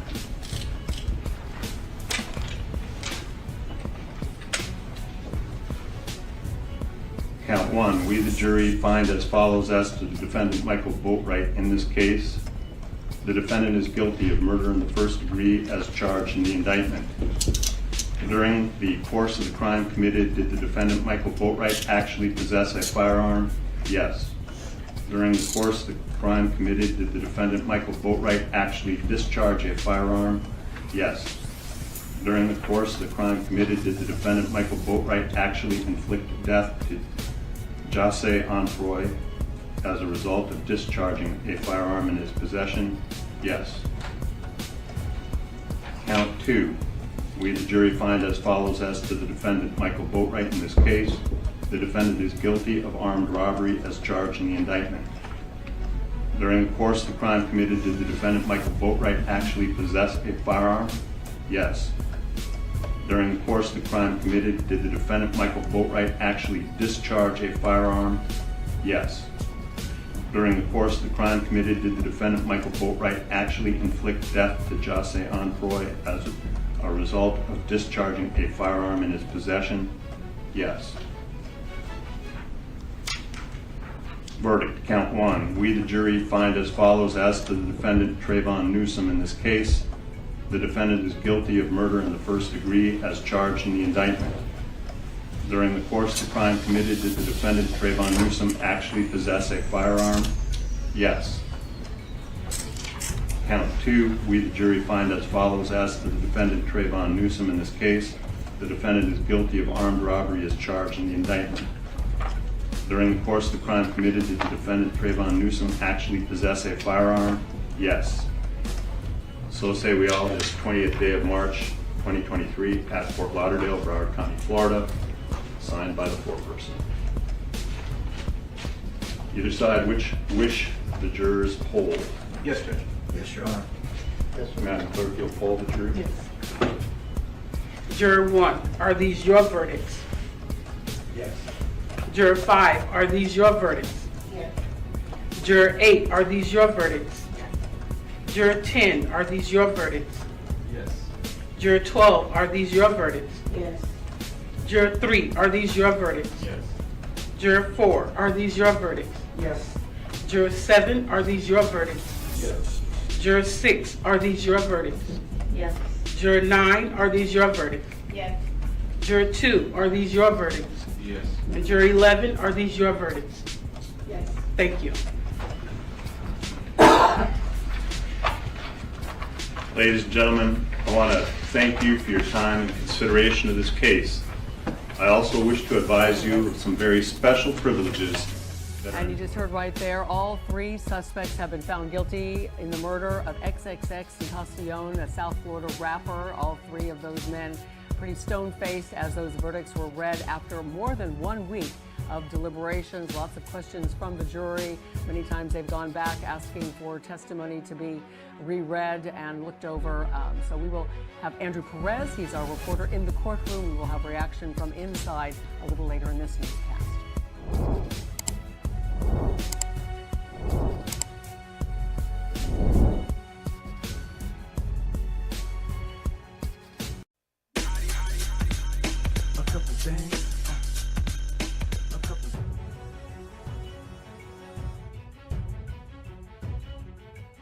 We are back with breaking news. Actor Lance Reddick has died, according to multiple reports. He's best known for his roles in John Wick and HBO's The Wire. Reddick's reps confirmed the actor's death to Variety today. No cause of death has been revealed, but TMZ reports law enforcement sources say it appears to be natural. Reddick was 60 years old. Hi all. I am a human being. And as such, on occasion, well, I can be petty. So, in the spirit of that, I'm going to read you a headline from a news article, and then I'm going to read you the beginning of that article because, well, it is delicious. From the Washington Post, the headline reads, Elon Musk's first big Twitter product paused after fake accounts spread. Twitter on Thursday night pressed pause on Elon Musk's first major product launch, a paid-for blue checkmark, after misinformation flooded the site. Twitter rolled out Twitter Blue on Wednesday, letting users who provided an Apple ID and a phone number pay $7.99 a month to attain verification. Previously, that badge was only available to people when the company had verified their identity, often public figures and brands. Almost immediately, users started taking advantage of the new tool. Accounts were created impersonating politicians, including President Biden, and celebrities, as well as other notable people. Several also surfaced purporting to be brands announcing fake news. Wow. Who on earth could have anticipated that this would happen? But I don't think I need to go on. You all keep on smiling. We are back with breaking news. Actor Lance Reddick has died, according to multiple reports. He's best known for his roles in John Wick and HBO's The Wire. Reddick's reps confirmed the actor's death to Variety today. No cause of death has been revealed, but TMZ reports law enforcement sources say it appears to be natural. Reddick was 60 years old.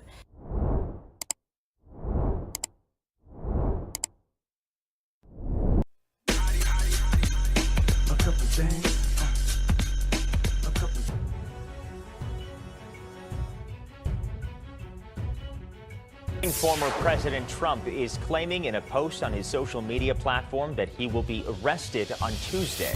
This is in relation to the Manhattan DEA's investigation into hush money payments made to adult film star Stormy Daniels ahead of the 2016 presidential election.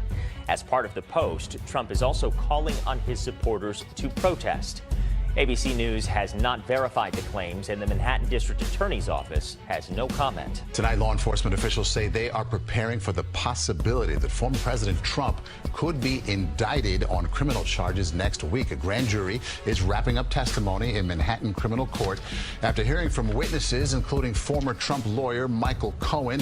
He says Trump orchestrated hush money payments to adult film actress Stormy Daniels. The lawyer for Trump said the former president would surrender if indicted. Former President Donald Trump is scheduled to be in Waco on Tuesday for a campaign event. But Trump says he will be arrested on Tuesday. However, Trump's attorney says his comments are just speculation.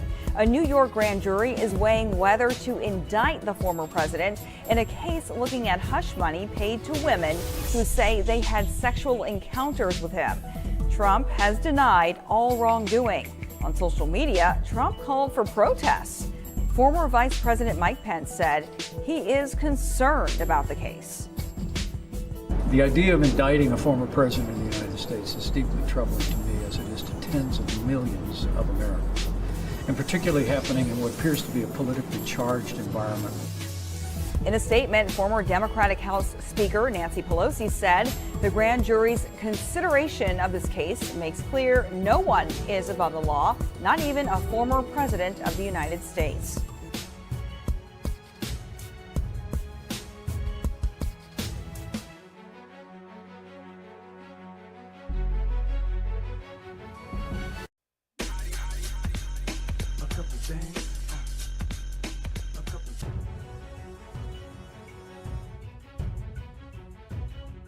Six bodies and 154 cremated remains. That's how many deceased loved ones were found in this Hayward warehouse. Now the Alameda County Coroner's Bureau says they're working to reunite the remains with families in 15 different counties. Some of the families paid to have their loved ones, their remains scattered at sea, and that clearly didn't happen in a lot of these cases. The warehouse is linked to Ocean View Cremations. The sheriff's office says the bizarre investigation started after several complaints from customers to the California Cemetery and Funeral Bureau. Yelp Reviews accused the company of waiting months to cremate bodies, holding ashes for years, and refusing to return customers' calls after taking their money. According to the Bureau, one customer allegedly got the wrong remains. If they did business with Ocean View between 2013 and 2021, it's likely we may have remains that belong to them. Ocean View's business license was suspended in 2018 and again this past January. But according to the Alameda County Sheriff's Office, even when they were licensed, they were never allowed to store remains in their Hayward warehouse. The Coroner's Bureau seized all remains March 1st, but today we spoke to a customer who said he was still doing business with them. I'm completely at a loss there. So it sounds like those are potentially new remains and that they're continuing to do business. So far, 5 of the bodies have been identified. A 6th body has a tentative identification, but out of more than 150 other remains, the Coroner's Bureau has only been able to identify 6 family members. Ocean View did not answer the door at the warehouse today or our calls for comment. The state is investigating, however, it's unclear if the owner will face any criminal charges. For the many, many families who placed, countless telephone calls to the business and got no final disposition as to what happened to their loved ones. It's providing them some closure. In Hayward, Felina Jones, NBC Bay Area News.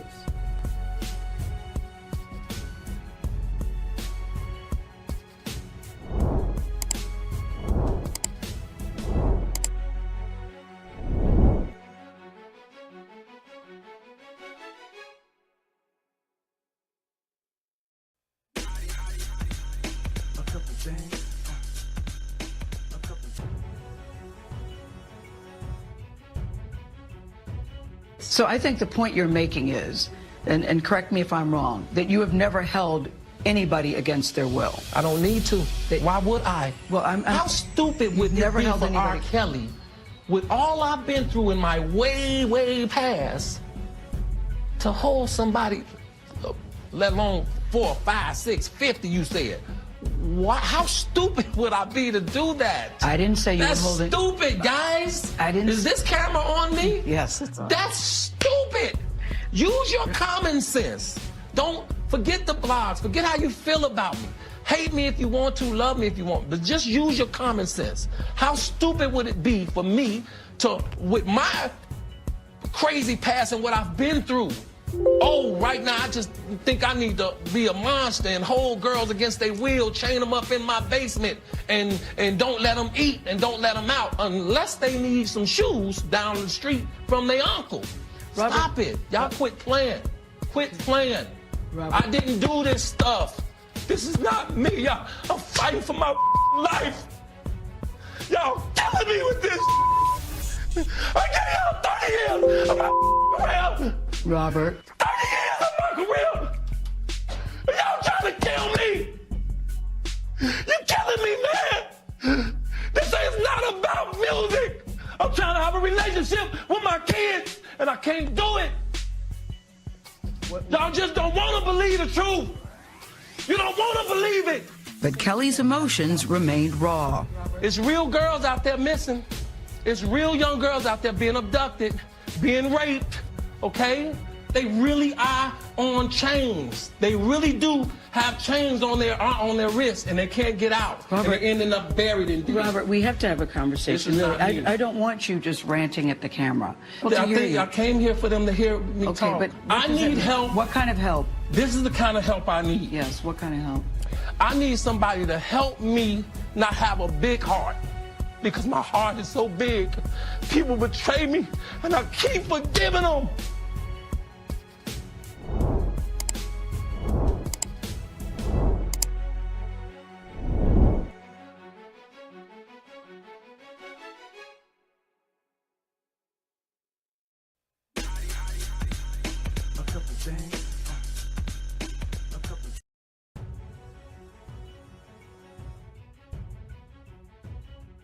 Call is from Robert Kelly. This call will be recorded and subject to monitoring at any time. To accept this call, press 5. To block this call and all future calls, press. You may begin speaking now. Brother Rob. Sorry to finish, bro. Oh yeah. It's all good, man. Give it to me. I want you to get it out. You don't want to find out the hard way. Listen to the song where the record plays. When a woman, mama told me a long time ago, it ain't nothing you can do about it. I'm just making sure that's my voice, bro. Making sure you know that's my voice. That's your voice. There are a lot of games out there. Yeah, no, that ain't him talking. That ain't him. Yeah. But anyway. No, that's your voice, man. That's that voice everybody has grown to love, man. I mean, I don't even know if you remember me from at the basketball court at the Y on 63rd and different things. Yes, I do. Yeah. Trust me, I do. It's me, bro. It's me. That's why I want everybody to write to the Department of Justice. 950 Pennsylvania Avenue, NW, Washington, D.C., 20530. And I gave you guys the number to the search warrant. You can look it up yourself. It's public knowledge. It was sealed at first. Now it's unsealed. I got 30 seconds. Hey, brother, when I tell my people about this, they're going to write, because nobody likes the way the system is playing you and anybody else by creating crooked laws inside of the alleged good laws. So, brother, it's all good. I'll talk to you soon, Kels. I'm always open for you. Make sure they send you the email so that way, if I ain't got minutes, I can at least email you. Okay, bet. All right, boy. All right, brother. Respect.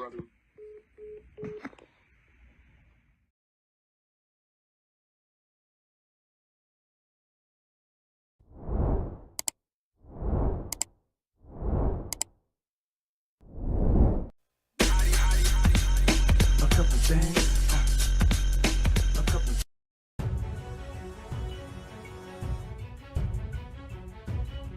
This whole thing down, man. You know, and plus I don't know law like my lawyer know law or anything like that, but I know people got enough common sense that when I say what I say, if they go look at it themselves, they'll say, well, damn, he was right. There is a search warrant on this thing. This thing really did happen. His records really was stolen. That really does interrupt a case and any other case, which is why they tell you not to steal the information and share it with witnesses. That's the whole point. Yeah, so if you break those rules and you know those rules, and you're a professional officer that works for the government, and you're supposed to follow those rules, or else what is the point? So Levi can break it down, and if anybody else want to break it down, they can break it down too. The more the merrier. I don't care if a roach came by with a sign saying he has some proof and can break my case down of how I was treated as far as this BOP officer is concerned. I will accept that roach. Yeah, man, because I'm in a casket kicking. Storm show. That's what I was trying to tell you the last conversation. I'm in a casket kicking. I'm like, but the good thing is I'm alive, and I don't care who buried me. I mean, I don't care who dig me out. I don't give a damn. And would you? You damn right, because your breath is getting a little shorter every moment that you're in there, especially if you know that you was cheated into that casket. And I think also people should know, just because that officer retired does not mean she can't be held liable still. That's my point. And then when you show that the retirement was convenient, it wasn't just, oh, I'm tired, I'm old. She's not old. You know, so everything seems to be, you know, more of a looking like a setup rather than a legitimate. You can't steal records legitimately. And I'll say this too. I looked up the articles on it from 2019, and it actually says she quickly retired. Yeah, she quickly retired. You know, but you gotta ask yourself, retirement doesn't mean your charges go away and a indictment go away. You still have to look at, okay, you retired. Just like you would look at a coach that has to retire if he was sharing information between teams. You gotta look at that and say, okay, you can retire, you can resign all you want, but these these charges are gonna knock you upside your head, because we have proof that you did this, and you still have to face these charges just like any other citizen, just like anybody. That is true. That is true. I mean, if you accuse R. Kelly or something, and you charge him or whatever, it's gotta be right. If I'm convicted, it's gotta be right and by the law. You're right, because, and I've said it before, no matter how people may feel, you are entitled to due process, and so if something affected that, it does need to be brought up. Right, so I want people to listen to, you know, my cousin Levi. I want them to listen to him and just break it down. If he's saying something that's wrong, call him out. But I also want people to listen to that roach if it was to come and tell them something that makes a lot of damn sense. I hear you. Or call that roach out. But what I don't want is people feuding and fighting over who's going to be the one to dig R. Kelly out. This is not what this is about. This is about law. This is about legal and illegal. That's all this is about. And that's what I want people to pay attention to. I don't want them to, you know, sweat me off just because my music. No, I want you to look at the law. Was I rightfully? You can't. This DOP officer, man, has blown me. I'm just being real, man. Because I'm in here having nightmares thinking about what the hell. And I'm looking at all of this stuff. I've taken medicines, different medicines for my anxiety. But let's be real, man. There is no medicine in this entire world that can cure corruption. Ooh. This call is from a federal prison. No medicine. And this is what this is looking like as the seconds go by. Storm Show. And that's only because no one was charged. People got to retire. Tasha K went on with her life. You're right. And still continuing to lie. It's got to come to a point where people got to come forth and say, look, yeah, I did this, I did that. I shared this with her. It's already out there. I've seen it myself. Fans have sent it to me. Yeah. Looking at pictures with Tasha K and Star Witnesses sitting right there with her. And the videos are out there. Now, I will say, I remember Tasha K also made a video maybe this year or last year saying, I think R. Kelly may be innocent. So she's kind of went back. I don't know where she is now, though, on it. I don't know. Yeah, but see, that's another thing. You can't, you're either going to get in the pool and swim or you're not. It's not, what is the point?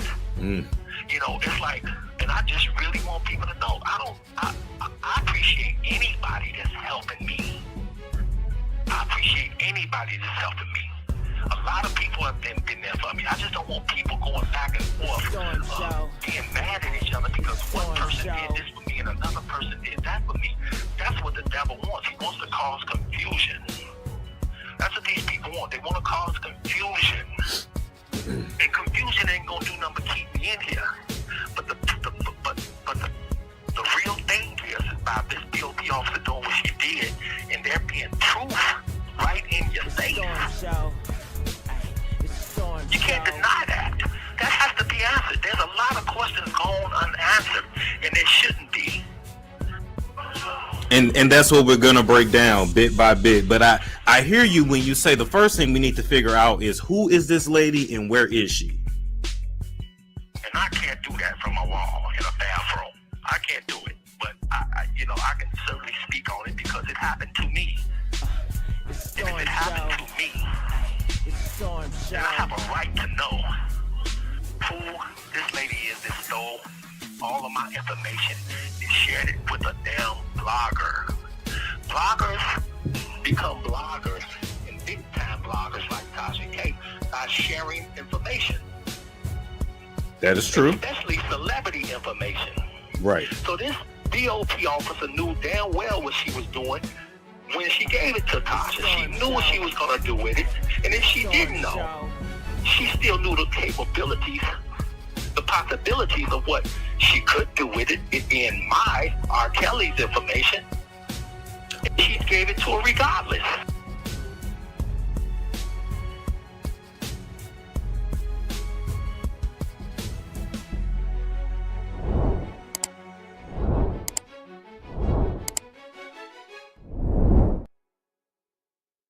Investigators recovered a large chunk of it, $733,000 in cash, when they seized 5 safes from his apartment.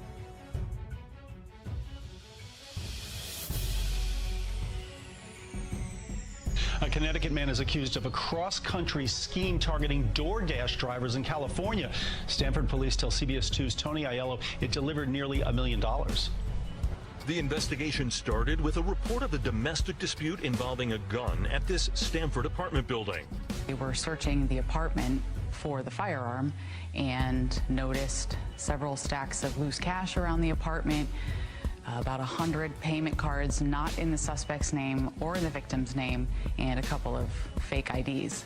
Investigator Vanessa Lynn says cops eventually found more than $700,000 stuffed in various lockboxes, alleged proceeds of a complex scam targeting DoorDash drivers in California. You place an order on DoorDash, the driver's information comes up and there's a way to contact them.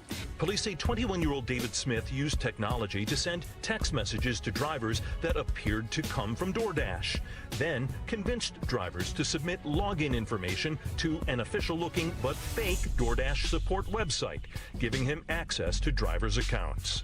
And then he would change the banking information that the DoorDash driver had on there for their direct deposits to a payment card that he had fraudulently obtained. The arrest warrant says the scheme began in 2020 when Smith was just 18. In a statement, DoorDash calls this an egregious and appalling crime. We regularly remind drivers to keep their account information secure and share tips on how to avoid these type of attacks. Police believe Smith targeted drivers all the way in California, thinking distance would make it harder to investigate the alleged fraud. 700 drivers lost money. The good news is much of that money was recovered, so they can expect at least partial restitution eventually. In Stamford, Tony Aiello, CBS 2 News. Other news tonight, the former Stamford man who's accused of stealing almost $1 million in an elaborate DoorDash scam was shot to death Monday in New York. This came right before he was due in court in Stamford for a potential resolution in that case. News 12 Connecticut's Marissa Alter with the latest tonight. David Smith was supposed to appear in Stamford Superior Court Wednesday morning to accept or reject a plea offer in his case. Instead, the state's attorney's office learned Smith was killed 2 days ago. New Rochelle police found David Smith shot several times in the chest Monday morning at the Heritage Homes complex. Police said a personal dispute led to the 22-year-old's death. They've since arrested 4 men in connection. Community members did help with this, with calls to the police of the shots and descriptions of people running away. Smith was living in Mount Vernon. He moved there after Stamford police arrested him in June 2023 in what one investigator called the most massive scheme he's seen. Smith is accused of scamming DoorDash drivers in California out of almost $1 million. Investigators recovered a large chunk of it, $733,000 in cash, when they seized 5 safes from his apartment. Police explained how the scam worked. They said Smith would use one of his many phones to place a fake DoorDash order in California. Then when the driver was on the way, Smith would impersonate DoorDash support and claim there was a problem with the order. He would get them to click a link or go to a website, and then that essentially would turn over their credentials, their username and password, to him. Once he was in control of that, he would change the billing information and steal any funds that they had for deliveries they had done, basically steal their paycheck. More than 700 drivers were scammed over the course of 2.5 years. Police said Smith also stole the identities of dozens of people to open debit card accounts where he transferred the stolen money. Smith was considering a plea deal in the case at the time of his death. His decision to take the offer or go to trial had been expected at Wednesday's court hearing. The details of the deal weren't made public. As for the over $700,000 in cash that was seized in this case, Stamford police still have that money. What happens to it and whether it will go to all the victims as restitution will be determined at a hearing in March. That's also when the charges against Smith will officially be dismissed. In Stamford, Marissa Alter, News 12. David Smith's attorney, Frank Riccio, says that he was shocked to learn of his client's death. He told News 12 that, quote, he was a quiet, kind young man who I had the pleasure of knowing. I feel terrible for his family. And he ends with, what a tragedy.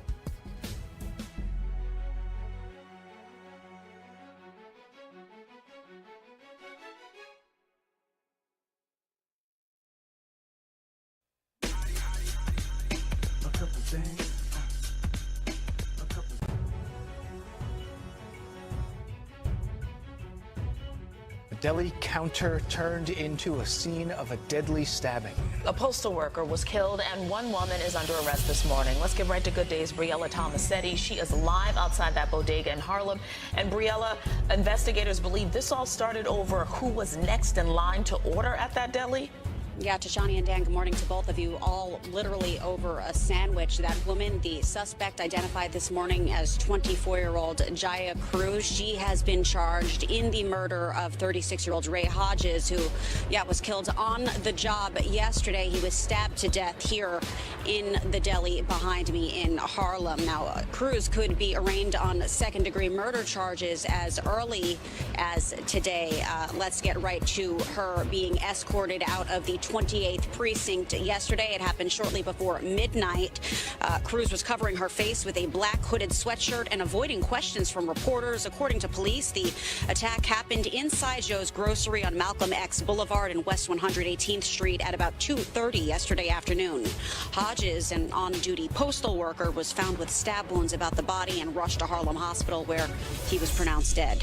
Police confirming with us this morning that the stabbing followed an altercation over a spot in line and that a knife was recovered at the scene. Neighbors tell us they ran into Hodges all the time on his daily route and are in complete disbelief that this even happened.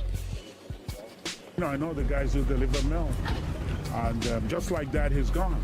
It's very scary. Anytime you wake up, anything can happen.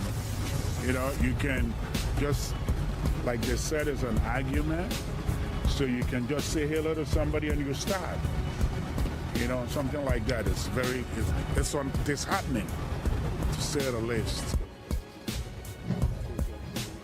Cruz lives just down the street from this bodega, while Hodges lived up in the Bronx. We are still waiting on word in regard to her arraignment, when exactly that will happen. The United States Postal Inspection Service, though, released a statement on behalf of Hodges' his death, saying that the the United States Postal Inspection Service will be working very closely with the NYPD in regard to this developing investigation. I feel sad. It was a tragic loss. It's a horrific moment, but we're going to stand strong. We're going to stand strong, mourn them, represent them, celebrate them. In Harlem, a sea of candles are flickering in honor of Roy Hodges. A letter carrier hat in the middle, a tribute to the post office employee who lost his life ordering lunch. I don't have the words to describe the feeling. I left home. I live in Long Island City. I came over here to light a candle for him. Yeah, so that's what it means to me. The police say Thursday afternoon that Hodges was working and stopped into a deli on Lenox Avenue and West 118th Street to get something to eat. According to deli workers who witnessed the violence, Hodges and another customer, Jaya Cruz, got into a fight about who was in line first. That's when police say that Cruz pulled out a knife and stabbed Hodges 7 times. Now in custody, Cruz is facing a second-degree murder charge. I know the guys who deliver milk, and just like that, he's gone. It's very scary. Postal workers are mourning Hodges, trying to make sense of the situation. I feel bad for what has happened to this person, but what did he do to her inside that store? That's all that matters. Those who knew him as a boy, man, and now father say he was a devoted family man. I remember that he was a good brother, and we loved him. He was one of the young guys from the community that did make some of the right choices. Trying to get his family up out the hood the right way, working.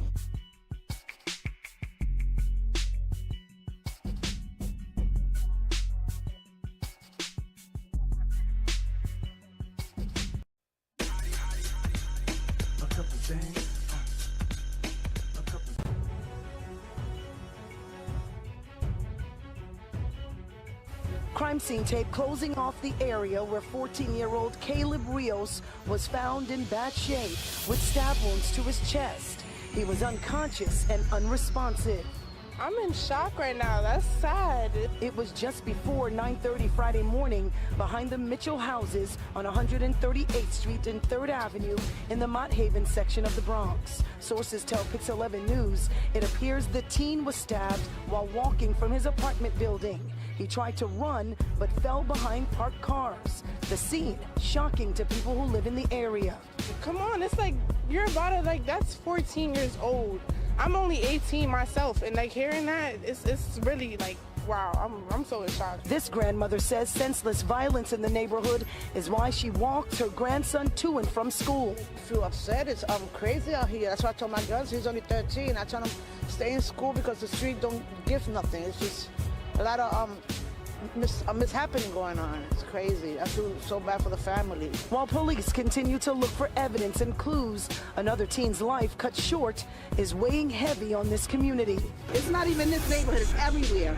To hear that somebody just passed away right in front of my building and I just came home, just to hear that is really awakening. The victim was rushed to Lincoln Hospital. That's where he died. Police say they are concerned about gang activity in the area, but there's no reason to believe the victim has any ties to any gangs. He has no criminal record. So far, no motive, no weapons, no suspect. So police need your help finding whoever's responsible. If you have any information on this, call Crime Stoppers. The number's right there. It's 800-577-TIPS. Begin with the arrest of a deadly stabbing suspect in the Bronx. Police say this video right here captures Waldo Mejia attacking a neighbor's Ring camera with a knife back in November. Since then, he's accused of multiple random stabbings, one of them just yesterday, taking the life of a 14-year-old boy. Eyewitness News reporter Anthony Carlo with more on the suspect's criminal history. This video is from November, long before Waldo Mejia allegedly stabbed a 14-year-old to death. He was caught plunging a knife into his neighbor's doorbell camera. So I told him, listen, when you be knocking my door, man, I don't do that to nobody here. So he said, oh, I don't like to be recording. I say, listen, that's my door. The neighbor wasn't comfortable showing his face, but tells us tonight Mejia is unhinged. He come with a knife and then started matching my door. Mejia was arrested for knifing the doorbell camera on November 27th, but only a few days later, his neighbor was shocked to see him back at his building, released after his court appearance. I told my mom, I said, oh, this guy is outside right now. I don't know what to do. And then my wife got so nervous. I got nervous too. But then what? I can get killed anytime. What do you have to say to the family? The 29-year-old was arrested again today, swearing at reporters as he was put into a police car. This time he's accused of plunging a knife into Caleb Rios. A 14-year-old is dead because the state of New York failed him. Congressman Richie Torres writes, the blood of the innocent and the young are in the hands of New York's criminal justice system, which insists on releasing repeat stabbers. A brutal, unprovoked killing of a 14-year-old child by a career criminal. The NYPD again found itself chasing after a recidivist with a criminal history including arson and gun possession. Surveillance images of Mejia fleeing the scene of Friday's murder helped connect him to a subway stabbing just days before. And after a little more digging, 750 feet away, an earlier crime was reported in which an individual stabbed his neighbor's Ring camera. This video brought cops right back to his doorstep. When detectives showed the arresting officer in that case the images taken from Friday's stabbing, she immediately recognized the perp.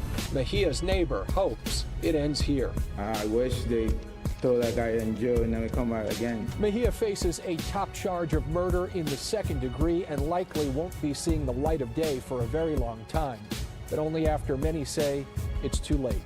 From the 40th Precinct, Anthony Carlo, Channel 7 Eyewitness News. We first brought you that story yesterday. 14-year-old Caleb Rios was stabbed and killed while standing on a sidewalk in the Mott Haven neighborhood of the Bronx. And tonight, we're getting a look at the man who police say did it. Take a look here. Police escorted Waldo Mejia out of the 40th Precinct today. He is accused of killing Rios. News 4's Brittany Miller live in Mott Haven tonight with what we're learning about him tonight. And Brittany, when police tracked him down, they say officers made a disturbing discovery.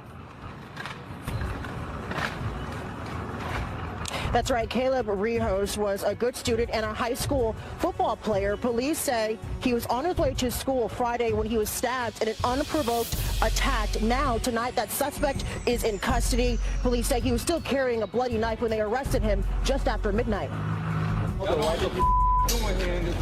Waldo Mejia yelling profanities at reporters this afternoon. And I'm gonna beat your like a when I catch you. Police say Mejia stabbed an innocent 14-year-old Caleb Rios to death Friday morning. This is tragic for this family. This is tragic for his classmates. This is tragic for the people of the Bronx and for the city of New York. Police say Rios was on his way to Bronx Leadership Academy when Mejia approached him and repeatedly stabbed him. You know, he called his father and told his father that he couldn't breathe and that he was scared. And his father heard him dying. Rios ran from his attacker and fell between two cars. Good Samaritans rushed in to help. Several New Yorkers come to his aid, and they flagged down a passing EMS ambulance. Rios died at the hospital. Police had been looking for Mejia. He was also wanted for a January 5th subway stabbing. A transit cop recognized Mejia from a wanted poster. We were able to quickly conclude that these two incidents were connected, unprovoked, and committed by the same suspect. Mejia has a history of mental illness, arrested 4 times since 2015. The 29-year-old most recently arrested in November. Mr. Mejia was arrested for stabbing another victim's Ring camera with a kitchen knife. And importantly, was released on his own recognizance the very next day. Police Commissioner Jessica Tisch calling on the court system to do more. A city is in mourning, and the systems that we have in place to deal with repeat offenders and individuals with severe mental health issues continue to fail us. Right now, Mejia is facing several charges. The Bronx DA says there could be additional charges for that subway stabbing. We are live in the Mott Haven section of the Bronx tonight. Brittany Miller, News 4 New York.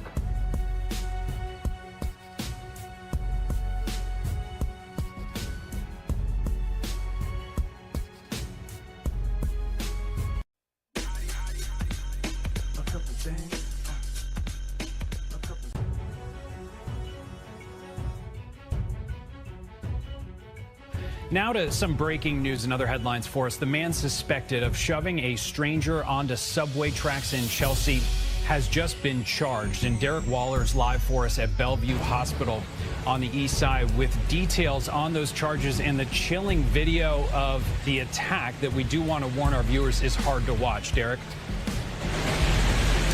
Doug, good evening to you. You have that breaking news. We just got word of the charges. Kamel Hawkins is his name, 23 years old, from Brooklyn, and police charged him with second-degree attempted murder and second-degree assault.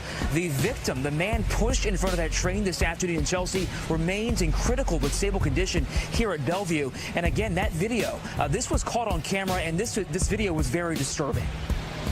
Right at the last second, right in front of the train. Just shoved right in front of the train. A witness describing what's happening in this horrifying video obtained by CBS News New York. You see the man in the dark-colored jacket, jeans, mask, and hood pacing. His victim there in the tan jacket, looking down at his phone. As the downtown 1 train pulls into the 18th Street station around 1:30, the 45-year-old victim is shoved underneath. It's hard to watch on TV, even more difficult to witness firsthand. It took me a minute. It was pretty horrible. I'm okay now. Detectives were on the platform interviewing the train conductor. The train was thankfully slowing down as it pulled into the station. The victim is alive, but sustained a skull fracture, police say, from hitting his head on the tracks. The suspect is in custody, now being questioned. Police say they have no reason to believe the victim knew his attacker or had any interaction whatsoever leading up to it. The news left riders unnerved. Lately, there have been so many scary things happening. It's unfortunately part of living in the city to me. Yeah, a lot of people don't even pay attention when they're walking because they're always on the phone with their headphones. You have to be aware of your surroundings, everybody. And Mayor Adams actually posted on social media tonight thanking the NYPD for their quick action in making an arrest, and also posting his prayer for the victim's recovery. Again, that victim, 45-year-old man, pushed in front of her train, is now in critical but stable condition here on New Year's Eve at Bellevue Hospital. Reporting live here on the east side, Derek Waller, CBS News, New York. Terrifying video, terrifying story. Derek Waller, thank you. I am not going to confirm any names to you as I sit here today, because I cannot do that with 100% certainty of who the individual is. What I can tell you is we do know the truck was rented in Colorado.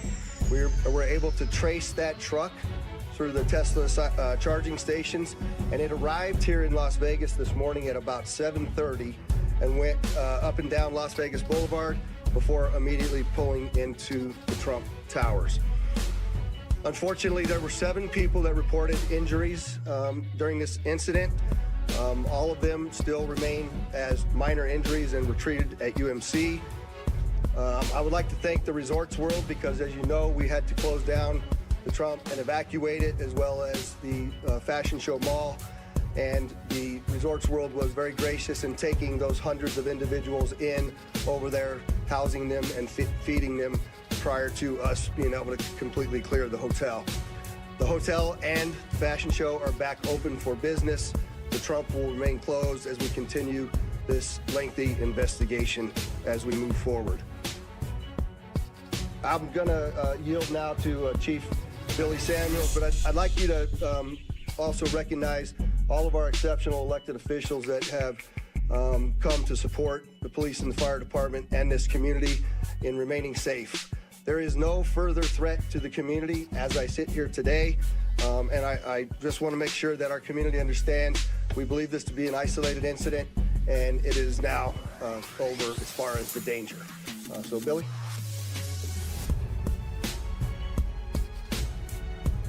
Thank you, Sheriff. I'm going to reiterate some of the stuff that the Sheriff has spoken upon. Engine 12 did arrive within 4 minutes of dispatch, did extinguish the fire with assistance from the sprinkler systems, and along with that electric vehicle blanket that we use on those operations. We did encounter 7 victims, all stable. 2 of them were transported to UMC, who have since been released.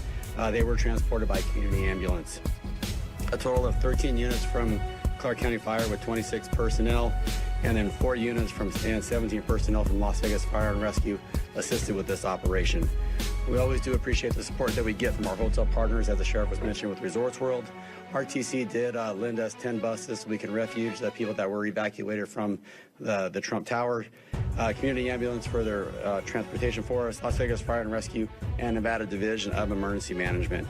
We do appreciate their support, so we can't do that without them. And like the Sheriff said, last night was a huge success, but we are prepared for whatever comes our way. So thank you for that. And I will turn this over to Special Agent in Charge, Jeremy Schwartz. Good afternoon. My name is Jeremy Schwartz. I'm currently the Acting Special Agent in Charge of the FBI here in Las Vegas. The FBI is currently conducting an investigation on a vehicle explosion, as the Sheriff had just showed you a little bit ago. That's being conducted through our JTTF, which is a Joint Terrorism Task Force. I want to make sure everybody understands that the task force is comprised of law enforcement officials from the entire valley here. We're not doing anything alone, and we wouldn't do anything alone without our partners making sure that we're all in lockstep. We've learned from mistakes in the past, and we're not going to do that again. We have a great relationship with our law enforcement partners, and we're going to continue to do so. As of right now, our number one goal is to ensure that we have the proper identification of the subject involved in this incident. Following that, our second objective is to determine whether this was an act of terrorism or not. I know everybody's interested in that word and trying to see if we can say, hey, this is a terrorist attack. That is our goal, and that's what we're trying to do. We have a ton of resources dedicated to this right now, and again, we're doing it with our partners. We're doing it together, jointly, and we'll continue to do so until we figure out exactly what's going on. I think most importantly, as the Sheriff already mentioned, we believe this is an isolated incident. We do not believe that there's a bunch of folks out there supporting this or helping this, and we don't believe that there's any other danger to the community right now. But again, over the next few hours and days, we will continue to do our best to research as much as we can and get to the bottom of this, and we won't stop until we're 100% certain as to what happened and why.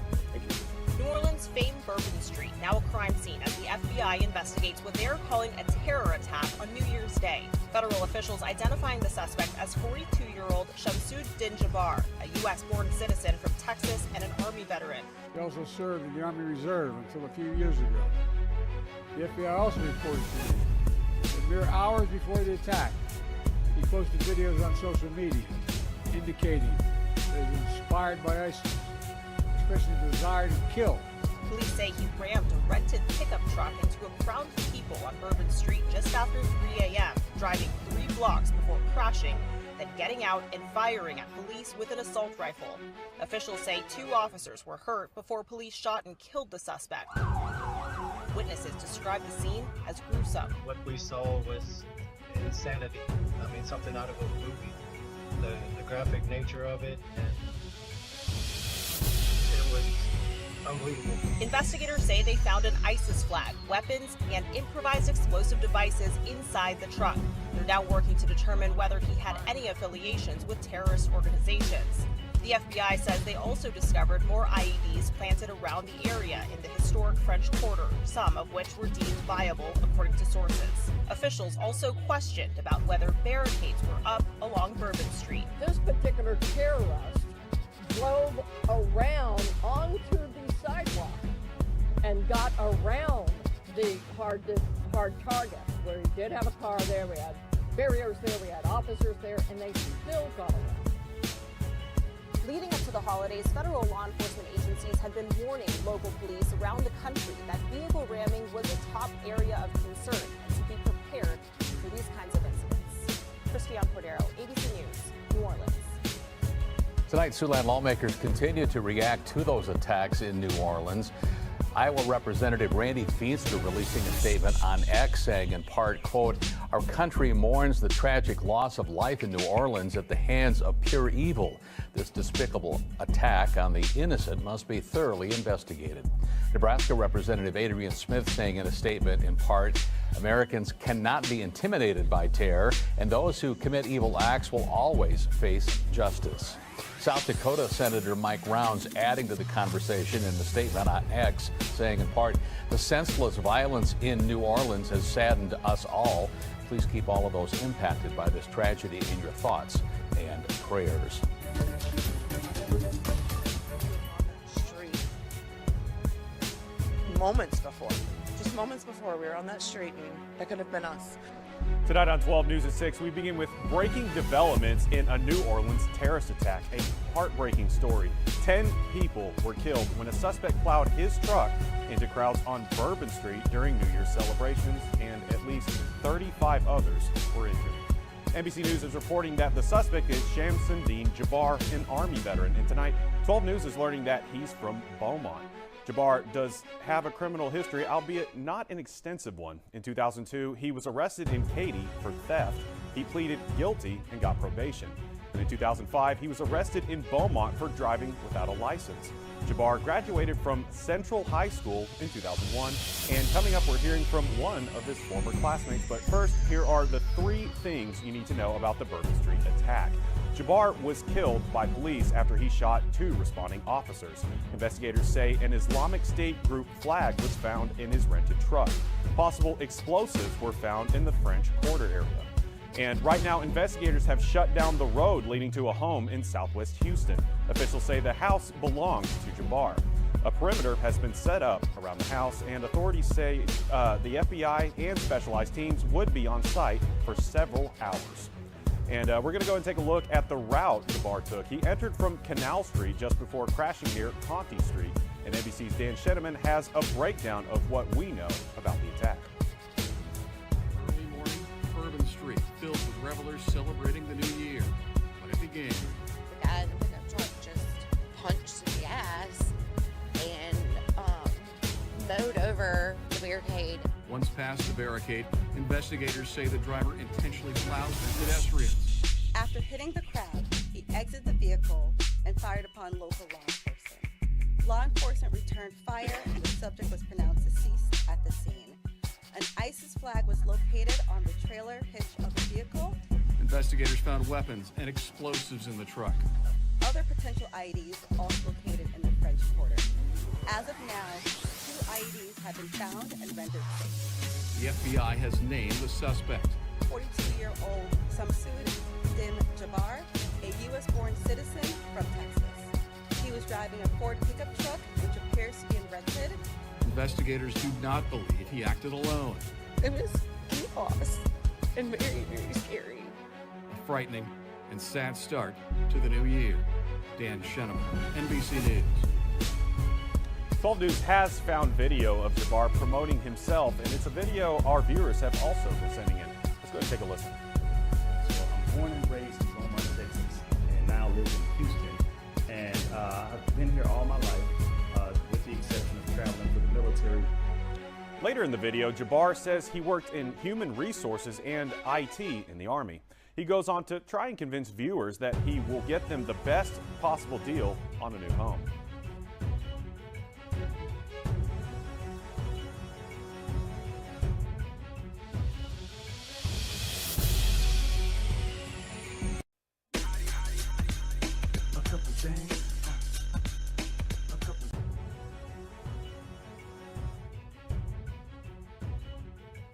A woman convicted of killing her partner's daughter will spend the rest of her life behind bars. A jury convicted Celeste Owens on all 21 counts in connection with the murder of Amari Hall. The 8-year-old's body was found in a wooded area in DeKalb County days after her mother reported her missing in 2021. Fox 5's Christopher King is live at the Gwinnett County Courthouse with more details. Christopher? Courtney Russ, the judge, sentenced Celeste Owens to life plus 235 years with no chance of parole. The judge called this crime the most evil case of child cruelty she had ever seen.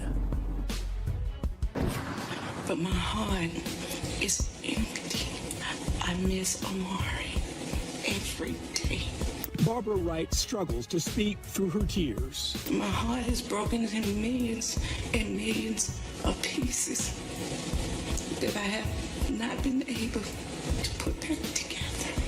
Wright is the grandmother of Amari Hall. The 8-year-old girl was murdered back in 2021. A Gwinnett jury on Friday found Celeste Owens guilty of killing the little girl. Her family delivering impact statements in court. I talk to Amari like she's still here.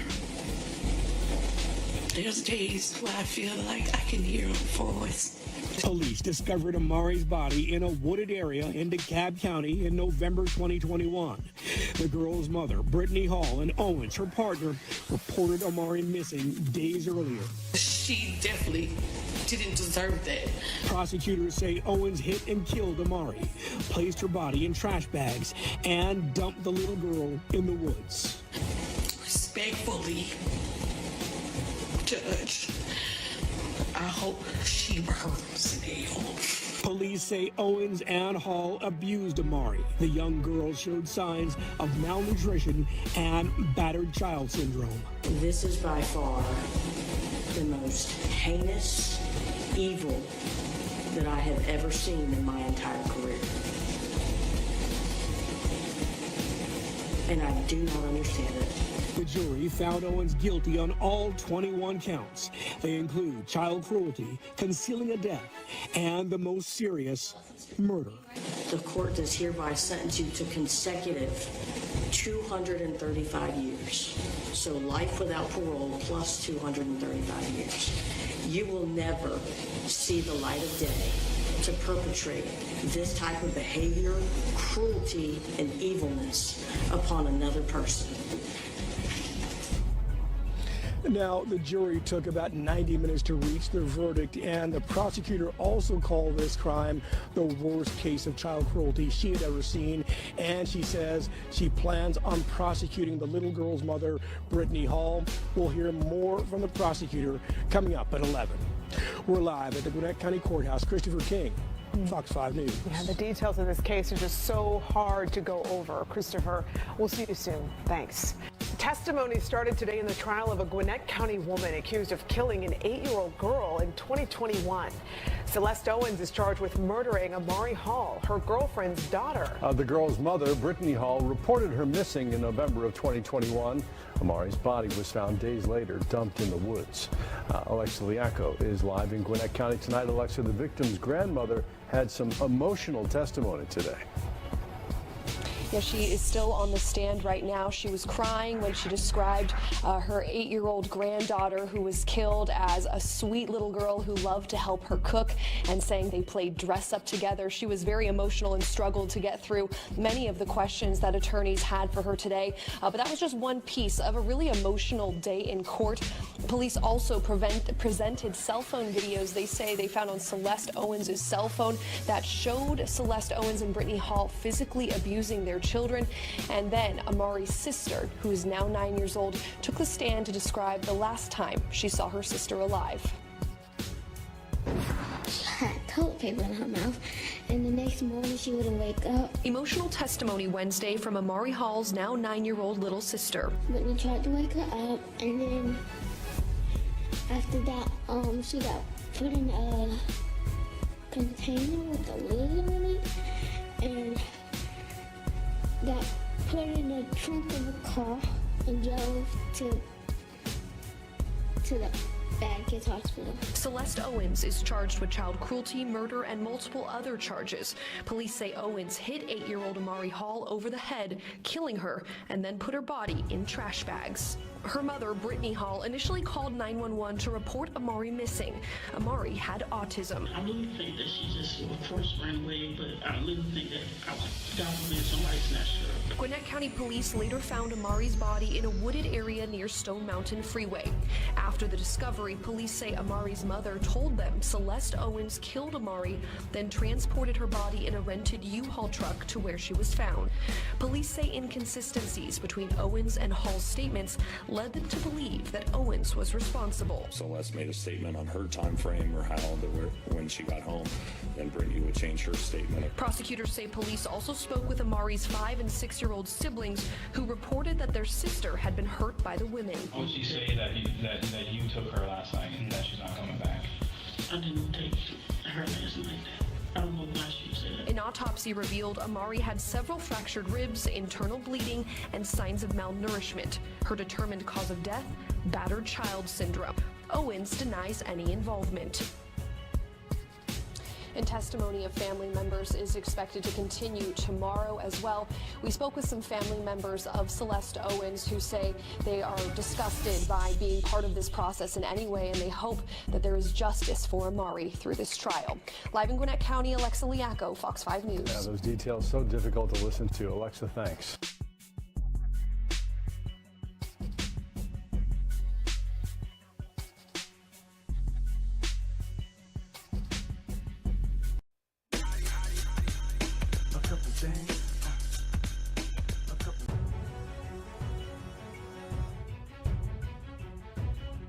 And he got a nigga named Lil Eddie around him.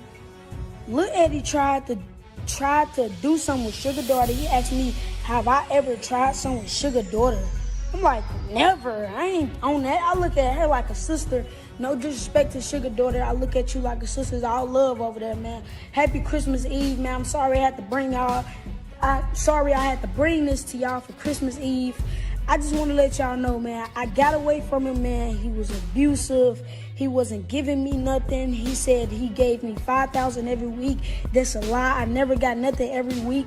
I get $1,000. He give me $1,000 just to here and there. I never made my own money with him. Like when I was with this, I made $100,000 with Hustle. I've been with Hustle for 3 days. I done made $100,000 already. I ain't got to show that to y'all. I ain't gonna show y'all nothing. Y'all ain't got to worry about that, but y'all gonna see me pop out.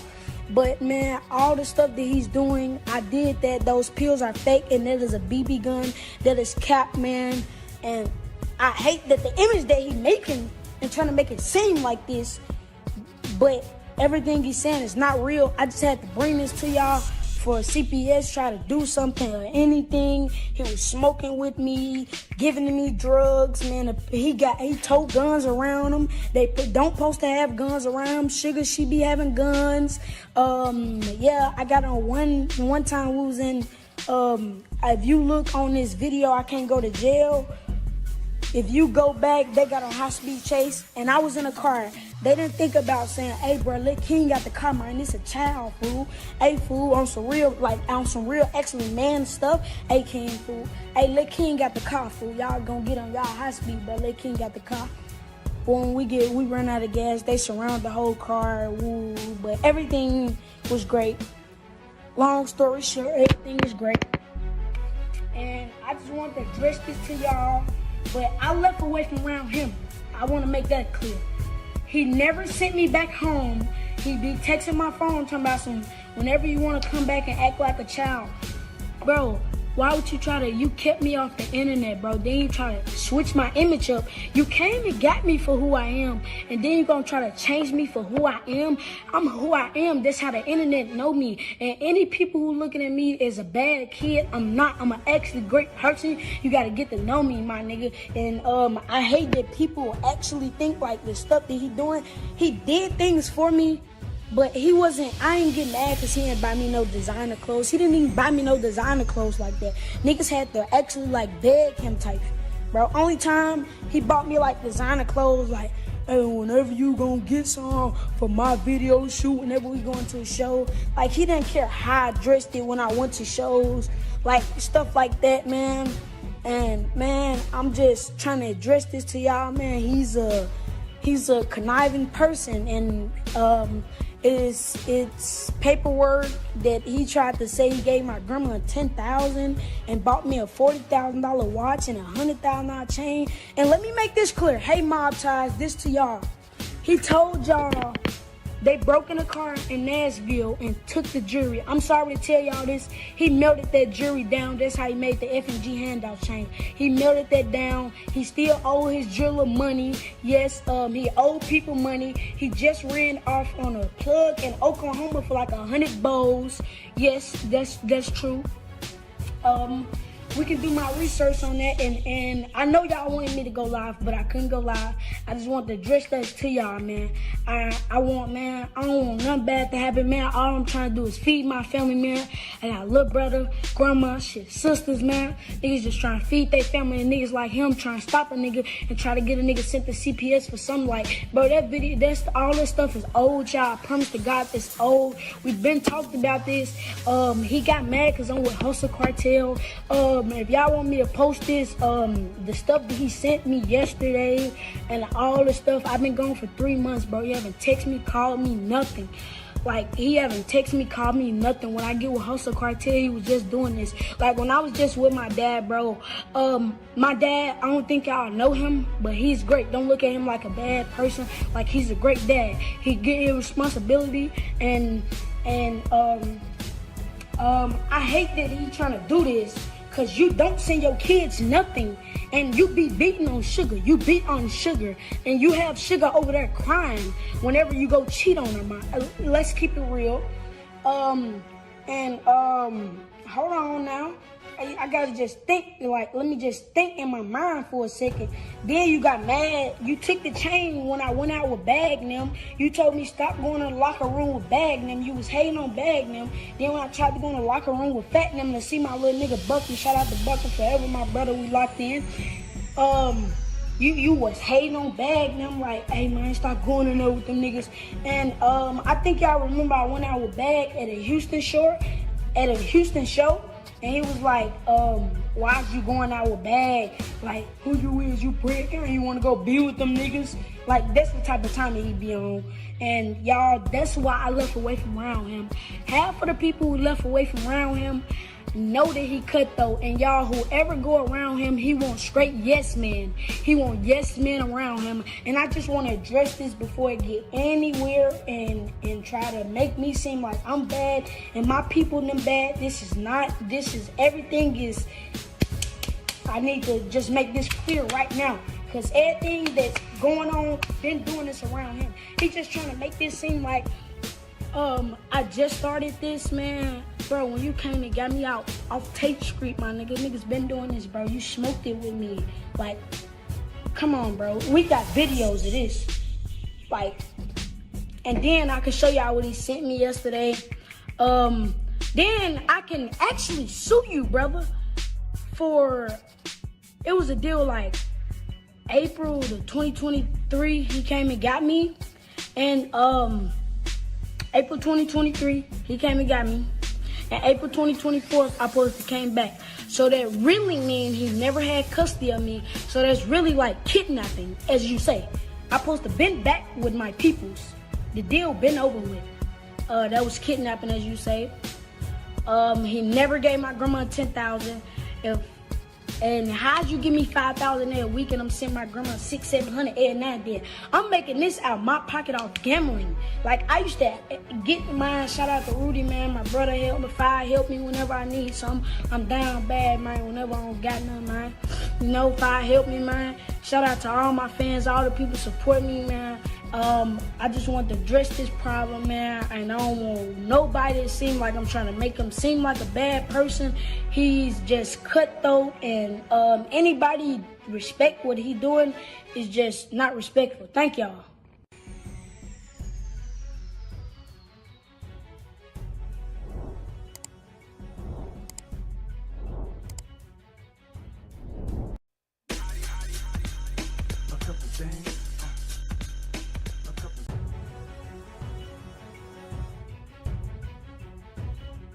And a federal judge has ruled the woman alleging she was raped by Jay-Z and Sean Diddy Combs can remain anonymous. The woman says both men raped her at a party when she was 13 years old. Jay-Z's legal team had fought to get the case dismissed, arguing his accuser should have to reveal her name. But the judge disagreed. ABC's Morgan Norwood has the latest. A legal victory for the woman who is suing Jay-Z for allegedly raping her when she was 13. A federal judge ruling the woman can proceed with the case while remaining anonymous, at least for now. But the judge also chastising the lawyers representing Jay-Z, accusing them of trying to fast-track the judicial process by repeatedly filing motions to reveal the identity of the Jane Doe to have the case dismissed. The judge writing in a 5-page brief that the Carter's lawyers' relentless filing of combative motions containing inflammatory language and ad hominem attacks is inappropriate, a waste of judicial resources, and a tactic unlikely to benefit his client. The court will not fast-track the judicial process merely because the counsel demands it. This latest legal twist coming after the recently filed civil lawsuit by Jane Doe, claiming that Jay-Z, whose real name is Sean Carter, and P. Diddy, drugged and raped a 13-year-old girl at an after-party after the MTV Music Awards in 2000, while an unnamed celebrity watched. Jay-Z has vehemently denied all the allegations, putting out this statement 2 weeks ago, writing in part, "This is a blackmail attempt." The multi-platinum artist, who was 30 at the time, now a business mogul with decades of hits to his name, with songs like Run This Town. We are, yeah, I said it, we are. This is Rock Nation, pledge your allegiance. His attorneys have denied everything about Jane Doe's account and pointed to some alleged inconsistencies in her story.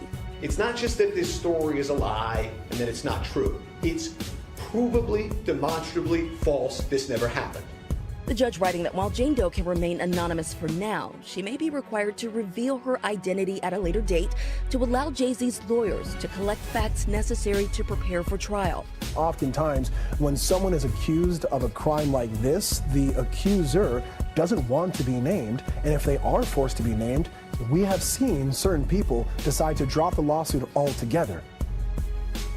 Morgan Norwood, thank you. And Tony Busby, the lawyer representing Jay-Z and Diddy's accuser, says in a statement to ABC News, quote, "I will say that the coordinated and desperate efforts to attack me as counsel for alleged victims are falling flat. We won't be bullied or intimidated." And we did reach out to Jay-Z and his team, but did not get a response.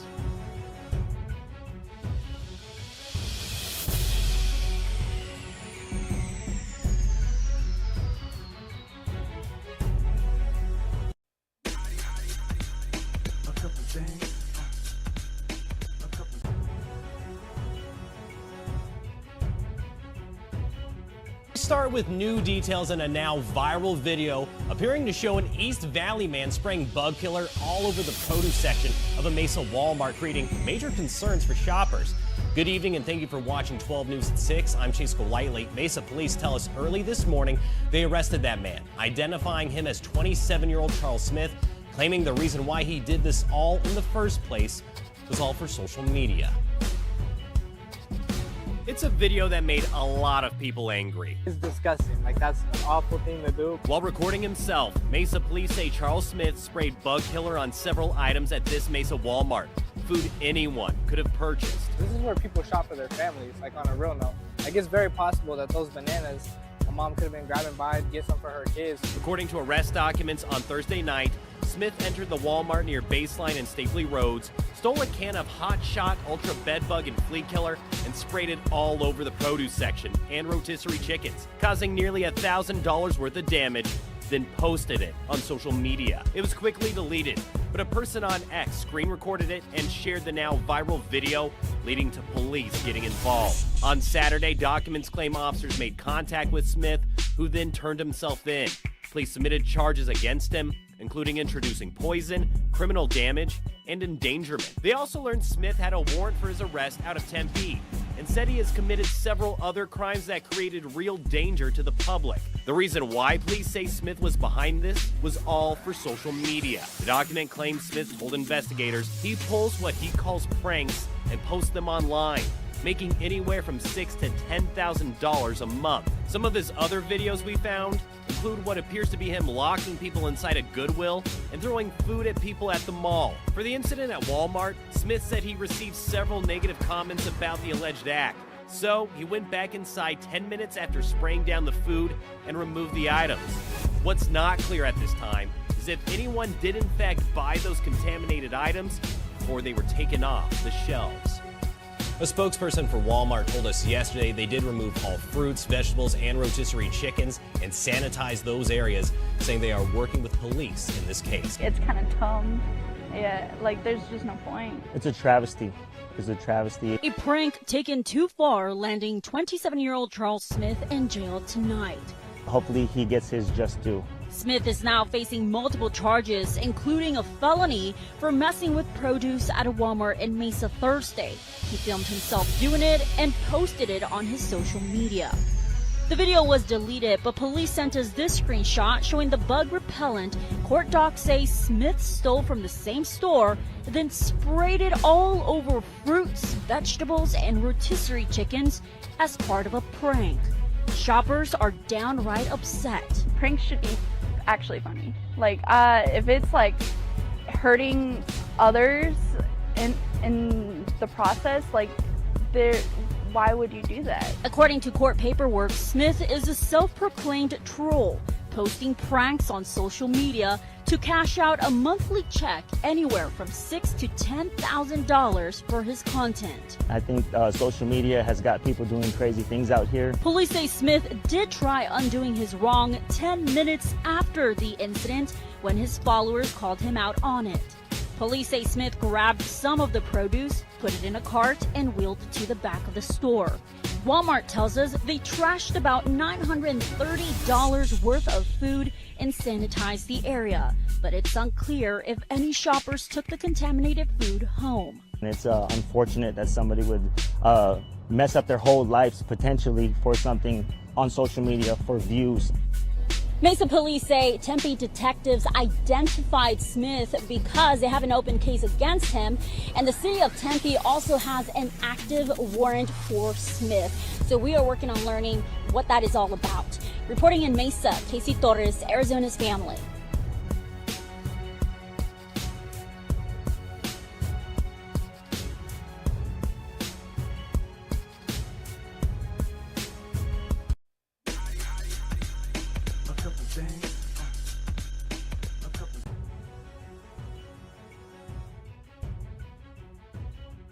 We have a follow-up to what sent two students at Excel Academy to the hospital. Mobile police are now calling this a vaping incident. And while Excel Academy says the students are okay, Fox 10's Lee Peck is taking a deeper look at what insiders are calling one of their biggest problems in schools. A day after two Excel Academy students were rushed to the hospital, Mobile police are saying it was due to vaping. According to the school, both students are doing okay, but the scare is putting the spotlight on a problem that does not seem to be going away. Just horrific, the damage, and it's really across all socioeconomic levels. It's in all schools. Every school administrator, across all of our counties tells me that this is the single largest problem that they have on their campus. Despite a recent law making it illegal for anyone under the age of 21 in Alabama to possess a vaping device, they're still finding their way into the wrong hands. According to Virginia Guy with the Drug Education Council, local law enforcement agencies who confiscate and test the vapes from teens are making alarming discoveries. When adults think of the vape device, they think of nicotine and cigarette replacement. But for young people, the vape device is really just a drug delivery device. And they're telling me that somewhere in the neighborhood of 75 to 80% of the vapes contain something other than nicotine. So they contain things like THC, Delta-8, and even fentanyl. While studies show kids are a lot more vulnerable to addiction, there's also big concerns over the long-term health effects, some even irreversible, caused by the vaping epidemic. The other thing we're learning about vapes is there's some pulmonologists that have done some studies, and the heat from the vape that gets into the lung can cause thermal damage to the lung, and that damage is permanent. So we're real concerned about the chemicals that are in the vapes causing damage. We're concerned about the heat from the vapes, and that's not even the drugs. Then you've got the drugs that are in the vape. So there's just no reason in the world for any young person to have or use a vape. All the more reason for parents to talk with their kids about vaping and the life-altering and potentially deadly dangers that come along with it. In Mobile, Lee Peck, Fox 2 News. And according to Mobile police, no one's been charged yet in this case.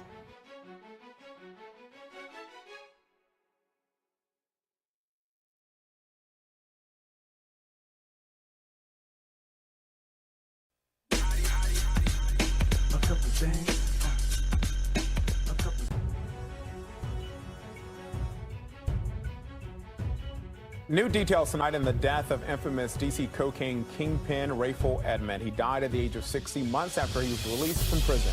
Edmond's drug operation profited hundreds of millions of dollars at the height of the crack epidemic back in the 1980s. Fox 5's Bob Barnard is live in Northwest tonight with more. Bob? There are no confirmed details about his death, but numerous reports indicate Rayful Edmond died suddenly of a heart attack at the halfway house where he was living in Miami. I'm back better than ever.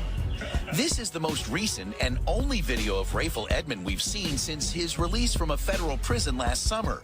Captured on camera at an airport just after his release and shared on social media. My first thought was, man, I hope he wasn't assassinated. But as it turns out, he apparently died a natural death. And anybody who's been in prison long enough eating prison food, it doesn't take much to imagine how that can happen. Billy Murphy is one of the attorneys who represented Rayful Edmond over the years. Here was Murphy outside D.C.'s federal courthouse in September 1990, the day Edmond was sentenced to life in prison. This kid was a genius. There was no question about it. I sat with him every day during a very long trial. What would have happened to him had he instead of had having two parents who trained him to be a drug dealer? From the earliest of ages, I might tell you. If he had two parents who were successful business people or business executives who trained him in the right direction. Rayful Edmond spent 35 years in prison, arrested at age 24, and convicted of running a multi-million-dollar criminal conspiracy, dealing crack cocaine on the streets of D.C. Murders as well. Then U.S. Attorney Jay Stevens. I think Rayful Edmond has been held accountable for the human destruction and tragedy that he has brought to this city and to the lives of thousands of young people who live in this community. But Rayful Edmond would continue running his enterprise from inside prison, later becoming an informant, leading to the arrests of nearly a dozen of his former cohorts. I don't think I'm going to spend the rest of my life in prison. I think I'm going to go home one day soon. You think your appeal will be successful? Yes, I hope and pray that it will. Turns out his prayers were answered. Despite being sentenced to life in prison, Edmond was released into the community last summer, his sudden death coming just 5 months later. And there's no word on any services. Rayful Edmond is survived by his mother, who served time in prison as part of that conspiracy, and at least one sister. Angie? It's been about 24 hours now since we learned a significant figure in modern D.C. history died. Yeah, but he wasn't a politician, and he wasn't a sports star. Rayful Edmond was a notorious drug kingpin. He thrived during the crack cocaine epidemic of the 1980s, which spiked the city's murder rate so high, D.C. became known as the murder capital of the nation. Edmond spent 35 years in prison. He was released 4 months ago to a halfway house in Miami. At the time of his release, News 4's Paul Wagner brought us this report on Edmond's impact on D.C. The release from prison came as a bit of a surprise. Edmond is now out in part because in the 90s, he cooperated with the government after the FBI learned he was making large drug deals with the Columbia cartel from his federal prison cell in Pennsylvania. In 1994, he flipped and became a snitch. Court records show for the next 20 years, Edmond provided information to the feds that led to the convictions of at least 100 people. Here in D.C. during the late 80s, he ran his cocaine operation from a house in Northeast where a young police recruit successfully infiltrated the gang. In 2019, News 4's Jackie Benson spoke with the undercover officer, now retired. I was in there for like 3 days and got asked, did I want to do undercover work? The undercover was known to the gang as Jimmy, who remembers cocaine shipments being delivered by the truckload. And a guy sitting on the back with a Uzi, with 2 Uzis. At one point, Edmond became close with some of Georgetown University's top basketball players, and Coach John Thompson met with Edmond and asked him to leave his players alone. Rayful respected that because Rayful was a big basketball fan. The crack epidemic had the district in a vice grip for years, with countless murders linked to it. In the district, Paul Wagner, News 4. Now, the News 4 I-Team's Tracy Wilkins joins us in studio here now. Tracy, you grew up here in Washington, D.C. So for people who are more recent transplants to this area or even younger people, can you sort of break down the impact that Rayful Edmond had on our area even more? Well, so according to the prosecutors, he was operating some 60% of the crack cocaine that was moving throughout the District of Columbia. That is a large amount of drugs coming into this small city, right? And he had, at the time of his arrest, one of the most profitable drug operations in the nation, right? So what that looked like here was, I was raised in Prince George's County. My maternal grandmother lived in Northeast D.C., 42nd and Benning Road, just a couple of blocks up from Minnesota Avenue and near the Shrimp Boat. And I remember growing up and feeling just a feeling of safety in that community, being able to play and you know, do whatever there. And I also remember the change in 86, 87, 88, when the community just was different. Apartment complexes where working people lived became crack houses, you know, and the feeling of the community shifted. And I think that that happened throughout the district and a lot of places where Black people lived in D.C., that there was just this, it felt like living in a war zone, and all of the murders and all of the shooting and all of the things that were happening. And so it was a very difficult time. And I think that if you talk to these folks who have survived, because Edmond didn't do this alone. He had a network of dealers who he operated with, and there were a lot of people who were making money off of that operation. They lost, in addition to, for those who survived, a lot of time, right? Because of the war on drugs and these extended years that people spent in prison, and how that's impacted this generation, in addition to the addiction, the people who died, the people who were incarcerated. So many kids and grandkids have been left without loved ones. So that is the legacy, right? And Edmond apologized for the decisions he made when he was, you know, in his early 20s. He went to prison like 22. 23. Yeah, well, you talk about his age. I want to bring up, in this morning's news meeting, you were talking about America's fascination with sort of, you know, gangsters, and the impact that he had on the area, as you mentioned. I mean, he died at the age of about 60, and the impact that he had in such a short amount of time in his youth in the city. Yeah, it's unfortunate that we glorify crime and the underworld, but we tend to do that, right? That's just an American thing, right? But in this instance, we are living in the after effects of how all of these decisions that these young men made have impacted the city. A lot of them who are now trying to atone for what they did then, and you know, and if they had a second chance, would have made a different decision. There was an insane amount of money to be made, and a lot of people who wanted a part in that, and we are still dealing with the repercussions. So for people who weren't here to see D.C. before Edmond, D.C. after Edmond, it's two different cities in a lot of ways. And it was always hard drugs. We always had heroin. There was always a market. This was just much more controlled and much more organized than we've seen before. You know, it's Reach being named the drug capital of the U.S. I mean, I didn't grow up here, but we heard about it in Indiana, and it was like, I don't know if we want to go to Washington, D.C. It's a scary place. So, I mean, when you think about even that. The reach, you know, the reach. Yeah, so. But folks are working to turn that around. And again, including a lot of the folks who worked with him are also trying to make that better and heal these communities that have been devastated. Tracy, thank you for your insight. Thank you.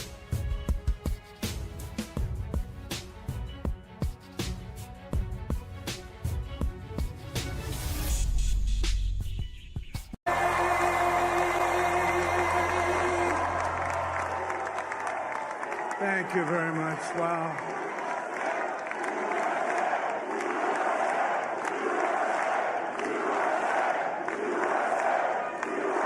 Well, I want to thank you all very much. This is great. These are our friends. We have thousands of friends on this incredible movement. This was a movement like nobody's ever seen before. And Frankly, this was, I believe, the greatest political movement of all time. There's never been anything like this in this country, and maybe beyond. And now it's going to reach a new level of importance because we're going to help our country heal. We're going to help our country heal. We have a country that needs help, and it needs help very badly. We're going to fix our borders. We're going to fix everything about our country. And we made history for a reason tonight, and the reason is going to be just that. We overcame obstacles that nobody thought possible, and it is now clear that we've achieved the most incredible political thing. Look what happened. Is this crazy?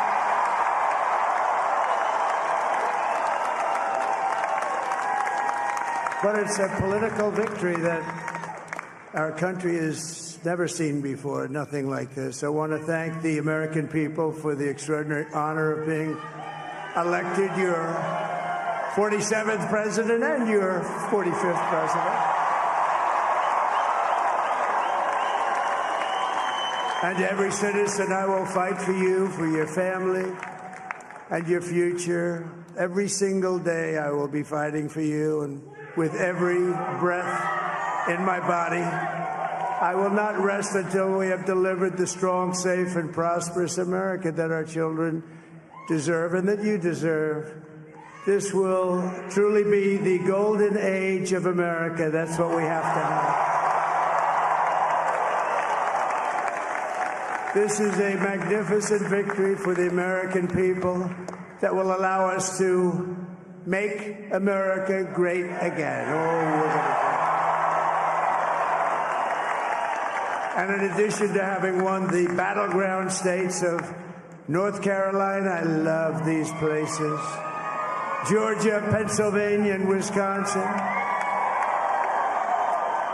we are now winning in Michigan, Arizona, Nevada, and Alaska, which would result in us carrying at least 315 electoral votes, but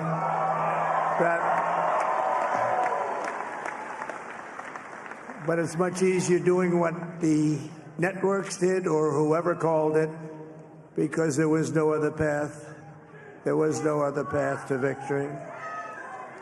We also have won the popular vote. That was great. Very proud of that.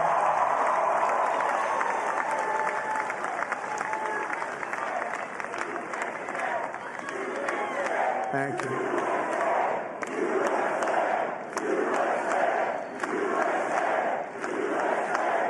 Thank you very much. Thank you. And, winning the popular vote was very nice, I will tell you.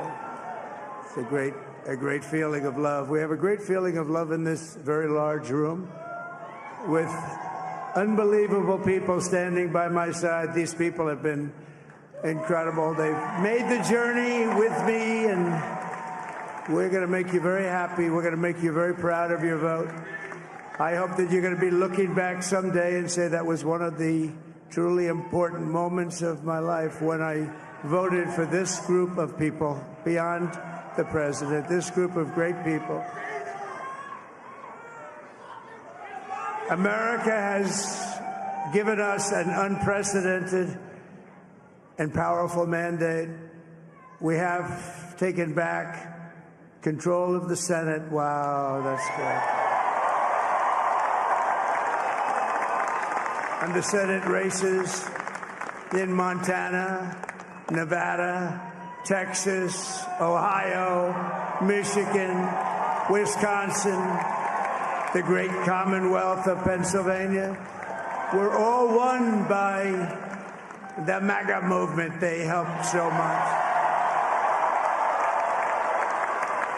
And in those cases, every one of them, we worked with the senators. They were tough races, and I mean, the number of victories in the Senate was absolutely incredible. And we did tele-rallies. We did tele-rallies with each one of them. And sometimes we did 2 or 3 and it was amazing to look at all of those victories. Nobody expected that. Nobody. So I just wanted to thank you very much for that. And you have some great senators and some great new senators. And it also looks like we'll be keeping control of the House of Representatives.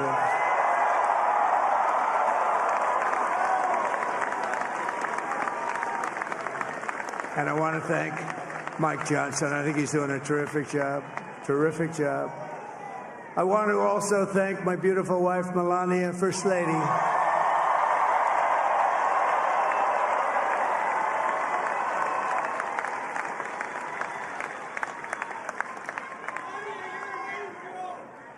Who has the #1 best-selling book in the country. Can you believe that?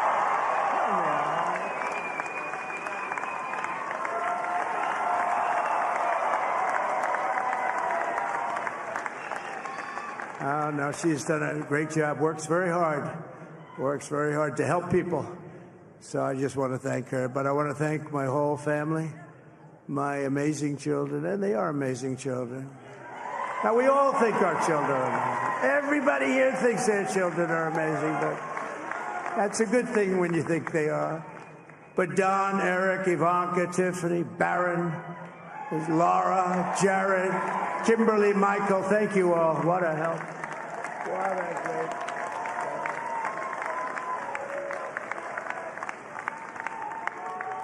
My father-in-law, Victor, is tremendous, and we miss very much Melania's mother, Amalia. We miss Amalia, don't we, huh? She would be very happy right now, standing on this stage. She'd be so proud. She was a great woman, that one. Beautiful inside and out. She was a great woman. I want to be the first to congratulate our great, now I can say, Vice President-elect of the United States, J.D. Vance.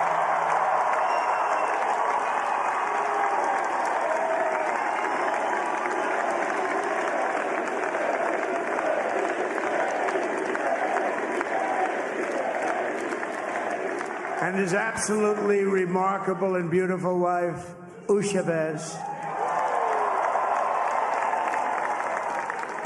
And he is a feisty guy, isn't he? You know, I've said, go into the enemy camp. And you know, the enemy camp is certain networks. And a lot of people don't like this. Sir, do I have to do that? He just goes, okay. Which one? CNN, MSDNC? He'll say, all right, thank you very much. He actually looks like, he's like the only guy I've ever seen. He really looks forward to it, and then he just goes in and absolutely obliterates them. Say a couple of words.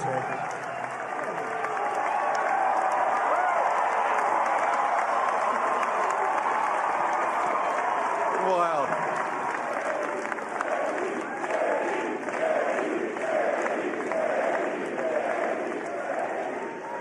Well, Mr. President, I appreciate you allowing me to join you on this incredible journey. I thank you for the trust that you placed in me.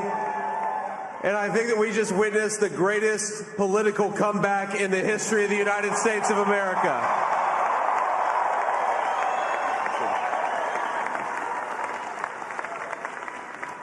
And under President Trump's leadership, we're never going to stop fighting for you, for your dreams, for the future of your children. And after the greatest political comeback in American history, we're going to lead the greatest economic comeback in American history under Donald Trump's leadership.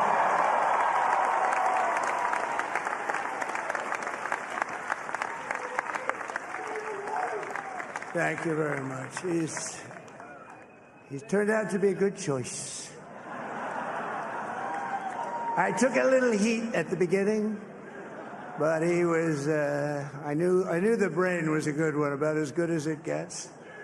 And we love the family, and we're going to have a great 4 years, and we're going to turn our country around, make it something very special. It lost that little thing called special. We have to make it so. We're going to make this so great. It's the greatest country and potentially the greatest country in the world by far. And right now we're going to just work very hard to get all of that back. We're going to make it the best it's ever been. We can do that. If we had to wait longer, I don't know. It was going bad, and it was going bad fast. We're going to have to seal up those borders, and we're going to have to let people come into our country. We want people to come back in. but we have to let them come back in, but they have to come in legally. They have to come in legally. Let me also express my tremendous appreciation for Susie and Chris, the job you did. Susie, come here. Come here, Susie. Chris, come here, Chris. Susie likes to stay sort of in the back, let me tell you. The Ice Maiden, we call her the Ice Maiden. Come here, Chris. Come here, Chris. Susie likes to stay in the background. She's not in the background. Come here, Susie. This wasn't expected, but I just want to thank, obviously, President Trump for this journey. It was a great one, and he's a hell of a candidate, and he's going to be a hell of a great 47th president. And this team that we had, the best team, and, of course, even my boss, Susie Wiles, the best. Thank you. Thank you, and thank you, Susie. Look at her, she's shot. I've never seen her be shot before. Susie. They're great. Everybody up here is great. Everybody up here is very special. But the Trump, who did you say? Oh, let me tell you, we have a new star. A star is born, Elon. Now he is. Now he's an amazing guy. We were sitting together tonight. You know, he spent 2 weeks in Philadelphia and different parts of Pennsylvania, campaigning. You know, he sent the rocket up 2 weeks ago, and I saw that rocket, and I saw it coming down. I saw it. When it left, it was beautiful, shiny white. When it came down, it didn't look so pretty. It was going 10,000 miles an hour, and it was burning like hell. I said, what happened to your paint job? He said, we've never made a paint that could withstand that kind of heat. And but I saw it come down and turn around. And it was, you know, it's like 22 stories tall, by the way. It looks a little smaller than that, but it's big. And it came down, and you saw that fire burning. And I'm saying, only Elon can do this. It must be an Elon. And I tell the story. I told it last night. I had a man on the phone. I had the screen muted, no sound. I was talking to a very important man, happens to be here. And that very important guy, one of the most important people in, I would say, the country, actually. But, you know, I was president, and now it looks like I was going to be maybe president again, so I figured I could ask him to hold. So I asked him to hold. And especially because you're going to be president again, they hold. So I took the phone down, and I'm looking at the screen. I'm seeing this crazy thing that's going around and coming down. It looks like it's going to crash into the gantry. And I said, oh, no. And I said, do me a favor, do you mind holding for a couple of minutes? I want to see this. I thought it was a space-age movie or something. I put the phone down. Bad part, I didn't pick it up for 45 minutes, and he was holding. But this spaceship came down, and I saw those engines firing, and it looked like it was over. It was going to smash. And then I saw the fire pour out from the left side, and I put it straight. And it came down so gently, and then it wrapped those arms around it, and it held it. And just like you hold your baby at night, your little baby. And it was a beautiful thing to see. And I called Elon. I said, Elon, was that you? He said, yes, it was. I said, who else can do that? Can Russia do it? No. Can China do it? No. Can the United States do it other than you? No, nobody can do that. I said, that's why I love you, Elon. That's great. And you know, when we had the tragic Hurricane Helene, and it hit North Carolina, they were really devastated, the water. This was a big water, as big as we've ever seen, water hurricane. It built lakes out of nothing. Fields became lakes, and the danger was unbelievable. And the people from North Carolina came to me and they said, would it be possible, at all possible, for you to speak to Elon Musk? We need Starlink. I said, what's Starlink? It's a form of communication. So I called Elon, and I'll tell you what, he had, and it was very dangerous. People would die. They had no communication. All the wires were down. I called Elon Musk. I said, Elon, you have something called Starlink. Is that right? Yes, I do. What the hell is it? He said, it's a communication system that's very good. I said, Elon, they need it really, really badly in North Carolina. Can you get it? He had that there so fast. It was incredible. So, and it was great. It saved a lot of lives. He saved a lot of lives. But he's a character. He's a special guy. He's a super genius. We have to protect our geniuses. We don't have that many of them. We have to protect our super geniuses. I want to thank some of the guys. You know, we have up here today the U.S. Open champion. He's a fantastic golfer. He's slightly longer than me. It's a ball a little bit longer than me. Just a little bit. Bryson DeChambeau is up here someplace. What happened to Bryson? Where is he? Bryson. Oh, he was shot. He's hitting balls. Oh, he's on the way. He's hitting balls. Bryson. Oh, look at him.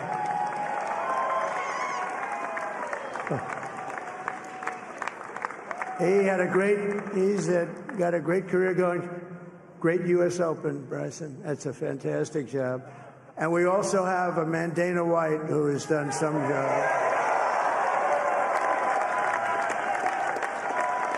He's a tough guy.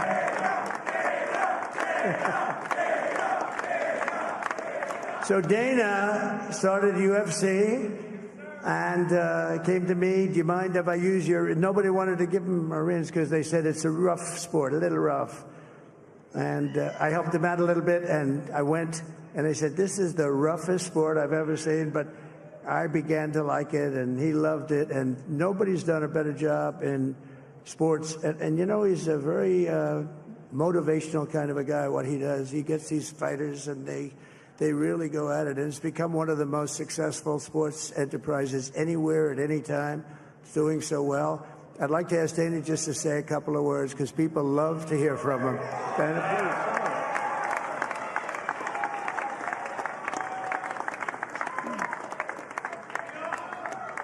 please. Nobody deserves this more than him, and nobody deserves this more than his family does.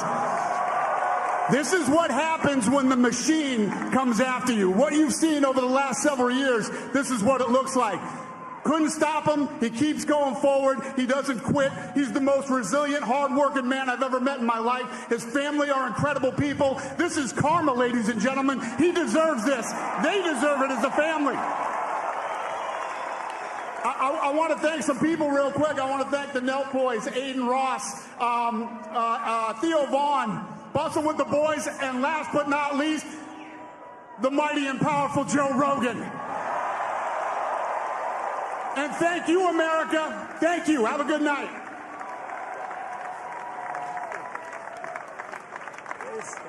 That is a piece of work. No, he's really an amazing guy. But most of all, I want to thank the millions of hardworking Americans across the nation who have always been the heart and soul of this really great movement. We've been through so much together, and today you showed up in record numbers to deliver a victory like really, probably like no other. This was something special, and we're gonna pay you back. We're gonna do the best job. We're gonna turn it around. It's got to be turned around. It's got to be turned around fast, and we're gonna turn it around. We're gonna do it in every way, with so many ways, but we're gonna do it in every way. This will forever be remembered as the day the American people regained control of their country.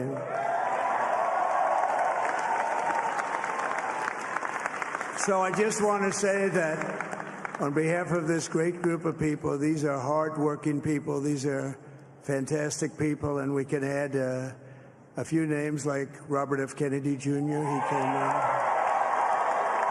And he's going to help make America healthy again.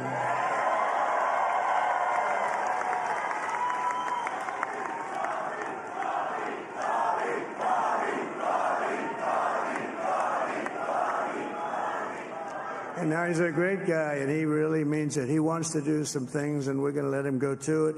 I just said, but, Bobby, leave the oil to me. We have more liquid gold, oil and gas. We have more liquid gold than any country in the world, more than Saudi Arabia. We have more than Russia. Bobby, stay away from the liquid gold. Other than that, Go have a good time, Bobby. We're going to be paying down debt. We're going to be reducing taxes. We can do things that nobody else can do. Nobody else is going to be able to do it. China doesn't have what we have. Nobody has what we have. But we have the greatest people also. Maybe that's the most important thing. This campaign has been so historic in so many ways. We've built the biggest, the broadest, the most unified coalition. They've never seen anything like it in all of American history. They've never seen it. Young and old, men and women, rural and urban.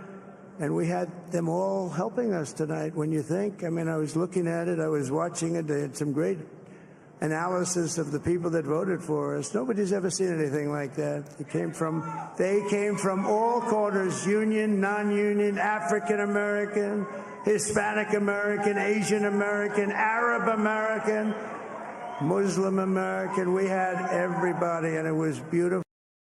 A historic realignment, uniting citizens of all backgrounds around a common core of common sense. You know, we're the party of common sense. We want to have borders.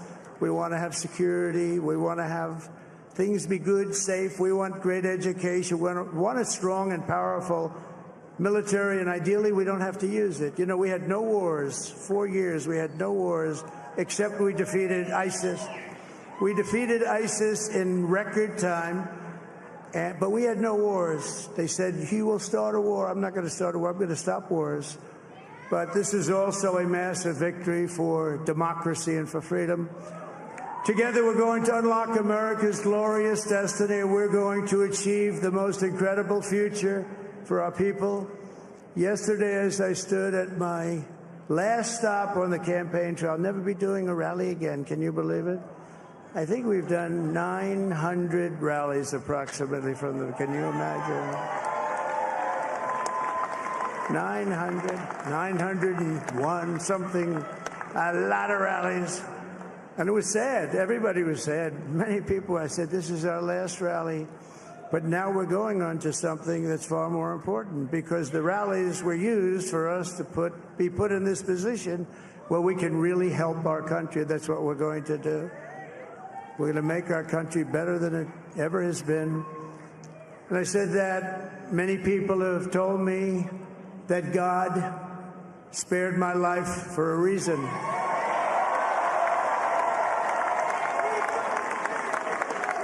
And that reason was to save our country, restore America to greatness. And now we are going to fulfill that mission together. We're going to fulfill that mission.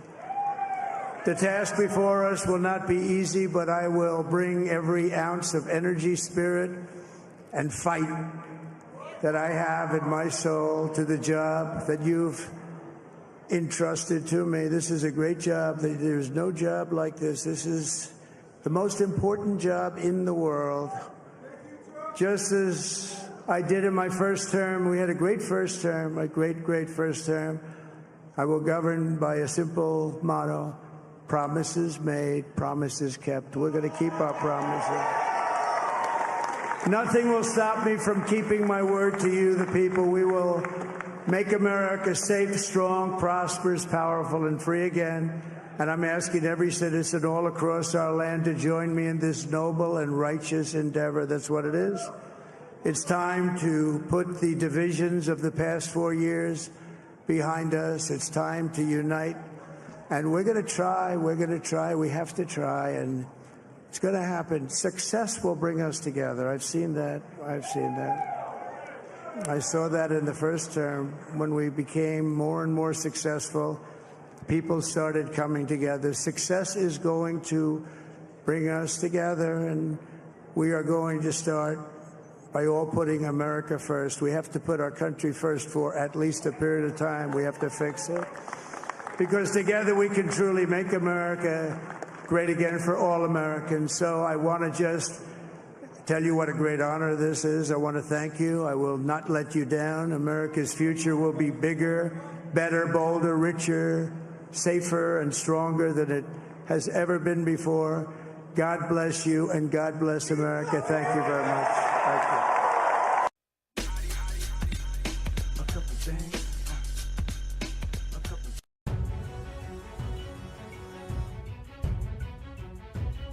that victim, Brian Thompson, is set to speak at an investor meeting this morning right before he was killed. And right now, that suspect is still on the loose. So here is a look at what we know as of now.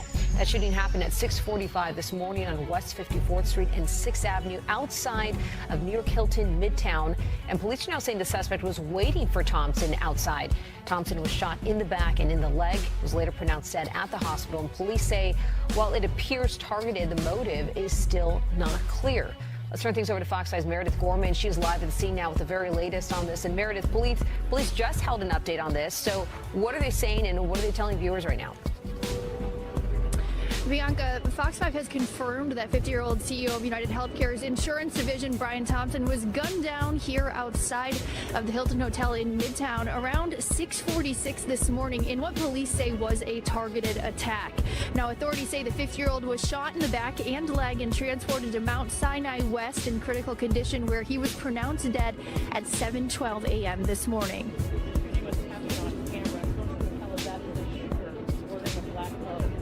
In Midtown Manhattan early this morning, 50-year-old Brian Thompson, the CEO of United Healthcare, was shot and killed in what appears, at this early stage of our investigation, to be a brazen, targeted attack. This does not appear to be a random act of violence. The victim was in New York City to speak at an investor conference. It appears the suspect was lying in wait for several minutes.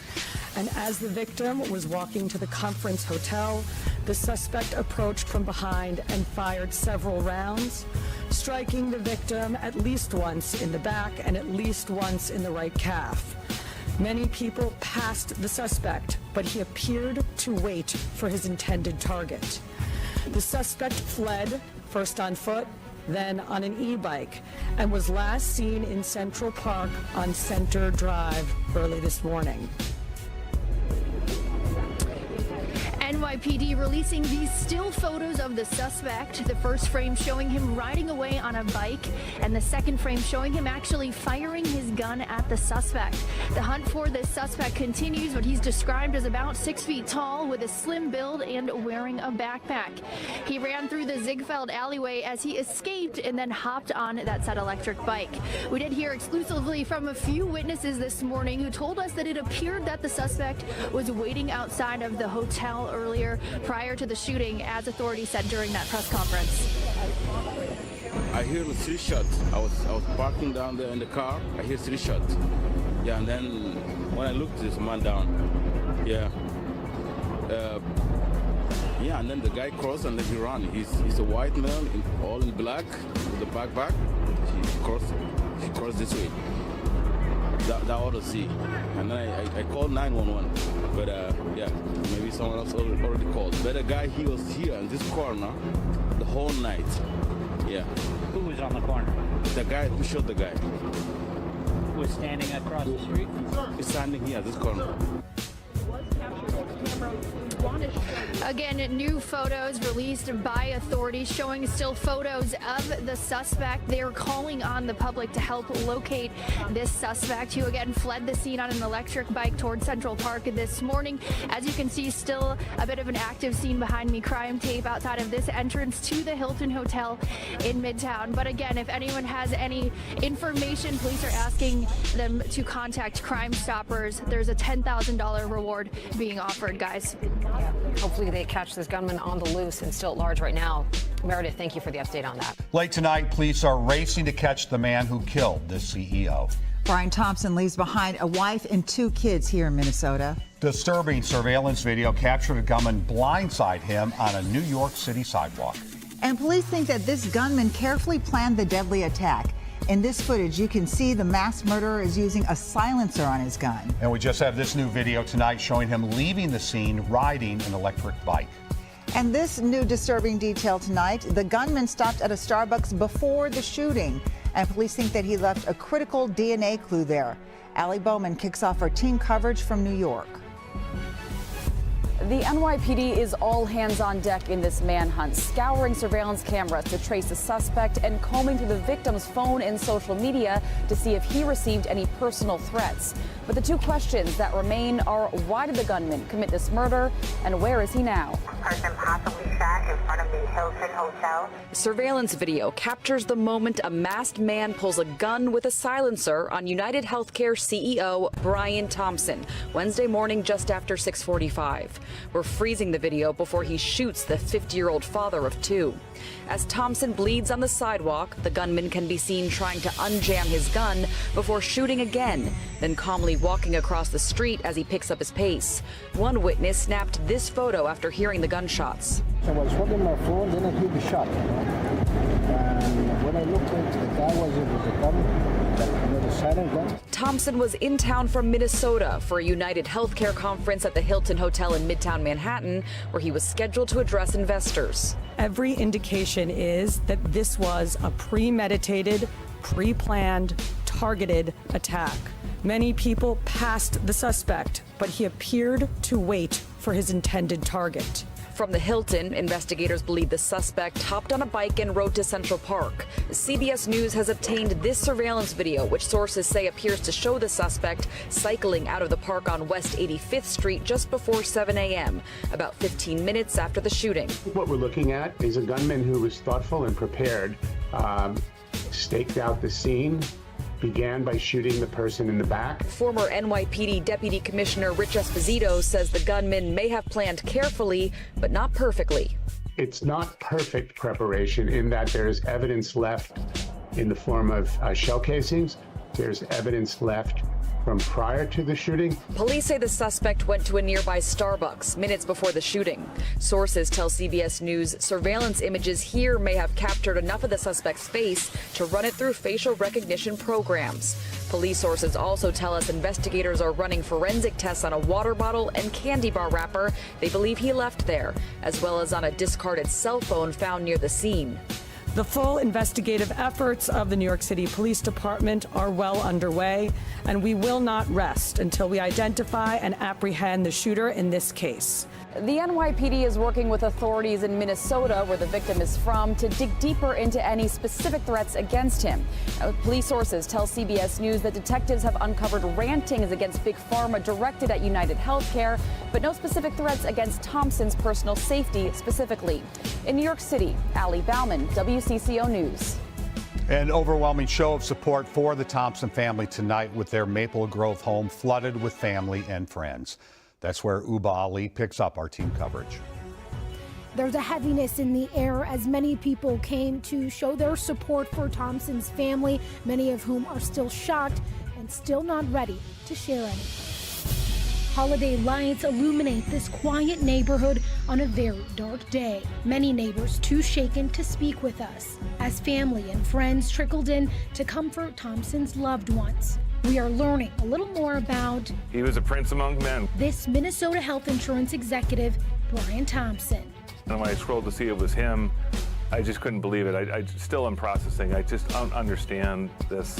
From his former colleague, Stephen Parente. He was everybody's Huckleberry. He came through when we needed someone at most. The right person to lead United Healthcare, crediting Thompson for making major moves during COVID. Within really a week and a half, we moved $30 billion to 300,000 hospitals and physicians. But to his family, a loving father to his two sons. In a statement from a family representative, it reads, "We are shattered to hear about the senseless killing of our beloved Brian. Brian was an incredibly loving, generous, talented man who truly lived life to the fullest and touched so many lives." Tonight, the Thompsons family asking for privacy as the New York Police Department continue to search for the suspect. In Maple Grove, Uba Ali, WCCO News. Minnesota's governor says he knew Thompson personally. Figure out what was behind this and follow through, making sure someone's brought to justice, but just our deepest condolences to the family. Horrible tragedy. The company Thompson heads has faced several recent controversies. Could any of them be clues in this case? Our Frankie McLister is at company headquarters in Minnetonka. flags flying at half-staff right here at United Healthcare's headquarters out in Minnetonka, the building exactly where the CEO, unfortunately, will not be walking into again. A software hack in February, protests in July, and layoffs by Optum, its subsidiary, in September. The health insurance company covers more than 49 million people, and they've faced some tough news coverage this year. That July protest in Minnetonka led to 11 arrests as they accused the company of not paying for care. And earlier this year, Change Healthcare, which is a technology company under the United Health Group, was breached by hackers, causing prescriptions to go unfilled and big backups at pharmacies. And Optum, a subsidiary that provides several healthcare services, laid off workers in several other states. For the nation's fourth biggest public company, a tense year that's now ended in tragedy. Minnetonka police telling WCCO that they are working diligently with the company's security team, and they have heightened security presence right here around campus at this time. In Minnetonka, Frankie McLister, WCCO News. Nearly 16 hours after the shooting, and police are still trying to track that suspect down. They say they are scouring every camera in the city. When we hear any update, we'll bring it to you live. Police calling it targeted and brazen. The shooting happened at dawn in Midtown Manhattan. Surveillance video clearly shows a masked gunman walking up behind a man and firing. We're not showing the moment where the victim was hit. This man saw it. He was here in this corner the whole night. Yeah. Who was on the corner? The guy who shot the guy. Was standing across the street? He's standing here, this corner. He was whisked away and questioned by police, who later said there was nothing random about the shooting. At this time, every indication is that this was a premeditated, pre-planned, targeted attack. The victim, 50-year-old Brian Thompson, was CEO of United Healthcare, the insurance arm of the U.S.'s largest healthcare company. Flags at its Minnesota headquarters lowered. Thompson was killed outside the hotel where he was to speak Wednesday morning at the company's annual meeting. Many people passed the suspect, but he appeared to wait for his intended target. The suspect fled, first on foot, then on an e-bike, and was last seen in Central Park on Center Drive early this morning. Police released these surveillance images, including of the shooter getting away on that e-bike. They also say a cell phone was found at the scene. Crime analysts say it all has the makings of a professional hit. The fact that the shooter used a suppressor and shot accurately from 20 feet, those things are marks of professionals, or at least somebody who is extremely skilled. Thompson didn't appear to have security. His wife told NBC News he had received some threats, but the motivations of the shooter are just one of many questions in a stunning crime. Cameron McIntosh, CBC News, Winnipeg.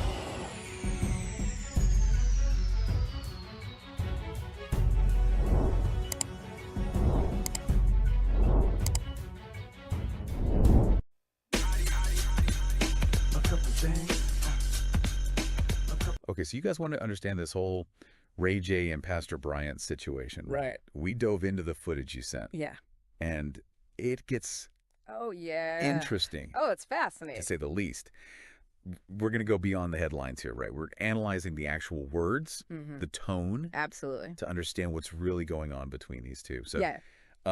There's a lot about respect, safety, masculinity even. Yeah, that's right. And a surprising biblical reference that we really need to unpack. Definitely. So right off the bat, Ray J is clearly in a heightened emotional state here. He's not holding back.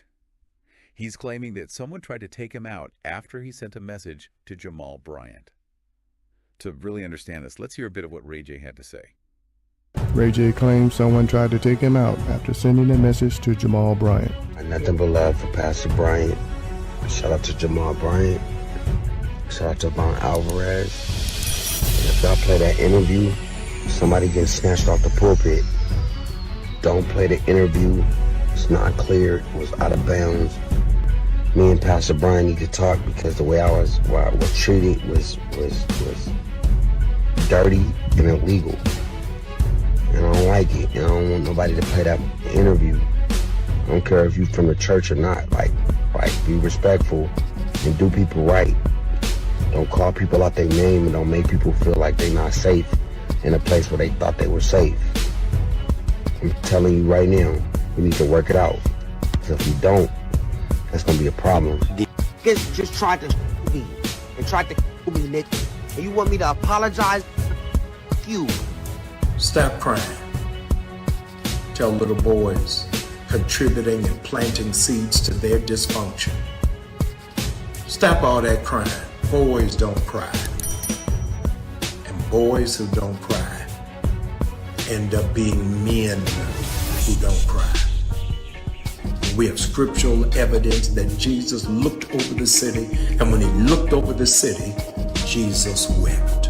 Nothing but love for Pastor Bryant. You want me to apologize? You! Wow, dirty and illegal. Somebody getting snatched off the pulpit. Those are some seriously loaded phrases right there. I mean, you get a sense of fear and potential danger there. I don't know about you. Oh, absolutely. And it's not just anger. It feels like Ray J is genuinely afraid for his safety. Like, he's saying, this is serious business. Right. And that snatched off the pulpit line particularly interesting because it suggests that this isn't just a personal conflict. You know, it's intertwined with these power dynamics, maybe even religious authority we're talking about. Yeah, and yet he keeps saying nothing but love for Pastor Bryant, even bringing up, you know, Vaughn Alvarez and love. Yeah. It's almost like he's trying to either de-escalate the situation or just send a mixed message. What do you think? I think that's the key here because it's not a straightforward situation, is it? Why would Ray J express love while also feeling threatened at the same time? Is it self-preservation? Is there like a deeper or more complex relationship that we're not seeing? You know, there's just so many questions there. Right, and then he totally shifts gears and starts talking about crying. He says boys don't cry, and boys who don't cry end up being men who don't cry.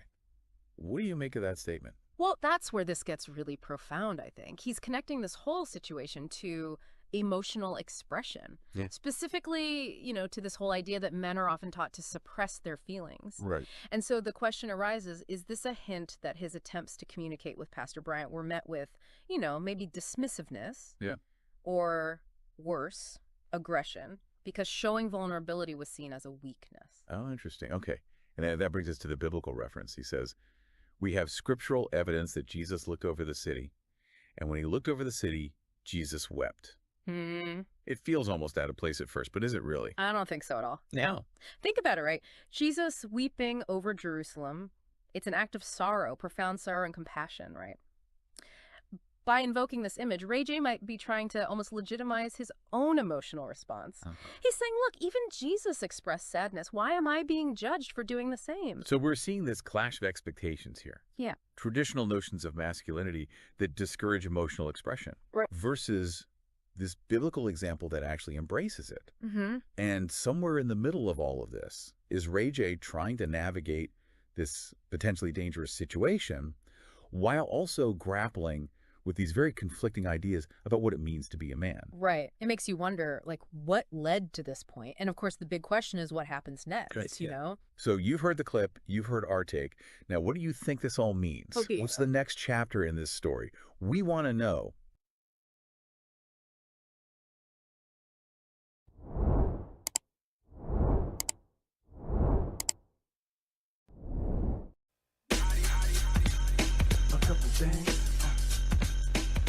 His name is Shine. Kid is nice. Called The Honorable Shine, about a young rapper who says he took the rap for a nightclub shooting involving Combs and then girlfriend Jennifer Lopez. Puffy got acquitted and he got 10 years. He was betrayed. Diddy's lawyers trying for a third time to get him out on bail, but this time, the prosecution telling the judge about attempts they say the rap mogul made from behind bars to influence everyone from potential jury to alleged victims. This morning, prosecutors leveling new accusations against Sean Diddy Combs, saying he poses a serious risk of danger even from behind bars as he awaits trial. In a court filing late Friday, prosecutors detailing the steps they say Combs is taking while locked up to reach out to prospective witnesses and influence public opinion to affect potential jurors. Combs has pleaded not guilty to charges of racketeering, transportation to engage in prostitution, and sex trafficking. He denies any wrongdoing. The government now asking a judge not to grant Combs' third request for bail, in which the music mogul offers a $50 million bail package citing new evidence and changed circumstances. Prosecutors pointing to recorded phone calls from jail. They say Combs asked family members to reach out to potential victims and witnesses, urging them to create narratives to influence a jury pool. Allegations that could land Combs in even more trouble. Diddy's jail calls can be used at trial if they are able to support the prosecution's case in chief. They can also provide grounds for additional criminal charges to be filed against him. All of this while a Hulu documentary is set to be released Monday. His name is Shine. Kid is nice. Called The Honorable Shine, about a young rapper who says he took the rap for a nightclub shooting involving Combs and then girlfriend Jennifer Lopez. Puffy got acquitted and he got 10 years. He was betrayed. I was absolutely set up to be the fall guy. Moses Shine Levy Barrow, now running for president of Belize, says he was betrayed by Combs. So that documentary is out tomorrow on Hulu. Lawyers for Combs say he categorically denies Mr. Barrow's allegations and that these claims are unequivocally false. Combs, by the way, has that bail hearing coming up on Friday. We reached out to his legal team about these new accusations from prosecutors, and we have not heard back. The accusations within the prosecution's motion to deny bail are very serious and will be considered very heavily by the judge, because the judge is going to want to ensure that he is not influencing witnesses and or contacting anyone to influence a trial in any way.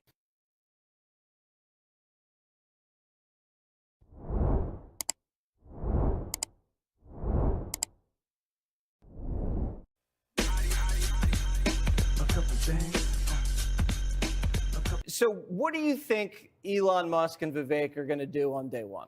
Well, I mean, you've got this list. They're going to go through this list and they're going to start chopping things right away. Right. I mean, I think what's even more egregious than seeing the stuff that you just mentioned, that incredible list, is the fact that most people don't even realize how much their money is being wasted. And every year they're paying taxes and they don't really know where that money is going. Now we know how it's being wasted. It's disgusting. Could you imagine what a more efficient, better government we would have if people didn't steal $500 billion?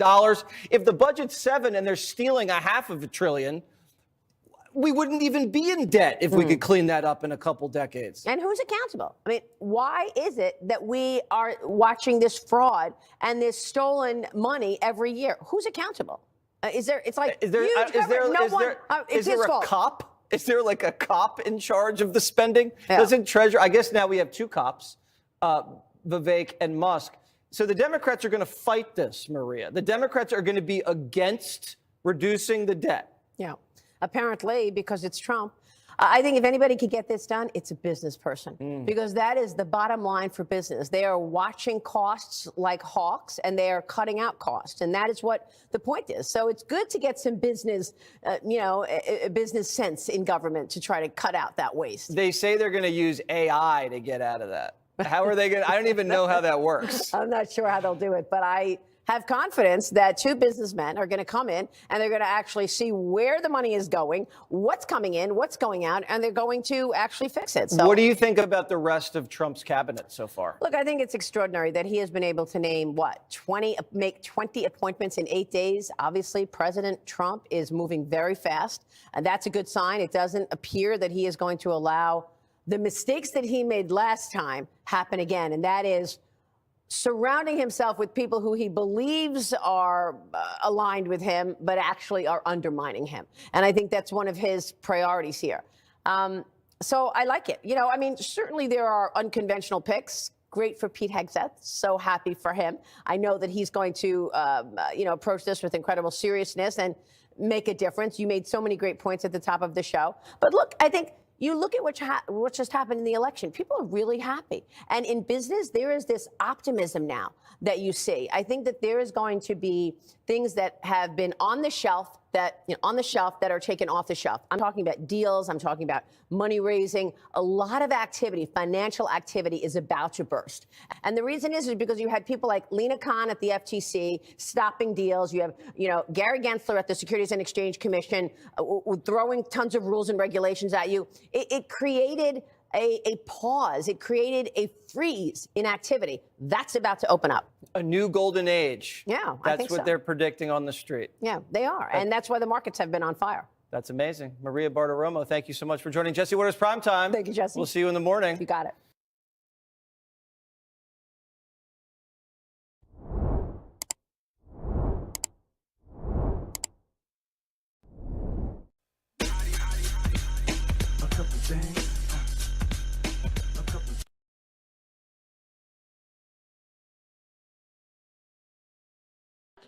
The state, had they been able to come to agreement on certain special conditions, was willing to entirely dismiss the RICO count, was willing to entirely dismiss one of the gang counts, and was willing to entirely dismiss this, machine gun count. Was willing to give a sentence that permitted Mr. Williams to walk out of the door today, and therefore does not seem to be particularly worried that Mr. Williams, if on the streets, would be a danger to society. I'm taking that into consideration in crafting my sentence. And in permitting a NOLO plea to the RICO count and one of the two gang counts, I would not be permitting the NOLO to the one if you were not pleading guilty to at least one of them. But you are, and y'all admit a factual basis for the counts that you are pleading guilty to. I find there to be a factual basis for those counts, and for the remaining counts with which you are charged. I am going to impose a sentence, and I've taken a little bit of the suggested special conditions from the defense and a little bit of the special conditions suggested by the prosecution. On count one, the court sentence is 20 years to serve 5 years, commuted to time served, the balance of 15 years to be probated, and a $25,000 fine. On count two, the sentence is 5 years to serve, commuted to time served. That's the minimum sentence that's permitted on that count. It is required to be run consecutively. I'm going to run it consecutive to count one, but I am going to backload. Oh, I'm sorry, that is not commuted. That is 5 years to serve, and it's going to be run consecutively to count one, backloaded, by which I mean after you serve your 15 years of probation. If you have been successful on that probation, and I sincerely hope that you are, then at the end of that 15 years, I will commute the entire rest of any service portion of your sentence to time served. So I'll get to the end of it and give you the total sentence, but I'm also going to impose a $15,000 fine with regard to that count. Count 57, 20 years to serve 5, commuted to time served, the balance of 15 years probated, concurrent with count 1. Count 58, 10 years to serve 5, commuted to time served, balance probated, concurrent with count 1. 59, 5 years to serve, commuted to time served, concurrent with count 1. 60, 5 years to serve, commuted to time served, concurrent with count 1. Count 61, 5 years to serve, that is required to be also a consecutive sentence, so that's going to be run consecutively to count 56 and backloaded. Count 62, 10 years to serve, also required to be served consecutively, that's going to be consecutive to count 61, also backloaded. So essentially, the total sentence is 40 years to serve the first 5 years in prison, but commuted to the time that you have already served, followed by 15 years on probation, followed then by the backloaded 20 years, which can be served in custody and will be served in custody if you are not successful on your probation. If you are successful in completing your 15 years probation, that will be commuted to time served.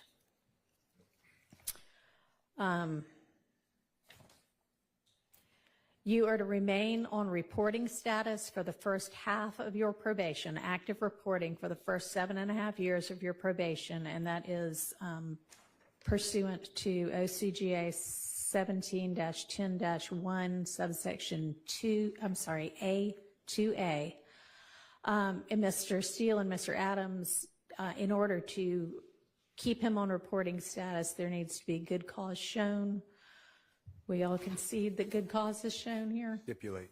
All right, I appreciate that. Special conditions of your probation. What good cause? What do you mean? Can I have a second, Your Honor? Sure.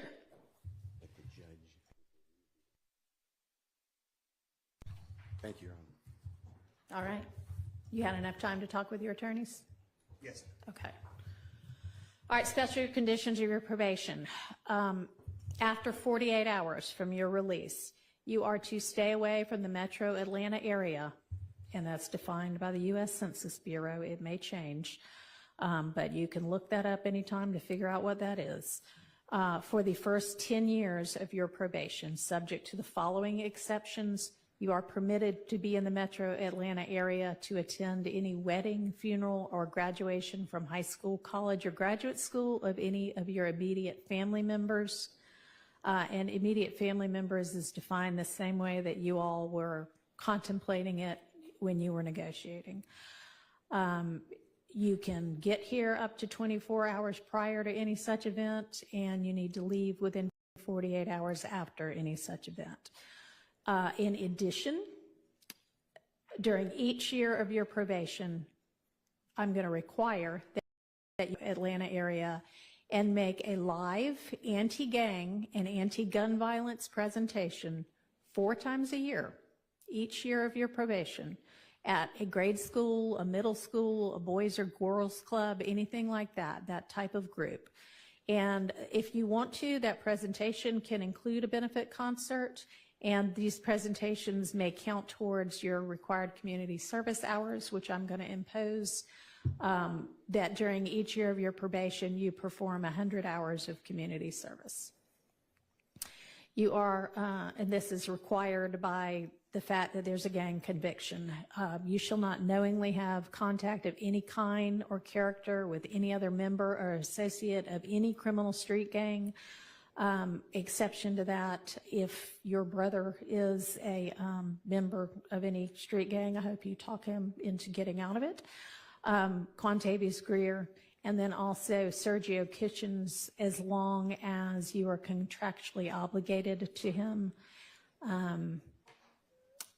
That is going to include anybody who is named in this indictment, except as absolutely necessary to conduct the lawful business of your musical career, and to any extent that the state is not agreeing to the exception for Mr. Kitchens.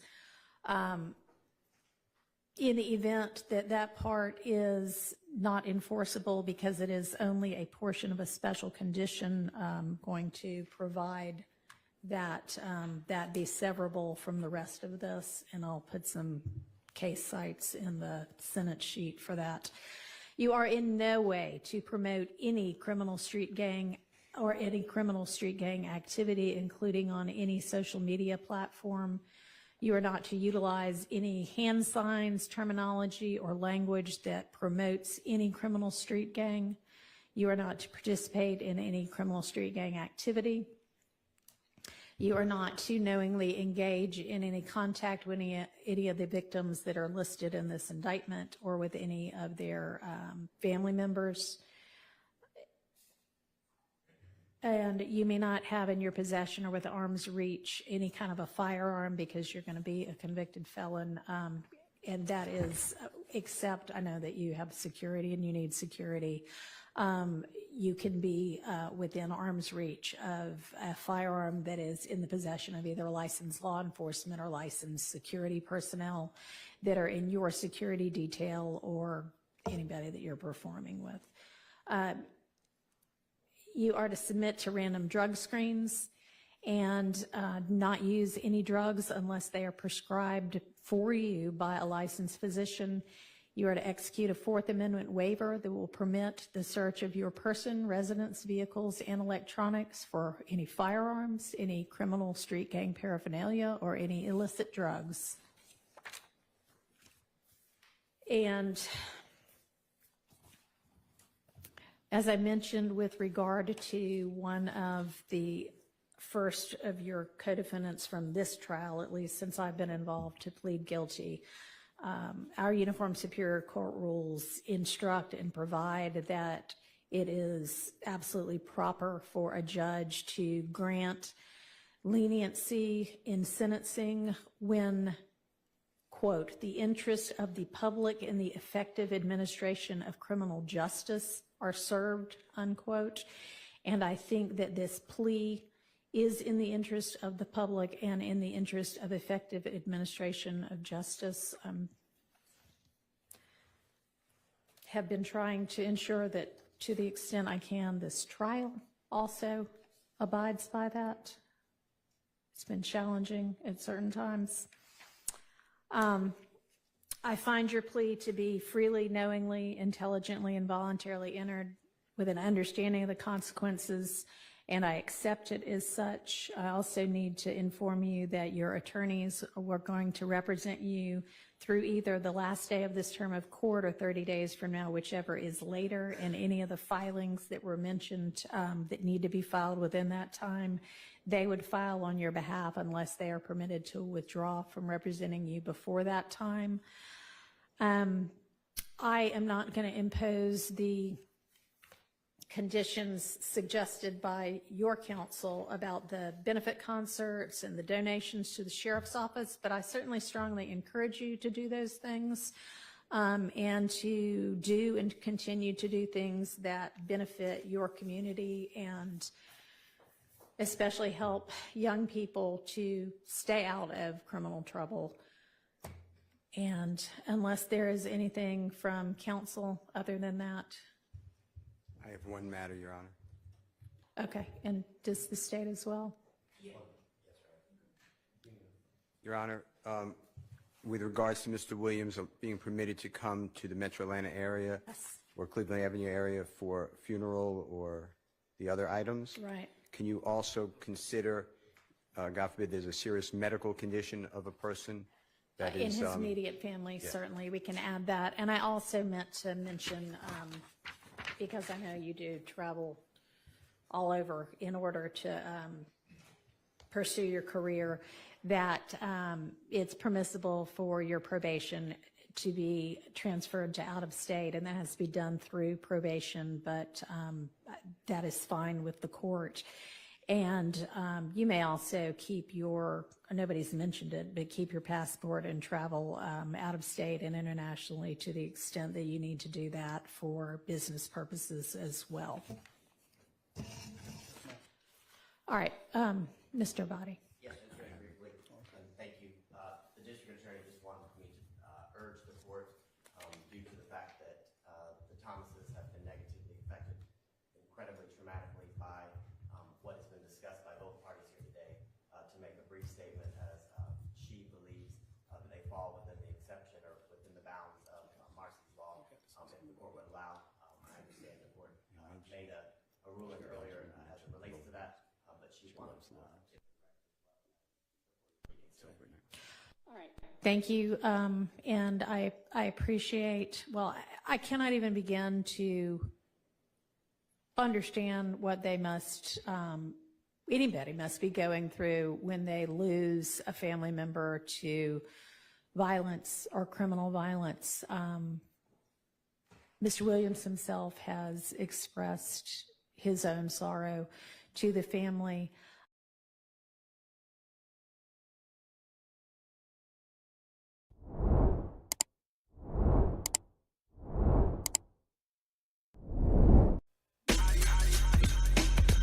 Yo!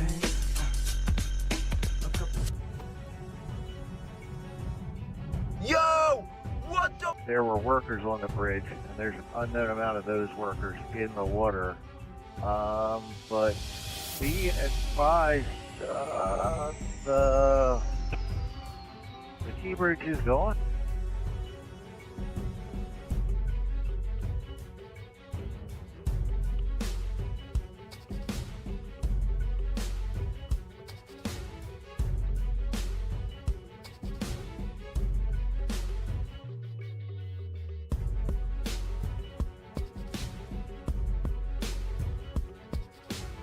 This morning, our state is in shock. As we say good morning and welcome into News 4. It's been a very busy day so far. But never would you think that you would physically see the Key Bridge tumble down like that. It looked like something out of an action movie. My husband woke me up this morning and said, "Chris, the Key Bridge is gone." I couldn't believe it. I'm heartbroken. It felt like an earthquake, sounded like just a big boom, as loud as you could imagine. It shook my bedroom. And the bang was unbelievable, like a bomb went off. Only, and was like the bridge is gone. So we just continue to stay on top of this. It's just a heartbreaking story, Jumi. So many of us have driven over that bridge, and now it's not here anymore. We know the Key Bridge. I've ridden over the Key Bridge countless times. So many of us know the Key Bridge because it is our normal commute. This is a place that is a normal commute route for over 30,000 Marylanders every single day. We have to, first and foremost, pray for all of those who are impacted, those families. Pray for our first responders and thank them. We learned that there were 8 workers on the bridge at the time of the collapse. They were all doing pothole repair. People that were working on the bridge, those 6 people that are still missing, apparently fell 140 feet. That's how high that bridge was at the center of where it collapsed. And I was like, oh my God, you got to be kidding me. The overnight collapse sent people into the frigid water below. Now rescuers are racing the clock to find the victims. The conditions not helping their search. It's 40, 50 feet of water, strong currents. The weather is windy, the water is cold. As new details emerge from Baltimore, we have a look at the safeguards installed in Cleveland to ensure a similar scene doesn't happen here. But first, yes, the search, rescue, and recovery efforts underway in Baltimore several hours after the collapse of that bridge. So authorities say that 6 people remain unaccounted for at this hour. The bridge sees about 30,000 motorists each and every day. And officials say that this incident could have been much worse had it happened during rush hour. ABC's Cristian Cordero joins us now from the scene with the latest. Devastated. Devastated because our heart is broken, because we don't know how they've been rescued yet. We are just waiting for the news. If there's one thing I have to say today, it is a note of gratitude for the extraordinary and courageous work of the first responders, some of whom are in that cold water right now. My heart goes out to these families and everything. They have people that were on the bridge and all. I just never really, seen such devastation like this. Coal shipments. That's one of the most important elements for the economy in the Northeast. I've directed my team to move heaven and earth to reopen the port and rebuild the bridge as soon as humanly possible. Authorities say there is no credible evidence the incident was an act of terror. Cristian Cordero, ABC News, Baltimore. And of course, the tragedy there in Baltimore is putting safety top of mind around the country and also here at home in Northeast Ohio. So as the details continue to emerge in what happened there in Baltimore, we're checking in with safety experts here at home to see how our bridges are maintained and improved. News 5's Catherine Ross continues our team coverage. In Northeast Ohio, they carry our traffic and dot our skylines. Yeah, here in Cleveland, it's impossible to avoid bridges. Yeah, I mean, you can't cross from the east side or the west side without crossing a bridge, if not like 2 or 3 bridges. Daniel Mateo Antoneda says the safety of those bridges is something that only recently crossed his mind. Honestly, it's not something like we really think about too much. Yeah. But now that this happened, I mean, obviously. Early Tuesday in Baltimore, a major bridge collapsed after a large container ship collided with it. It was one of the first things we discussed with our bridge supervisors here at the garage this morning, just how bad it really is. Cuyahoga County engineer Dave Ray tells us inspecting and maintaining more than 200 bridges is a full-time job for his department. Anything that they're rating on decks, the structure, all the way down to the paint, anything and everything really. 4 inspectors and several supervisors are checking all of the county's bridges for safety a minimum of every 2 years, usually sooner. ODOT, too, is regularly inspecting 14,000 bridges statewide. It's because we keep such a close tab on them that allows us to get ahead of any issues you might see. Even with our many bridges here in Northeast Ohio, both the county and ODOT say what happened in Baltimore is unlikely to happen here. The ship size that's coming up the Cuyahoga River, the speed that is coming up the Cuyahoga River will be very low, very small relative to what we're seeing in Baltimore. Under the county's purview, the Harvard-Denison Bridge is the closest to any shipping channels, but Ray says large vessels don't come this far upstream. Even so, safety experts here in Ohio and around the country tell us they keep a close eye on details coming out of disasters like the one in Baltimore, so they can take away any safety lessons to be learned. In Cleveland, Catherine Ross, News 5. As we learn new details about the bridge collapse in Baltimore, we will provide updates on air and online. And ABC's World News Tonight will have continuing coverage for you right here on News 5 at 6:30. The preliminary investigation points to an accident. We haven't seen any credible evidence of a terrorist attack. So the NTSB arrived on scene at 6 a.m. To investigate an accident involving a Singapore-registered vessel with the name Dolly, which made contact with the Francis Scott Key Bridge in Baltimore, Maryland, at around 1:30 a.m. this morning. It's a massive container ship heading out of the port suddenly lost power. A work crew of 8 with Bronner Builders is on the span fixing potholes. The video shows thick black smoke suddenly coming from the ship's smokestack, and then the awful collision. The crew knew it was in trouble and radioed a mayday. That gave Maryland Toll Facilities Police time to stop traffic. I'd hold all traffic on the Key Bridge. There's a ship approaching. It just lost their steering. So until you get that under control, we got to stop all traffic. I have to say, I'm thankful for the folks who once the warning came up and once notification came up that there was a mayday, who literally by being able to stop cars from coming over the bridge, these people are heroes. They saved lives last night. I first want to ask you, can you explain what type of bridge this was, the Key Bridge, how it works and why it couldn't withstand the force of this cargo vessel running into it? Type of bridge is what we call it continuous steel truss bridge. I have a small model over here if you want me to show it for this bridge. It's a little bit similar to this bridge. I can show it to you in order to explain to the people what type of bridge it is. Yes, please do. Can you show us that model? Okay. Here is the model. This is the 3 supports. This is span number 1, which is a short span, and this is the long span, which is actually for this bridge is an arch, and this is the 3rd span. So unfortunately, the ship hit this support and over here and toppled the truss, which is supporting the traffic of the support.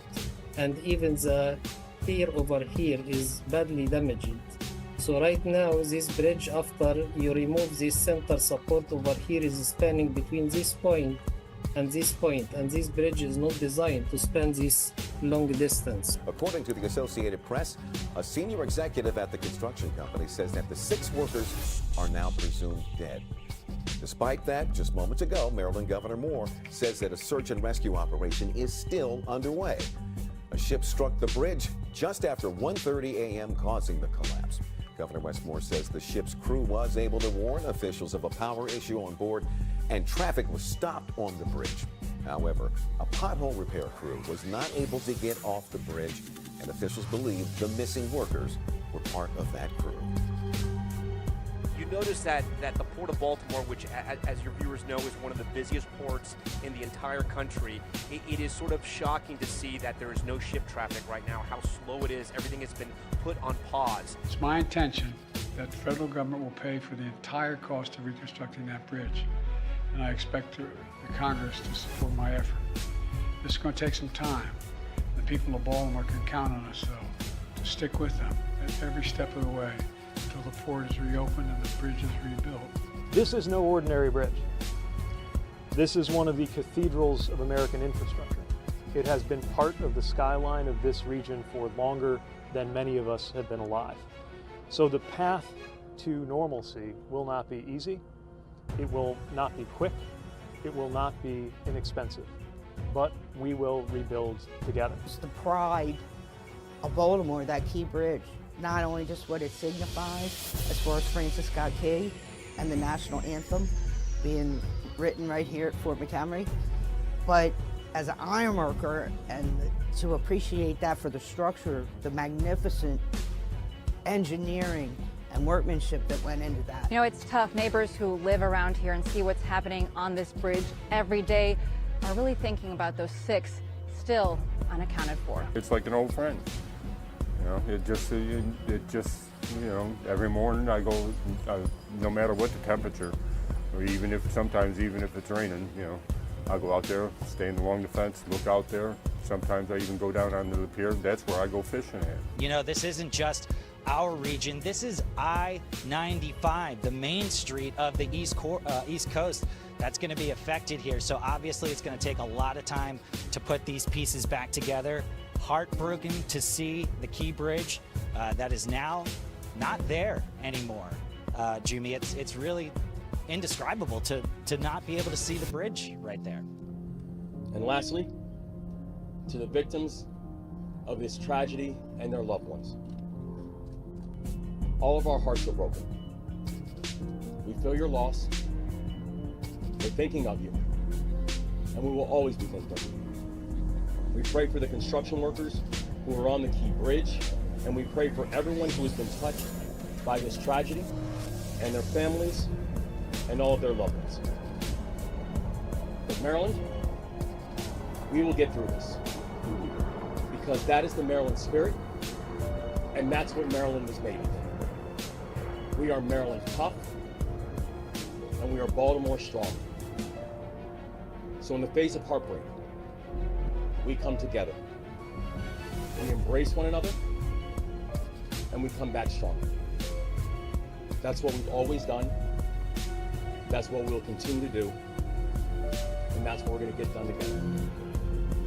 And we're going to pray for Baltimore.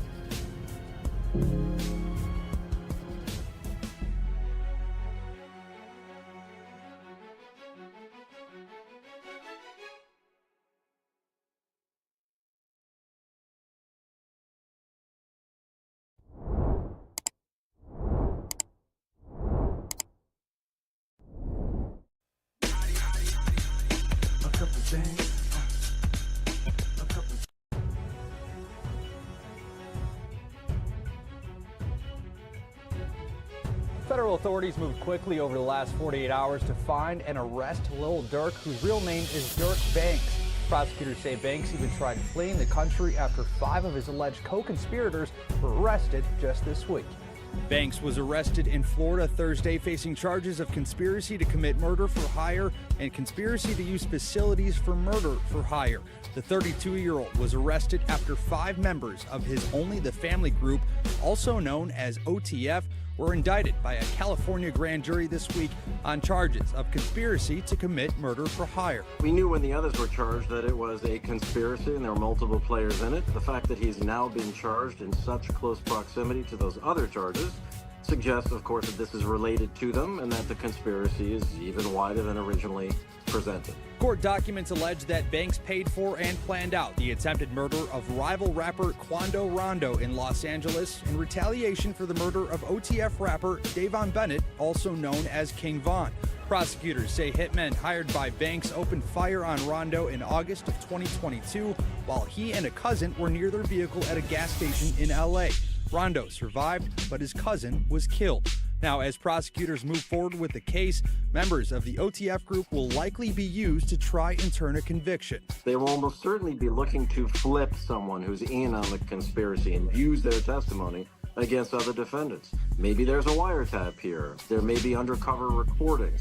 All those pieces will come together to make the case against the defendants. Prosecutors also accused Banks of trying to flee the country this week after his alleged co-conspirators were arrested. They say Banks booked multiple international flights, which he never boarded. Then, Banks allegedly had plans to board a private jet Thursday, departing from Miami to Italy before he was arrested.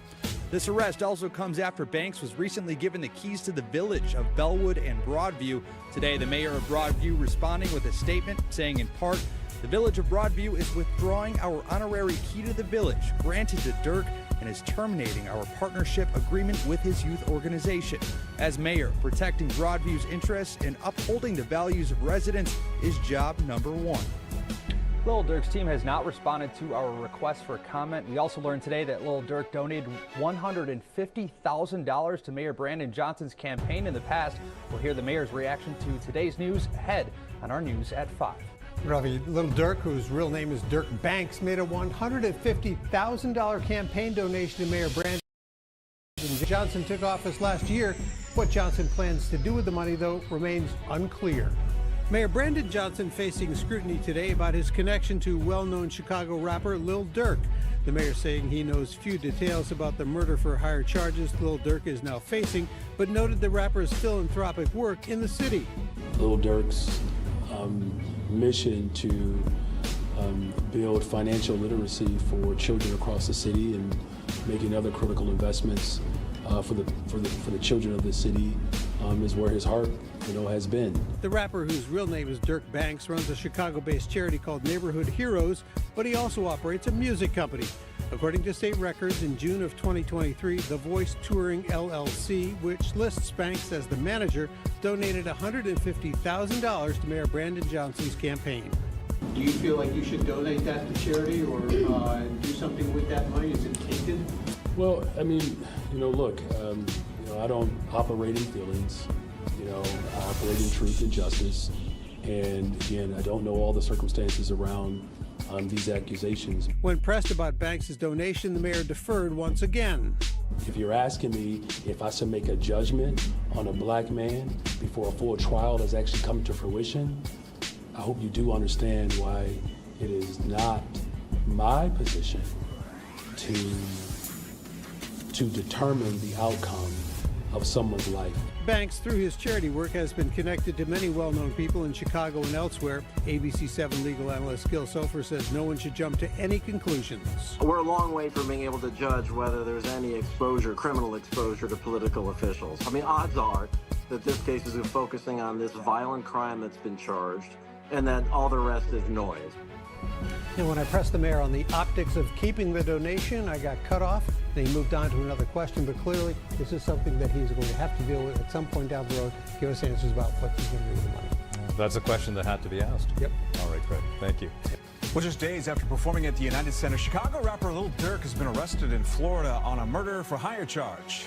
Lil Durk, whose real name is Dirk Devontae Banks, is being held without bail. 5 men from Chicago connected to his record label have also been picked up. They're accused of being hired to kill a rival rapper, Quando Rondo, in 2022 for his alleged role in the killing of Chicago rapper King Von 2 years earlier.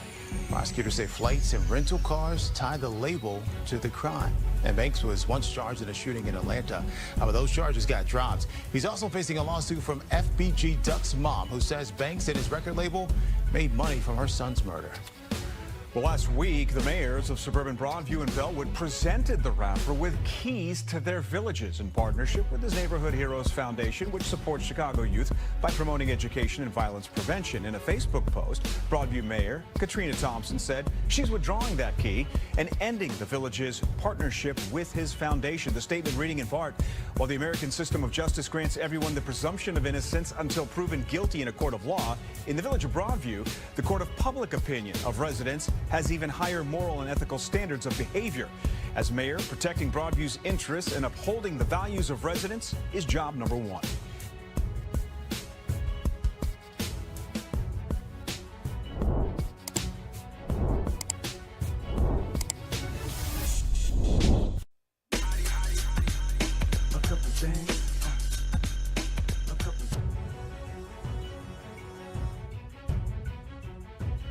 Breaking news right now, sources telling the Associated Press that Mayor Eric Adams Adams has been indicted by a federal grand jury, making him the first mayor in New York City history to face an indictment. Good evening. I'm Natasha Verma. And I'm Steve Lacey. Rumors have been swirling that this was imminent following the federal raids on the homes of members of Mayor Adams' inner circle and the wave of high-level resignations from his administration.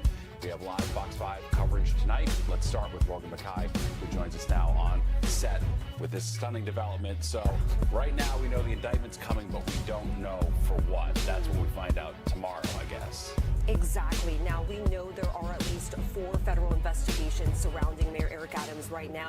But from what I'm hearing from sources is that this indictment could be tied to the federal investigation looking into whether Mayor Eric Adams accepted illegal campaign donations in part from the Turkish government. Now, we first learned about this investigation on November 2nd of last year. You'll remember that the FBI raided the home of his top campaign fundraiser, Brianna Suggs, and Adams at that time was flying to D.C.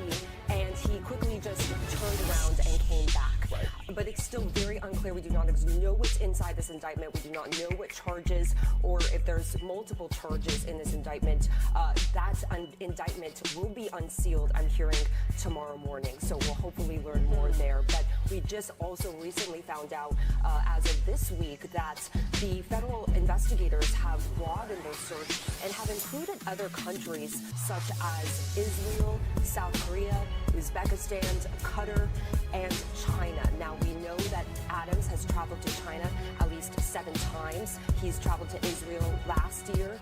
He traveled to Qatar in 2022, I believe. And so he said he has also been to South Korea when he was a state senator.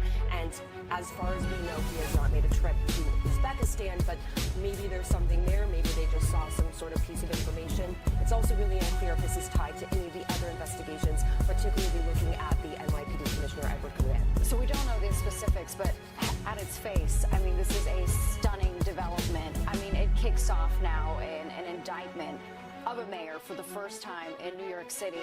What happens next in the process with Mayor Adams?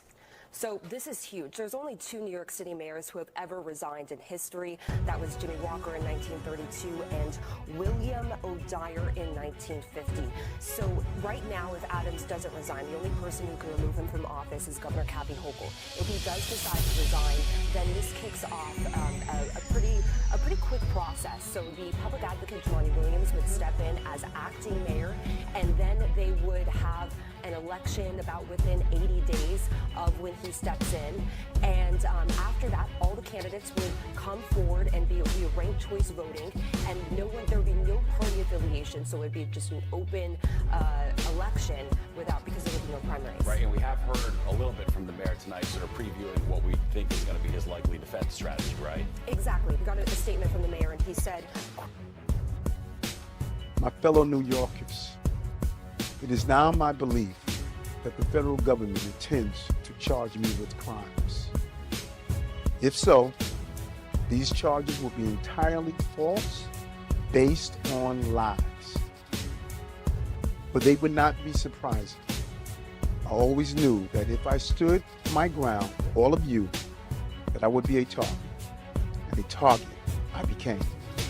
For months, leaks and rumors have been aimed at me in an attempt to undermine my credibility and paint me as guilty. Just this past week, they searched the home of our new police commissioner, looking for documents from 20 years ago, just 1 week after he joined my administration. Enough. I will fight these injustices with every ounce of my strength and my spirit. If I'm charged, I know I am innocent. I will request an immediate trial so the New Yorkers can hear the truth. New Yorkers know my story. They know where I come from. I have been fighting injustice my entire life. That fight has continued as your mayor.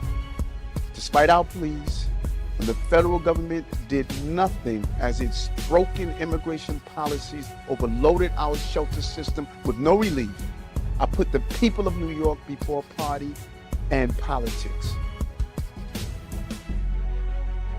Now, if I am charged, many may say I should resign because I cannot manage the city while fighting the case. I can also understand how everyday New Yorkers will be concerned that I cannot do my job while I face accusations. But I have been facing these lies for months since I began to speak out for all of you and their investigation started. Yet the city has continued to improve. Make no mistake, you elected me to lead this city, and lead it I will. I humbly ask for your prayers and your patience as we see this through. God bless you, and God bless the city of New York. Thank you. Quote, I always knew that if I stood my ground for New Yorkers, that I would be a target, and a target I became. If I am charged, I am innocent, and I will fight this with every ounce of my strength and spirit. Now, obviously, they're reading a little bit between the lines.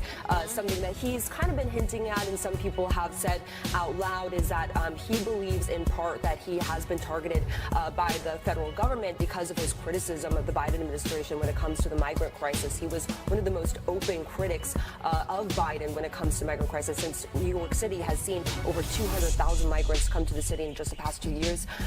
Obviously, that's not exactly what he's saying, of course, out loud, but hopefully we'll hear more from him tomorrow, because another question, too, is when will he surrender to the feds? That's right. I mean, you're always at City Hall, and over the last few weeks, I mean, really since September 4th, I mean, when the federal investigators seized electronic devices from city's police commissioner, schools chancellor, deputy mayor of public safety, first deputy mayor. I mean, since then, top aides have been investigated by feds.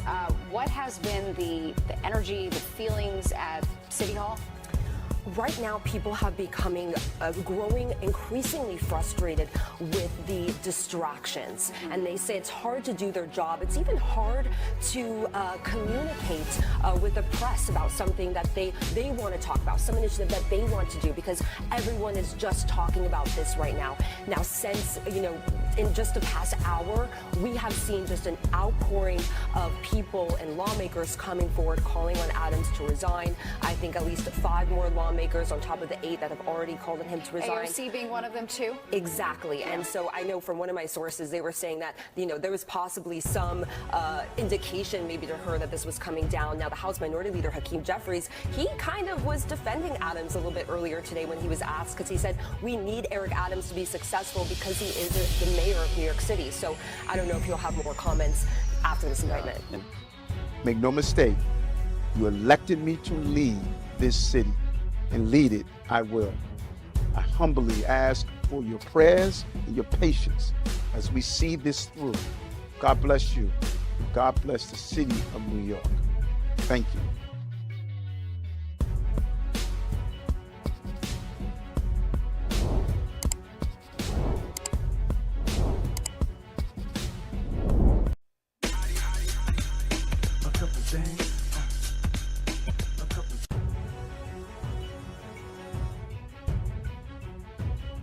Styles is my boy, so no disrespect to him. This argument is bullshit. At the end of the day, the logic that I want a racist with his finger on the trigger than someone who may be racist and I don't know.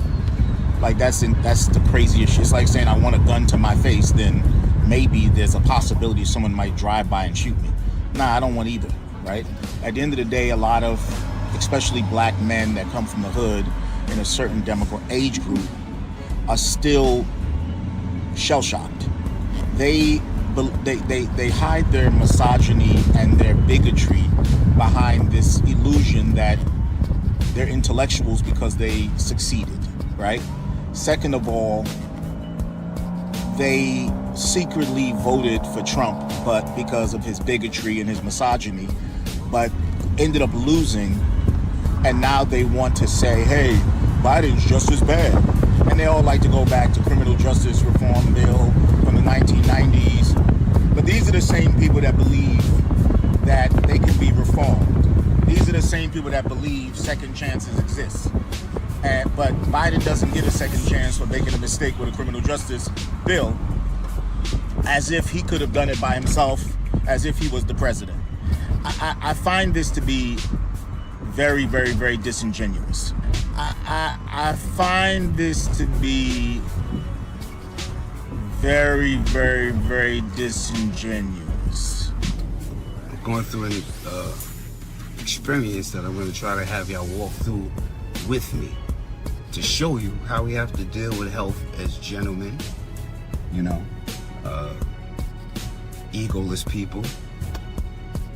To understand that as human beings, you should be able to agree to disagree, or you should be able to disagree, have different opinions, have different mind states, understand that you may have different upbringings, that you just may be different. Nowadays, no matter how you feel or what you say, people one way or the other is not gonna like it and most likely try to, if they disagree with you, you're gonna be the wrong person. So I'm gonna take this time out to show you, because we all in this together. It's not just about physical health, it's also about spiritual health, your mental health, and just all around good energy health. See, now, I did an interview with Touré, and we discussed my opinion on politics on that interview. In that interview, we discussed my personal opinion on politics, how I view things. Key words, I. How I view things, how I feel about things, the things that I like. Now, longtime friend of mine, Jacob York, he played the video of it and then gave his opinion on the things that I said and went into however he felt. Cool. Jacob York, longtime friend, connected with Biggie, a great business mind, a man that I respect. But in the video, he chose to call me disingenuous. I've been called a lot of things in my life. I've never been called disingenuous, so normally the old me would have got mad. I didn't even get mad, you know, because if that's his opinion, that's how he feels. So I didn't even choose to get mad, but here's how I choose to see. See, Touré asked me about the presidency. See how Jacob put the video like I choose Trump over Biden. I said I prefer Trump over Biden because I like to deal with my racism straight up. I prefer to know what's exactly going on than people sleeping. That's my opinion. That's how I feel. That's how I would do it. Whether it's politics, real life, on the corner, I prefer the guy that's straight up racist over the sneaky racist. And here's why I said it. I try to explain to people, when Trump was in office, you spoke about racism with your white coworker, right? You spoke about racism at the barbershop. You knew your enemy was there. See, we've been going, whether you have a loud racist or a quiet racist, they both racist. Now, you may like the silent racist. I may like the loud racist. I like to know my enemy. Like, I just kind of, I don't want to sleep. Now, when you think about the last 4 years we went through, we don't say nothing but Biden is sleepy, and that's, you know, whatever. But we don't really talk politics anymore. Your white co-workers don't come to you talking about racism no more. You're not in a barbershop talking about racism. You know why? Because it's the quiet racism and you're getting rocked to sleep. But we are here nor there because we might disagree on that too. And that is okay. But if you have a difference of opinion, it doesn't allow you to call me disingenuous because you don't agree with my opinion. Now, if you were to listen to the whole interview, Jacob York, which I said is somebody who's older than me, who I admire, who's done business with Biggie, all of the greats, right? He didn't mention the part to you that said, I don't fuck with the red side or the blue side.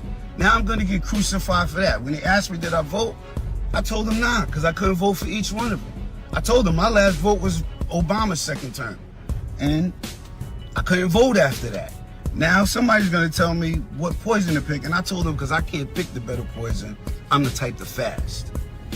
And then I also said the people should run the government and not the government run the people. So he neglected to say a bunch of things that I did say. The reason I said I prefer Trump is I just said I like to see my enemy coming. I like the guy who you know, who's rather straight up about it. You may feel different, and that is okay. But for that, I've been called disingenuous. So here's what I'm gonna do. I'm not gonna take it personal, Jacob, because I love you. I got a lot of respect for you. I got, you know, we got history. You work with Big. You're one of the first great business minds I've seen. But here's what I challenge you to do, right? You disagree with my political worldly view. Then if you would have went to the, I told you, if you would have went further down the interview, you would have seen me say, I didn't vote for either one of them because I couldn't. See, you may be a pick the poison type of guy. I'm the fast type of guy. That's how we are. But let's get, you're older than me, so you should be wiser than me, and we have to teach those who are younger than us how to handle themselves. See, I disagree with a lot of things people say, but I'm not narcissistic enough to call you a name when we disagree. Like, you know what I'm saying? That's not my style. Like, if we disagree, we disagree. That's where I've gotten to. I'm at that point in my life. But here's what I say. Here's what I say to anybody who, you know, you choose to not believe what I believe. I choose to not believe what you believe. It's okay. But I challenge you to do better than me. I challenge you to do better than me. See, the thing about me is, you may not like what I say. I don't fuck with Trump.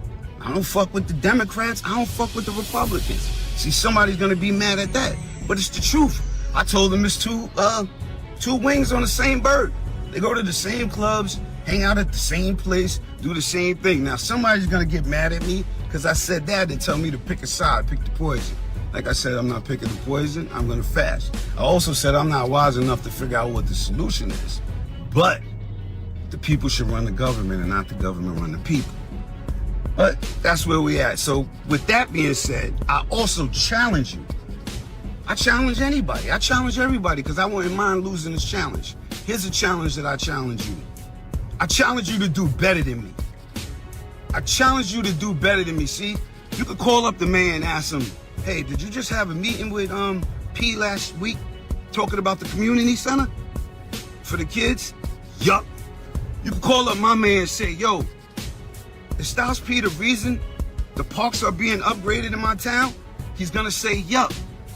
You could ask people, we like to give shit out. There was just a book bag drive, and the people that I'm connected to and work with, I'm doing a food drive with the Y.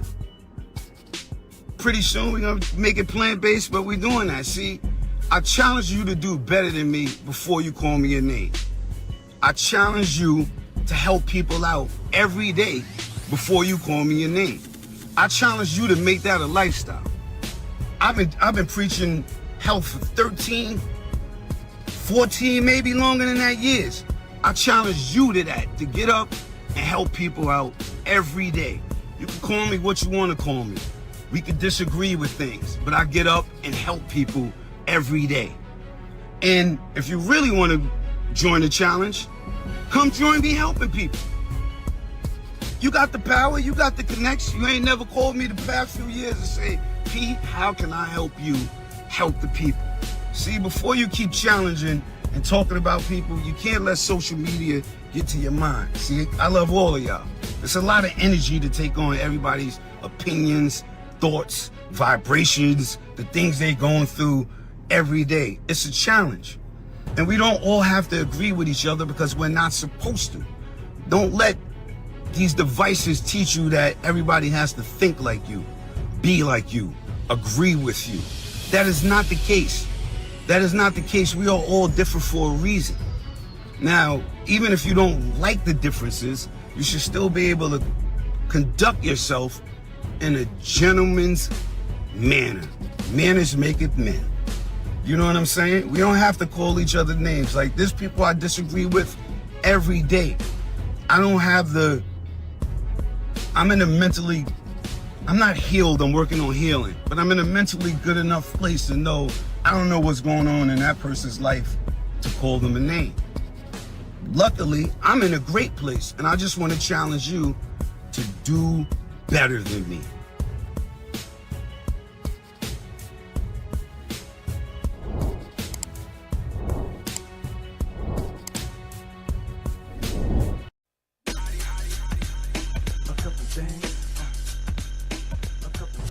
On Friday, we'll be doing a huge giveaway.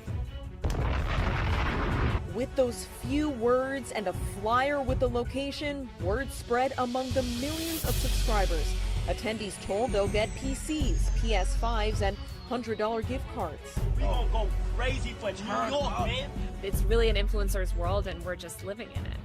Washington Post tech columnist Taylor Lorenz knows it's something we'll all have to get used to, but says there's a much better way for influencers with millions of followers to get to meet their fans, using permits and possibly a cap for the amount of fans who can snag a freebie. You have to have an RSVP system, ideally, because if you have millions and millions of followers online, you just say, hey, anybody come. You yourself don't know. We went from 300 kids to a couple of thousand kids in minutes. We have to be responsible when we use this tool.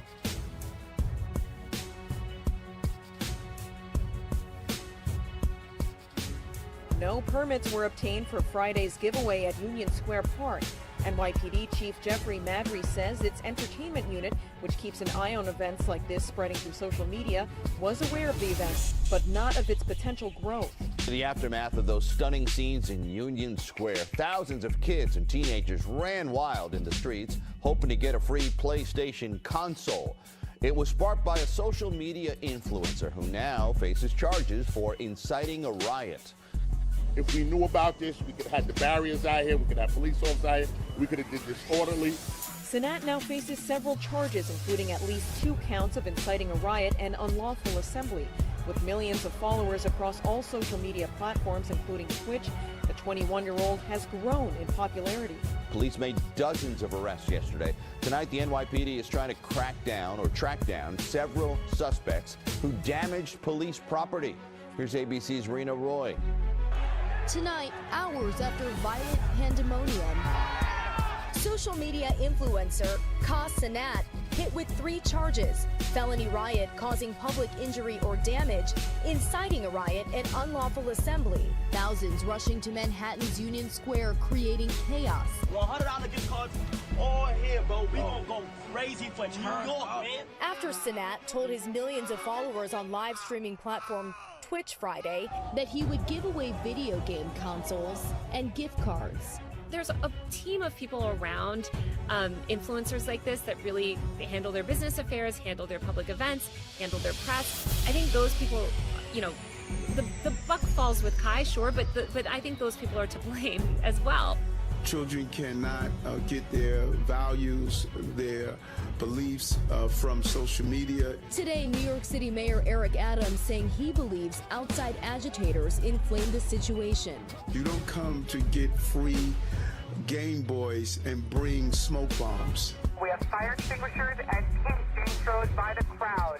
People also hurling bottles, climbing onto subway entrances and statues, jumping on cars and setting off fireworks. Some even hanging onto this SUV, several falling off. This Uber driver's window completely smashed. He says police pulled him out of the car. They said, leave everything, get the hell out of here, otherwise they're going to kill someone here today. Well, just a few hours ago, Kai Sanat issued this statement through his team. Yesterday, members of AMP hope to create a positive experience for fans and give back as a show of appreciation for their support. We've hosted fan meetups and video shoots in the past, but we've never experienced anything at the scale of what took place yesterday. We recognize that our audience and influence are growing, and with that comes greater responsibility. We are deeply disheartened by the outbreak of disorderly conduct that affected innocent people and businesses and do not condone that behavior. We apologize to all of those impacted. We are fully cooperating with local authorities.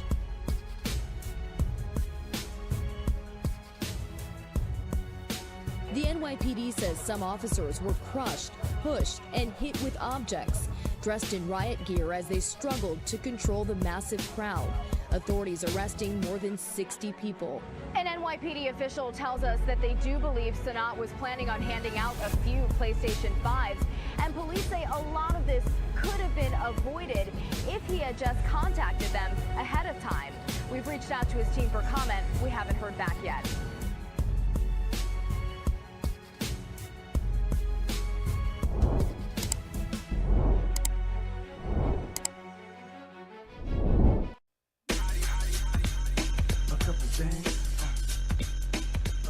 I know you are, but what am I? I know you are, but what am I? I know you are, but what am I? Actor Paul Reubens, better known to fans as Pee Wee Herman, has passed away. The 70-year-old died last night after battling cancer for years. Reubens entertained generations, most notably as Pee Wee, both in film and on TV. In a statement posted to social media, the actor apologized for not going public with what he's faced the last 6 years, and he said he always felt a huge amount of love from fans and enjoyed making art. He said farewell to Paul Reubens, an iconic American actor, comedian, writer, and producer whose beloved character, Pee Wee Herman, delighted generations of children and adults with his positivity, whimsy, and belief in the importance of kindness, read a statement posted today on the Pee Wee Herman Instagram page. Paul bravely and privately fought cancer for years with his trademark tenacity and wit. His statement added there. So that actor dead at the age of 70 there. We were bringing that to you, of course, right here on Live Now from Fox, and we are going to continue to update you right here. Paul Reubens, the actor who rose to fame playing television star Pee Wee Herman, has died. A statement posted to his Facebook says, "Last night we said farewell to Paul Reubens, an iconic American actor, comedian, writer, and producer whose beloved character, Pee Wee Herman, delighted generations of children and adults. He was diagnosed with cancer 6 years ago, but did not want to share that with the public. We expect to learn more about his death today." Reubens was 70 years old.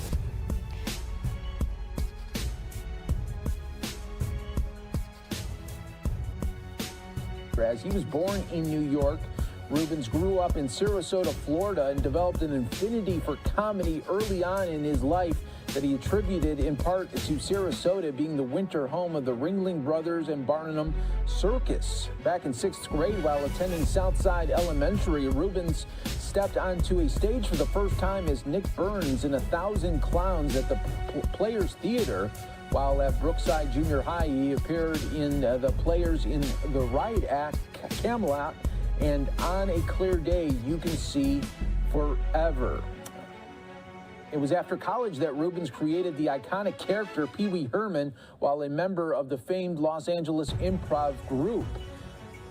The Pee Wee Herman show premiered at the Groundlings Theater in 1981 before moving to the Roxy on Sunset Strip, where it ran for an unprecedented 5 months. The HBO broadcast of the show introduced the Pee Wee Herman character to a national audience. The character was later brought on to the big screen in the 1985 comedy Pee Wee's Big Adventure, which Reubens co-wrote.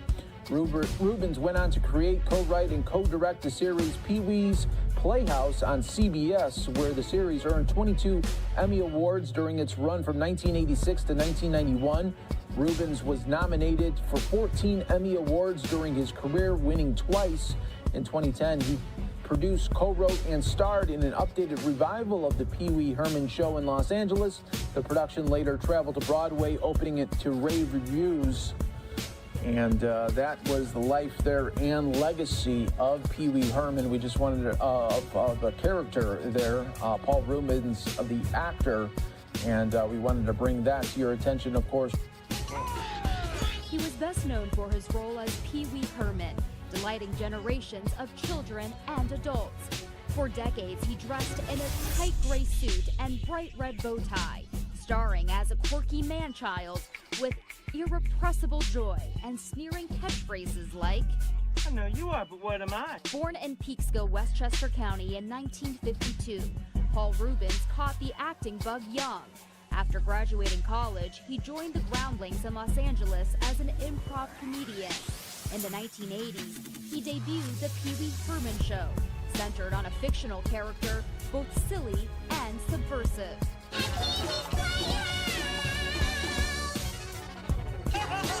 The show was a massive success, spawning an HBO special, several movies, and a television series called Pee Wee's Playhouse on CBS, which earned 22 Emmys during its run.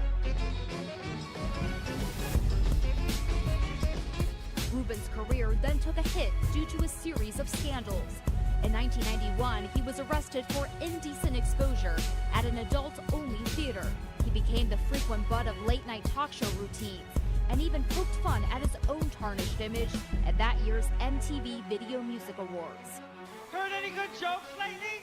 In the following years, Rubens played primarily non-Pee-wee characters, including roles in Batman Returns, Buffy the Vampire Slayer, and TV series Murphy Brown. Hey, this is really nice type. What is this, a 12-point Helvetica? He eventually reprised his role as Pee-wee on Broadway in 2010, and then in a 2016 Netflix movie.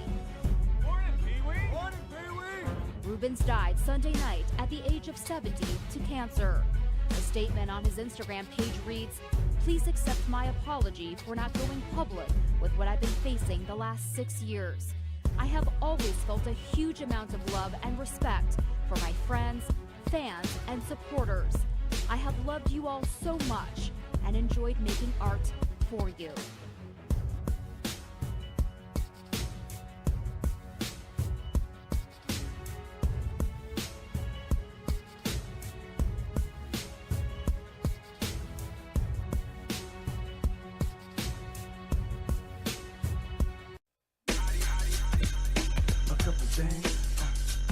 We're going to lose a whole generation if this keeps happening. We're going to lose a whole generation of black men. We've now learned a rap artist was killed in a triple shooting in Philadelphia's Olney section. It happened at Masher Street and Nedrow Avenue at 8:30 last night. 25-year-old Devin Spady, also known as rap artist Young Cheese, was shot in the back and died at the hospital. Spady is the son of rapper Gilly DeKid. 2 others were wounded. Those were both men. They're in stable condition. Police found a Mercedes with its engine running about a block away. They're now holding it as evidence. As of yet, no arrests have been made. Police have not confirmed the identity of the victim yet, but a source close to the family confirms with us a well-known Philly rapper lost his son last night. Tributes are pouring in for the 25-year-old known as YNG Cheese. Police say 1 man died and 2 others were hurt in the shooting on Masher Street in Olney. It happened before 8:30 last night. They say the victim was shot once in the back. NBC 10 has confirmed that victim is son of longtime Philly rapper Gilly DeKid. His podcast co-host posted a tribute to Young Cheese on Instagram that now has nearly 73,000 likes. Fans say he was a promising young rapper looking to follow in his father's footsteps. So far, police have not released any victim description. They haven't made any arrests. Reporting from police headquarters, Brenna White, NBC 10 News. Tonight, we are learning more about a shooting that leaves a local rapper dead. 25-year-old Kevin Spady, known as Young Cheese, was gunned down in Olney. The rapper is the son of Gilly DeKid. 2 other people were shot as well. And Cheyenne, so many people are heartbroken over this. You spoke with loved ones tonight. Yeah, I did, Dawn, and it's hard to talk about this murder without mentioning hip-hop. Young Cheese was following in his father's footsteps, establishing himself as a rapper. So we spoke to the Philly music community, who's reminded again that something needs to change. What do I say to a friend that just lost his son, and he's a great father? This one hit home for well-known Philly producer Wiz Gam. He's close friends with Gilly DeKid and Unc to Young Cheese, who was murdered last night in Olney. While showing us some of his last text messages with his nephew, he realized he won't get another one again. That's why I would get those random texts from him of him saying, "Oh, I'm gonna get with you. I need you to hear this music." And that's what we discussed, because that was something he loved. Music not only connecting Cheese to his uncle, but also his father, Nasir Fard, better known as Gilly DeKid, a popular figure in Philly's hip-hop scene. His sons, like, since they were coming to the studio in Backcade, running around, we would play with them and wrestle and run around. So I seen them as children to grow into men, and then to have their own children. Gilly was definitely tapped into his family, and how he dealt with his children is incredible, and I'm very proud of him for that. Devin Spady, who goes by his stage name Young Cheese, was in a rap group with his brother Mac, making them Mac and Cheese. Community activist Talia Taylor says the hip-hop culture is partially to blame for this violence. Even with the rap murders, it's beef going back and forth. But that's the way the wave is. That's where our culture, the hip-hop culture is now. It's not real hip-hop. It's not real hip. It's just a whole murder scene. We gotta be more accountable. We gotta have accountability. We have to be accountable to and step up and teach our young men that what we learned is wrong. Gilly's father also co-hosts podcast $1 Million Worth of Game with motivator Wallow, trying to teach young people to stay out of the streets. The world we came from it's a lie. There's no way out of it if you stay in it. So the game that they're giving these kids and these young boys is very valuable because they have lived it. We're gonna lose a whole generation if this keeps happening. We're gonna lose a whole generation of black men. And while he knows his friend is hurting and will be for some time, I know he's gonna find something from this to use into what he's doing. Somehow, some way, I think his message is gonna become even stronger. and as of now, no one has been arrested for this shooting. Now, next weekend, Gilly also was throwing a large party with other celebrities coming to town to celebrate his birthday. Now, we all know Gilly's contagious laugh.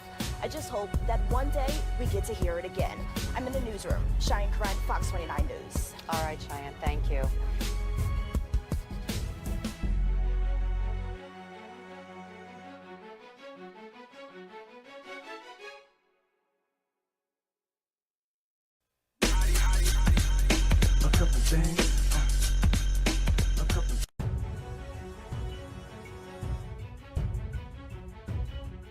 This is the surveillance video we promised you at the top of the show. This came from a neighbor who lives on 8th Street, which is right around the corner from where the shooting started. You can see dozens of people running through the streets to escape. Once again, 2 people are dead. 9 more remain in the hospital after a total of 30 people were shot in the area. You can count on WJZ to continue covering this story for you and bring you updates as we get them. Hello, I'm Denise Koch, and thanks for watching on CBS News Baltimore and WJZ TV. Well, we are following breaking news this noon on the Brooklyn Homes deadly mass shooting. Just minutes ago, Baltimore City Police announced the arrest of one person of interest, a 17-year-old. He is being charged with possession of a firearm by a minor, assault weapons possession, and reckless endangerment. Now, earlier today, our media partner, the Baltimore Banner, reported that casings from more than a dozen guns were found at the mass shooting scene. It remains unclear how many weapons were there, or how many people fired them, or even if the casings came from gunfire earlier in the evening. That mass shooting, it happened Sunday at an annual neighborhood party. 2 people were killed, 28 were injured when gunmen fired into a large crowd of partiers. 3 people remain hospitalized, but they're in fair condition. Baltimore City Police say it was a non-permit gathering, so they did not know it was happening. Later today, Safe Streets is hosting an event for those who live in Brooklyn Homes. It will take place from 2 to 5 at the Brooklyn Homes basketball court. WJZ continues to stay on top of the mass shooting in Baltimore's Brooklyn neighborhood. This is the surveillance video we promised you at the top of the show. This came from a neighbor who lives on 8th Street, which is right around the corner from where the shooting started. You can see dozens of people running through the streets to escape. Once again, 2 people are dead. 9 more remain in the hospital after a total of 30 people were shot in the area. You can count on WJZ to continue covering this story for you and bring you updates as we get them.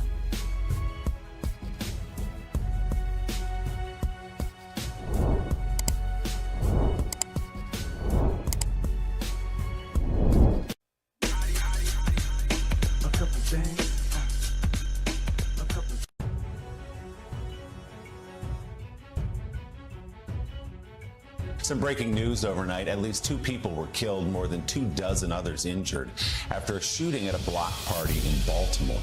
Police say they are looking for suspects and urging anyone who saw something to come forward. Killed, dozens others injured at a block party in Baltimore, Maryland. An urgent manhunt is underway and the search for answers. ABC's Ika Jachi has more. Tragedy at what started as a joyous holiday weekend block party in Baltimore. An 18-year-old woman and a 20-year-old man were killed, and more than 24 injured after shots rang out at the Brooklyn Day celebration just after midnight. Baltimore's mayor appealing for help. Treat this as if it were your family, if this was your neighborhood, if this was an event in your community. Hundreds were taking part in the festivities when witnesses say 20 to 30 shots were fired. 9 victims were taken from the scene in ambulances. Another 20 walked into area hospitals with injuries. Remnants of the cookout remained on Sunday. Bikes, folding tables, chairs, and party cups littered the area after people scrambled to flee. Our detectives are currently working an extensive crime scene. Earlier in the evening, people in the city's Brooklyn community had mistaken fireworks for gunfire. The ATF is supporting Baltimore police in the investigation, helping to process and collect evidence. Ika Jachi, ABC News, Washington. We now will hear an update from Baltimore police on this tragic shooting overnight at that block party. Let's listen into this here on Live Now from Fox. Good afternoon. We're here today to provide an update on the mass shooting that occurred earlier this morning. Just after 12:30 a.m., we received calls for a shooting. We located 10 victims on scene. 1 victim, adult female, was pronounced deceased on the scene. 9 additional victims were transported from the scene to local hospitals. Shortly after, 20 additional victims walked into local and regional hospitals with various injuries. Currently, we're still at 30 victims. Ages range from 13 to 32. 9 victims remain at area hospitals in various conditions. 2 victims have been pronounced deceased. Our hearts and prayers continue to go out to the families, friends, this community, and our city as a whole. Our officers continue to scour the very large crime scene. We have assistance from our federal, state, and local partners. We've been on the phone with them all day. They've been providing resources, anything that they could get us to help. I ask anyone with information, please call 911 or Metro Crime Stoppers at 866-7-LOCK-UP. At this time, I'll turn it over to Mayor Scott. Thank you, Mr. Commissioner. I want to thank BPD. I want to thank MONSE, all of our city agencies, our Senate President, our Councilwoman, our Council President, our federal and state partners who have been here with us. I want to reiterate what I said this morning, that this was a reckless, cowardly act of violence that has taken 2 lives and altered many, many more. And as I said earlier, we will find those who are responsible, and we will not stop until we do so. Again, this tragic incident is another glaring, unfortunate example of the deep issues of violence in Baltimore and Maryland and this country, and particularly gun violence and the access to illegal guns. This year alone, the Baltimore Police Department has seized 1,345 illegal guns that were in the hands of people that should not have them, that had them anyway because they're so easy for them to obtain. We will continue to hold those individuals who carry those weapons, who use those weapons in acts of violence like this one that we saw today, accountable, but we need accountability at every level. From those who are selling and trafficking those weapons into Baltimore from places outside of our state, to companies who manufacture guns in a way that skirt gun laws in our country. And we also need community responsibility as well. We have to be better for us as Baltimore. We need to say when we know people, especially young people, are carrying these weapons, because we have a responsibility to ourselves that goes beyond what any government agency has to us. We are asking again that anyone that knows anything about this mass shooting, and that's what I wanted to call it, it's a mass shooting. We want this shooting to be treated just as it happened in rural America. We want everyone to come forward and say, treat this if it was your daughter, your son, your brother, your cousin that was out here shot at this event. We must come together as Baltimore and wrap our arms around this Brooklyn community and each other. But again, as I said earlier, we have to be better for ourselves. I'm going to quickly now turn it over to our Mayor's Office of Neighborhood Safety Engagement, Acting Director Stephanie Mavronis. Thank you, Mr. Mayor. I'm here today just to say my office stands in solidarity with the community in the aftermath of this horrific event. My agency, as of 12 p.m. today, has stood up a coordinated neighborhood stabilization response. In this community, we will be having a presence focused on healing resources, coordinating city agency and community-based partner presence here. We have a number of agencies that I want to say thank you for being here, and community-based partners who have expressed their willingness to step in and play a role. I want to give a special shout out to the Red Cross, who is providing water and food for some of the residents who are affected in this immediate area. We also are putting a priority in these immediate immediate hours after this incident on mental health clinicians and response. And so we want to make sure that we're able to help facilitate the healing process for this community. As some of you may know, our coordinated neighborhood stabilization response means we'll have a presence in this community in partnership with many city agencies over the next 45 days. And so we are going to have a sustained presence here. We really appreciate the partnership from everyone so far and the community, and look forward to being here. Mr. President. Just to reiterate what the mayor said, I think when we look at this from a federal, state, and local partnership, I'd like to thank all those involved who have been involved at working around the clock. What we understand and know is that this indiscriminate, callous, reckless behavior by a few causes tremendous amount of trauma to hundreds, and particularly our vulnerable adults in this community, our children. They deserve better. The one thing I'll ask, and as my heart continues to ache for not only this community, but for those who have been impacted, is for folks who have information, come forward. Don't just rely on the Baltimore Police Department and our federal partners to solve this crime. These are events that are about celebration, about coming together, that are intergenerational, and should be sacred to our communities. And when a few decide to go and literally create a mass shooting, it's completely unacceptable. And I ask folks in our community to step up, whether they're your son's friends, your neighbors, folks that you know online, information that you think you might have. Please ensure that you do the right thing, particularly for the victims who have lost their lives and their families will ever be impacted by this particular day. Thank you, Mr. Mayor, Mr. Commissioner, Mr. President. First and foremost, I want to say to the families in Brooklyn, I'm sorry. You should never, ever, ever have to face something like this. This is a societal problem that we're dealing with, a mass shooting where a disagreement turns into 28 people shot. This is insanity. This cannot be the society that we are expected to live in. We have to do better. We've done what we could at the state level to try and find ways for it to be harder to get guns into people's hands, but this is the problem with too many guns in too many hands of people that make life and death decisions. It is not okay. Something has to give. This isn't how I anticipated this Sunday. For the 28 families that were directly impacted, I am so unbelievably sorry. To the hundreds that witnessed it and who will forever be changed, I'm sorry. And for the thousands and thousands of Marylanders who on this day will have to think about the mass shooting that occurred here in Baltimore, this isn't sustainable. Something has to give. I stand here as a representative of the state saying that the state is in partnership and in conversation with the governor to provide the resources necessary so that no community has to deal with what we're dealing with here today. Thank you, everyone, for being here. I'm infuriated. I'm angry that this is how I'm spending my Sunday on a holiday weekend. Brooklyn has forever and always been a neglected community. And this is not the time for us to forget them now. This is the time for us to come together and stand in solidarity with them and also provide the necessary resources from the local, state, and federal level. I won't stop fighting for my communities, and we cannot stop now. Thank you.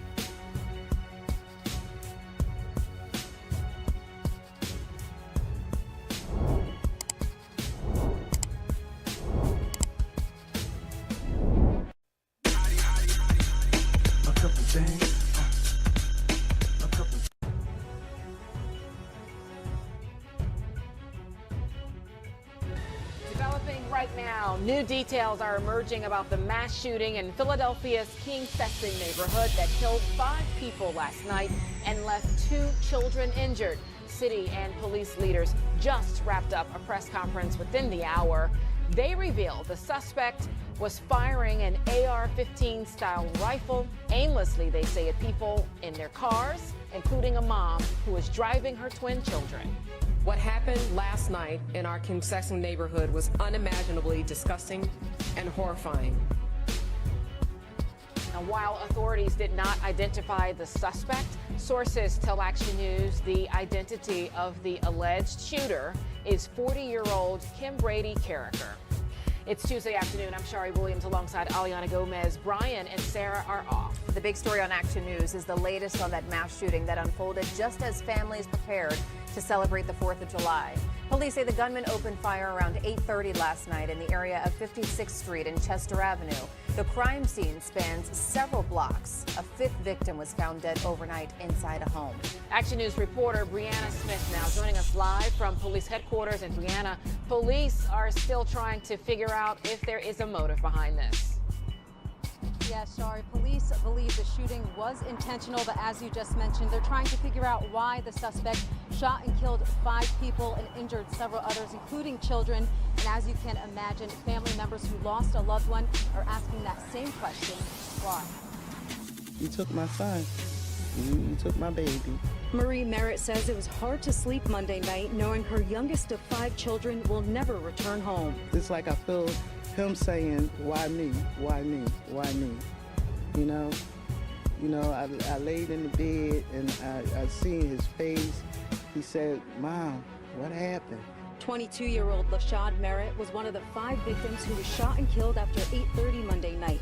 Marie says he was just running to the store across from his house for a snack. Philadelphia police say Lashad was shot several times on Greenway Avenue, but the violence started on the 1600 block of South 56th Street. 4 other ages 15 to 59 were shot. One was found hours later in a nearby home. Police now believe he was the first victim. 2 boys ages 2 and 13 suffered gunshot wounds, while 2 other victims were injured from glass. Such an act of violence is abhorrent and goes against everything we stand for in this community. Police say the suspect is 40-year-old Kim Brady Carricker. They're reviewing this video believed to be him firing on South 56th Street near Independence Charter School West. Police say they chased after Carricker and he surrendered to officers on Fraser Street while wearing a ski mask, bulletproof vest, and had an AR-style rifle. People scare people on edges, and it's like the whole community is going to be affected by this. Especially the survivors and loved ones like Marie, who will always wonder why her greatest gift was taken so soon. You was my #1 prize, and he knows that. He knows that. And I miss him so much. And Lashad's family will have a vigil to honor him tonight at 6. Meanwhile, police are investigating and trying to figure out if the suspect had any connection to the victims. Reporting outside police headquarters, Brianna Smith, Channel 6 Action News. Shari? Okay, Brianna, thank you. Well, let's talk more about the identity of all 5 victims of the mass shooting in King Sessing as they have now been released. The youngest is 15-year-old Dejan Brown. Also killed, 22-year-old Lashad Merritt, 59-year-old Ralph Morales, 29-year-old Amir Stanton, and 31-year-old Joseph Wama Jr. Of course, we're working to learn more about these victims. Natalie Haddad is standing by from the hospital where victims were taken. First, though, let's go live to Megan Mitchell, live at the police department. Megan, you were at the scene earlier. What can you tell us? Yeah, we just have new updated numbers in for you. Good morning to you. So 8, now we know it was originally 8. 11 people have been shot in this neighborhood of Como here in Fort Worth. We now know that 3 people have died from their injuries, and it was a chaotic scene. Even when we were there 30 minutes ago, I mean, we could still hear those firecrackers going off, what sounded like gunshots or firecrackers. We couldn't even make it out at that point, but police were starting to take that crime scene tape down. At this hour, we know a number of things. As I mentioned, those updated numbers, but we also are aware of how this started. So that gunfire erupted just before midnight after what was supposed to be a celebration. Now, in the Como neighborhood, they have their annual party on July 3rd. It's supposed to be a joyous occasion. It's a long-standing tradition in this historic neighborhood. Fireworks were lighting up the night sky, and people were gathered for a barbecue. That quickly turned into panic as gunfire erupted. It was just a terrifying moment for folks as those shots rang out. People scrambled to safety, trying to get away. This situation became even more chaotic as medical professionals from MedStar were unable to even access the scene because of those crowds. Police had to then load up victims into their squad cars and get them away from the scene so that they could get those victims into an ambulance. Police say it was just chaotic. A lot of vehicle traffic, a lot of foot traffic. As you can tell, still fireworks were being shot off. lots of people just trying to flee the area from the multiple gunshots. So it was difficult for them to navigate quickly into the area.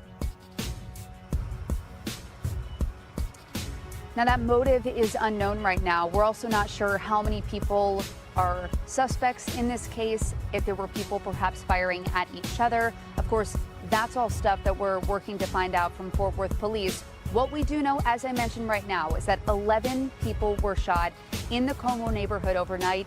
3 people have died. Of course, we'll keep you updated from our end when we get more information, but we also know that there were 8 victims that were taken to the hospital. Let's go now to our reporter Natalie Haddad, who's at JPS. Natalie, what have you seen there? Hi, Megan. We do not know how many of the overnight shooting victims have come here to JPS Hospital. We do not know their conditions, and we do not know if any of the victims brought here are among the 3 who died in those overnight shootings. Now, the scene here has significantly quieted down. Police are still here, but the crowd of people that were seemingly waiting for updates in the parking lot, there was many, finally left after several hours. Now, during those several hours, even while we were here, we got here around 3 a.m., we heard several rounds of rapid gunfire in the neighborhood this hospital is in. We were hoping it was fireworks, but Fort Worth PD did respond to a gunfire call nearby. The people here that were waiting in the parking lot were certainly aware of it, but still they stayed. Now, for many hours this morning, the scene was quite active. There were significantly more police. Cars were steadily coming in and out of the parking lot. There is still crime scene tape here on the property. Right outside the emergency room doors, there is a car that investigators were taking pictures of and had the crime scene tape surrounded in. And as law enforcement came in and out of the emergency room, we saw them look into other cars parked in the parking lot. Now, again, we don't know how many of the overnight shooting victims are here at JPS Hospital. We do not know their conditions, and we also don't know if any of those brought here are among the 3 who died, but we will keep you posted right here on WFAA. Cleo, I'm going to send it back to you in studio. Natalie, thank you. Still a lot of questions that need to be answered there.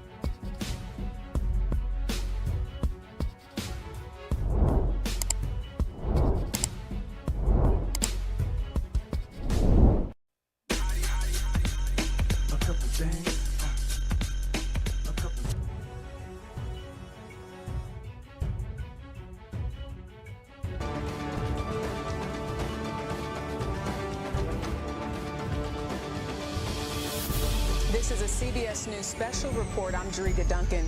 We're coming on the air with significant new information on the urgent and around-the-clock search for that missing submersible vessel in the Atlantic. I want to go straight to the news conference right now so we can get the latest information. Thank you for joining us today and over the past few days.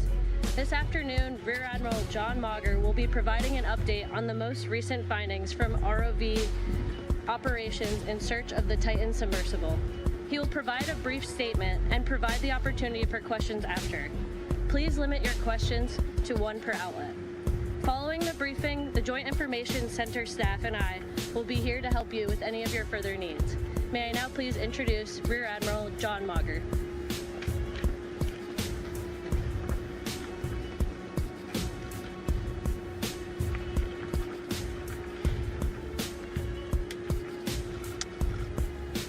This morning, an ROV, or remote operated vehicle, from the vessel Horizon Arctic discovered the tail cone of the Titan submersible approximately 1,600 feet from the bow of the Titanic on the seafloor. The ROV subsequently found additional debris. In consultation with experts from within the Unified Command, the debris is consistent with the catastrophic loss of the pressure chamber. Upon this determination, we immediately notified the families. On behalf of the United States Coast Guard and the entire Unified Command, I offer my deepest condolences to the families. I can only imagine what this has been like for them. And I hope that this discovery provides some solace during this difficult time.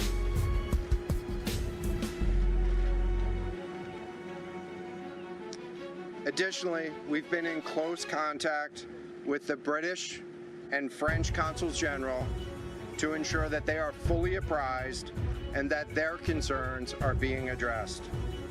The outpouring of support in this highly complex search operation has been robust and immensely appreciated. We are grateful for the rapid mobilization of experts on the undersea search and rescue, and we thank all of the agencies and personnel for their role in the response. We're also incredibly grateful for the full spectrum of international assistance that's been provided. The ROVs will remain on scene and continue to gather information. Again, our most heartfelt condolences go out to the loved ones of the crew. We'll now take questions.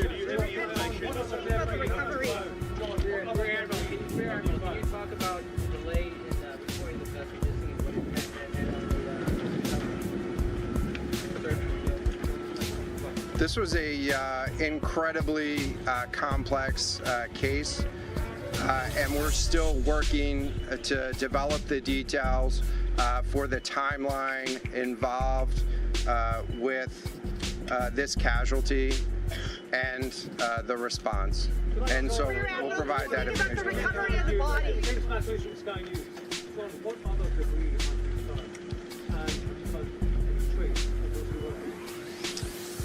So this is an incredibly complex operating environment on the seafloor, over 2 miles beneath the surface.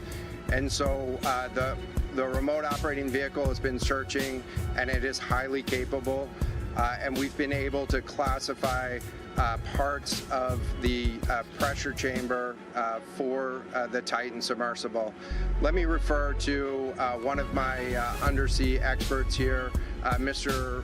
Paul Hankin, to talk about the nature of some of the debris.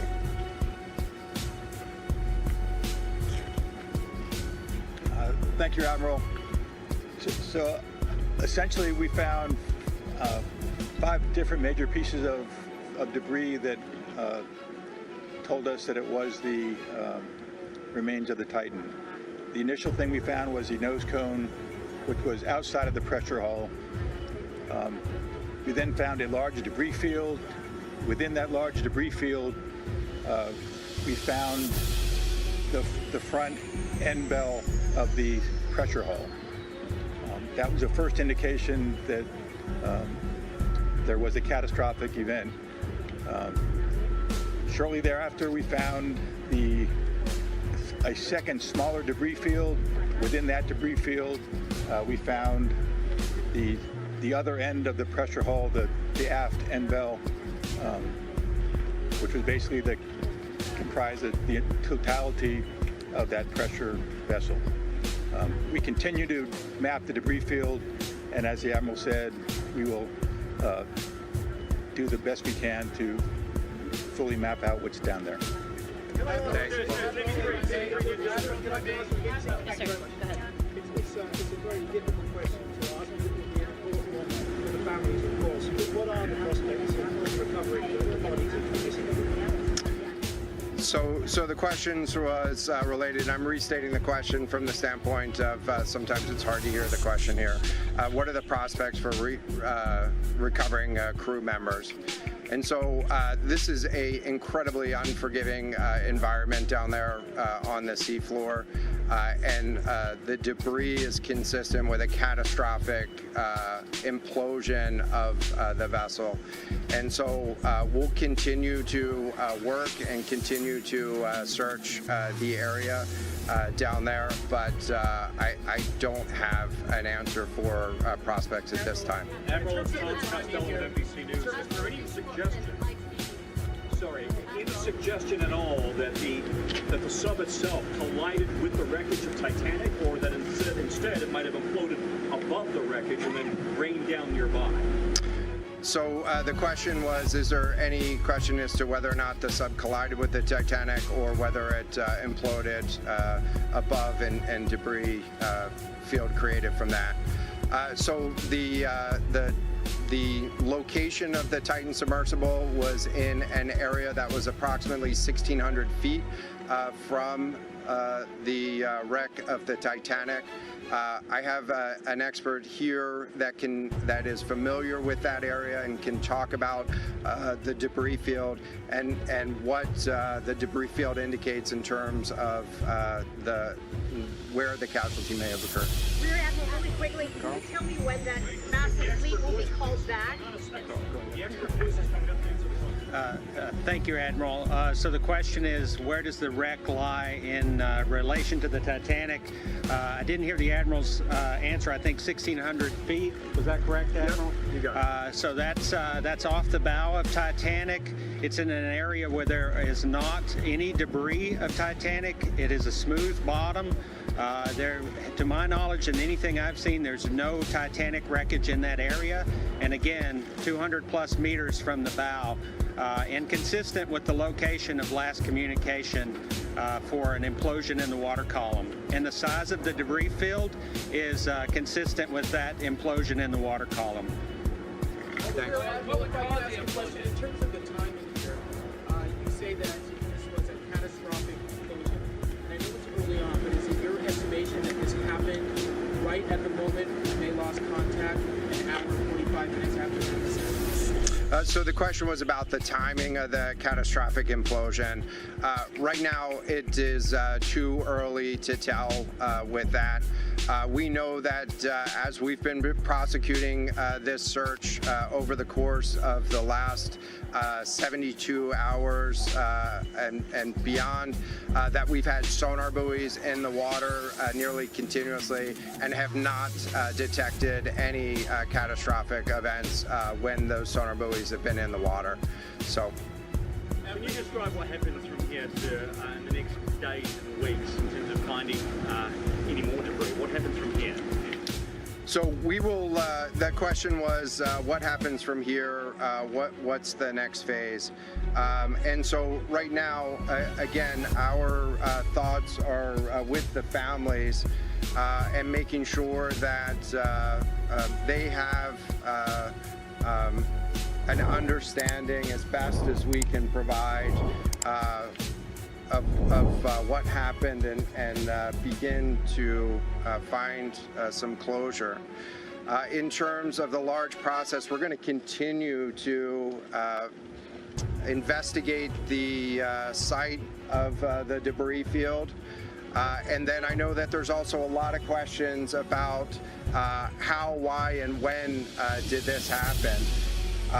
And so, you know, those are questions that we will collect as much information as we can on now, while the governments are meeting and discussing, you know, what an investigation of this nature of a casualty might look like. This is something that happened. I'll just remind everybody. This is something that happened in a remote portion of the ocean with people from several different countries around the world.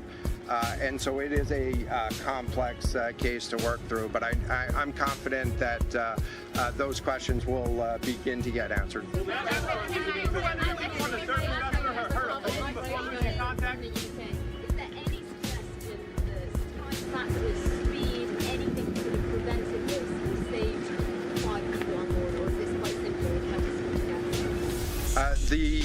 The question was there any suggestion that time factors may have played a role or a consideration in the casualty here?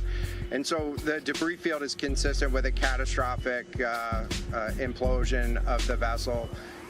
Again, while we were prosecuting the search, we had listening devices in the water throughout and did not hear any signs of catastrophic failure from those. And so we're going to continue to investigate.